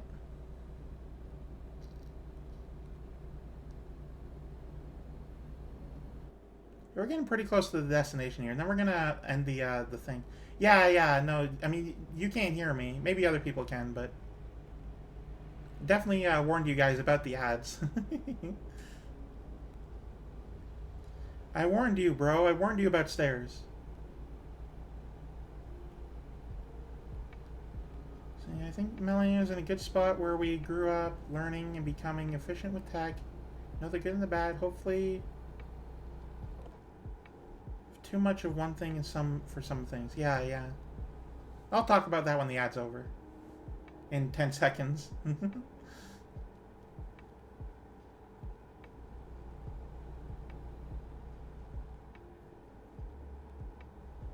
Alright, welcome back.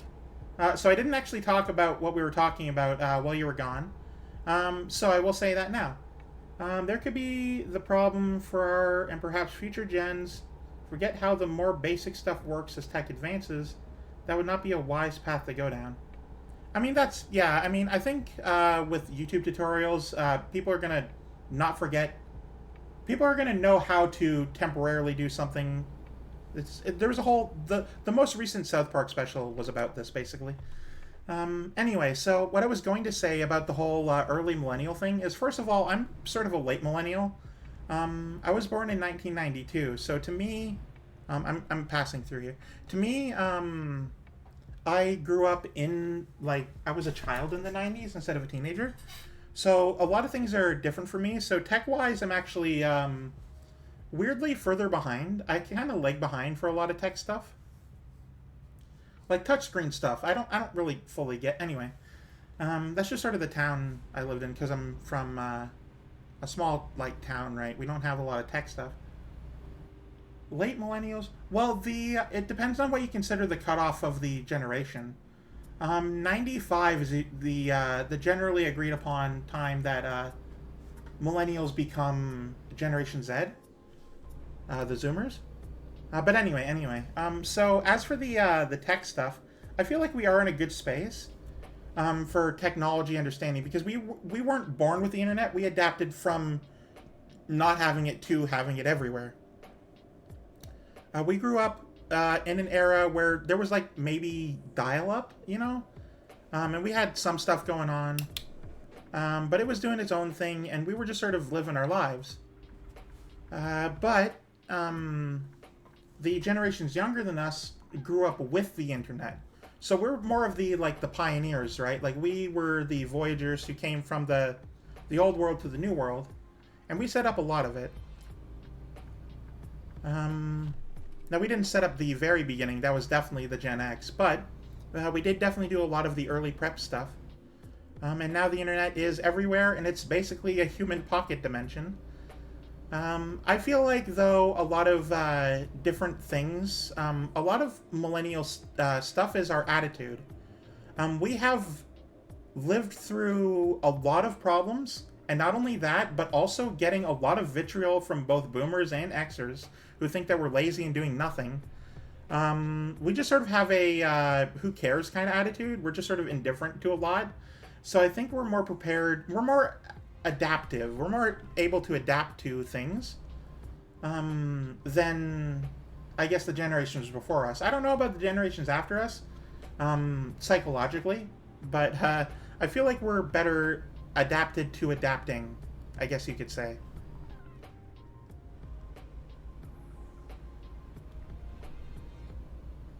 In the same gen, used to have to go knock on a friend's door at the weekend to see. Oh, I remember knocking on the friend's door before, before everyone had phones, right?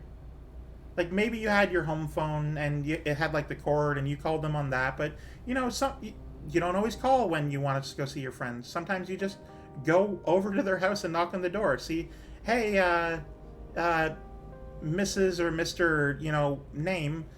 Is my friend here? And they say, oh yeah, no, let me go call them. And that was a whole thing. I remember one time, I agreed to meet with my friends. I think I was like 14 at the time. I agreed to meet with my friends, and we had different spots we went to. And I haven't done this since, but people used to do this all the time, where I would go to a friend house, see, hey, are they there? No, they were here however long ago. They left, and then I had to, guess where they went. And it's a lot of guesswork, but eventually I'm like, okay, they probably went here. I went in, asked, hey, were they here? And they're just like, oh, yeah, no, crash number 9. That was me being distracted, though.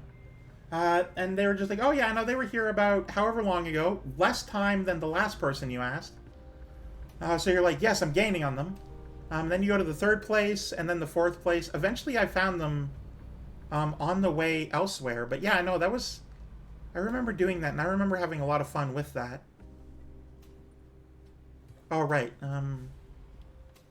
But you don't really do that anymore. Don't drive in real life distracted, yeah.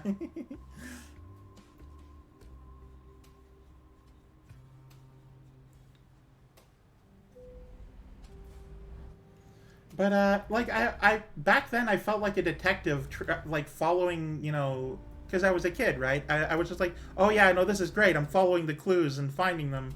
Even though it wasn't really, clues. It was just, hey, this is how long ago they were here. No crime was committed. They were just hanging out.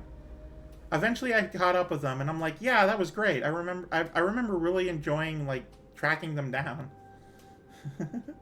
You can't really do that anymore because everyone has a phone all the time. And you message them in Discord like, hey, where you at? And they're like, oh, we're here. How long are you going to be? We're going to be this long. Everyone pays attention to everything now. And, why wouldn't you? There's no reason not to. I just miss the days when there were no alternatives and you had to go find them. I'm not going to ask for those days back, but I do miss them. Honestly, it's a lot nicer not to have to find people. It's just, It's just a fun little nostalgic thing.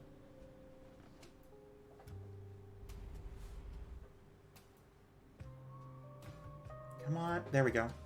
All right. Oh.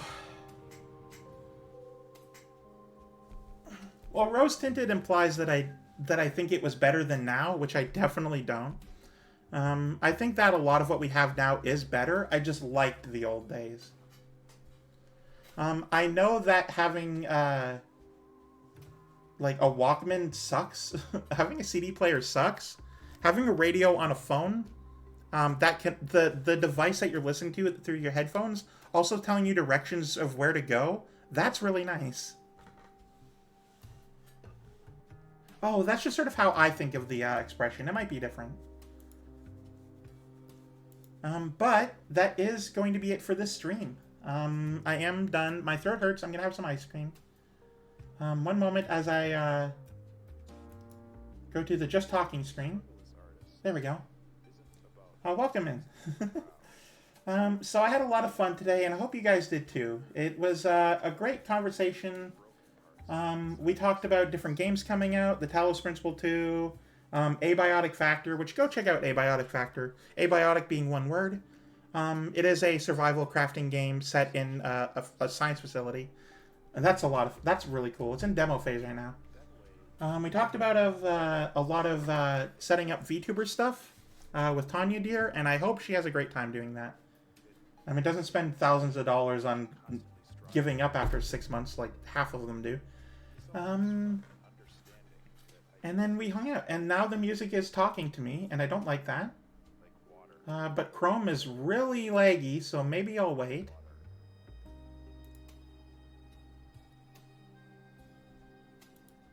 Yeah, I guess we'll wait, and the music will just be its own thing. But I had a lot of fun, and I hope you guys did too. I'm really glad that it's been chatty the whole time.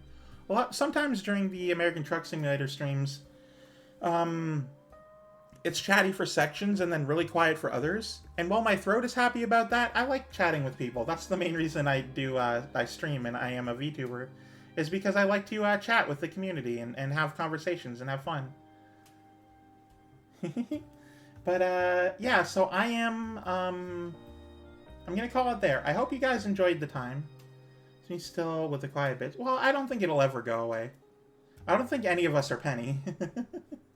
But that being said, so on Wednesday I'm gonna do Train Valley 2. Please tune in for that one. That one's usually my worst performing stream.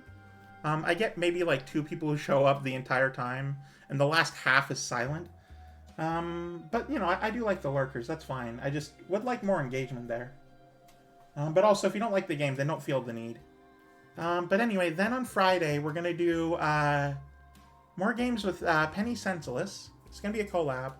I'm hoping to do Human Fall Flat. Get that going. I think that would be great. We may eventually return to Sunhaven, but Sunhaven, while it's fun, I don't know. I don't enjoy it as much. It just doesn't call to me the same way, say, Stardew Valley does. I guess I just don't... I'm not as interested in the farming games as other people are. I like certain farming gamings, of course. You know, the main one being Stardew Valley, but I don't know. It has to have a certain feel to it, I guess. Stardew Valley has a very low poly, cutesy kind of feel to it. I don't know. It's hard to explain why I like it that one and not other ones. But anyway, we're going to do Human Fall Flat on Friday with Penny. And then next week, we're returning back here with more American Truck Simulator. We may go on that duck hunt. I don't know. But have you tried Farming Simulator from the Giant software? I have. It is genuinely a really enjoyable game. For the same way ATS is really fun. But I don't want to play that game alone. I would love to do that with a friend. And that game is not worth buying unless you plan on playing a lot of it. So I'm not going to tell somebody to get Farming Simulator, 2019 or whatever. But thank you everyone for being here. I had a lot of fun, and I hope you did too. Let's find someone to raid. Let me see here. Who's currently on? The answer is a lot of people, but oh, Chrome is slow. Oh no, Chrome, please. Please work with me here. I just want to see who's live.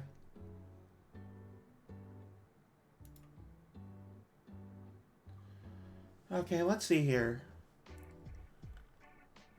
Duly Noted Gaming is playing Escape Academy? I wouldn't raid into Jeremy Dooley anyway. They're a very large streamer. They would not do anything. Raiding is about showing community support to people who don't really get it. Yeah, I hope you can catch the next one too, Stompy. Alright, let's see this person. Oh, I can't... Let's see here. They're 47 minutes in, and they're playing Genshin Impact. Okay, let's see here. What game is similar to what we're currently doing? Oh, Needles is playing Sunhaven. Sarah's playing DMC.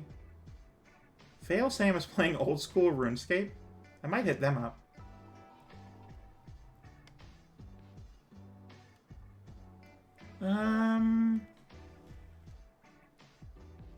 Yeah, let's do Gumi 730. They're playing Genshin. They have a new model, which, by the way, looks adorable. Oh my god. They're gonna love us, and they're LGBT friendly. So let's go raid into them. Thank you everyone for being here. You'll get the raid message in a moment. Thank you, and have a very good night.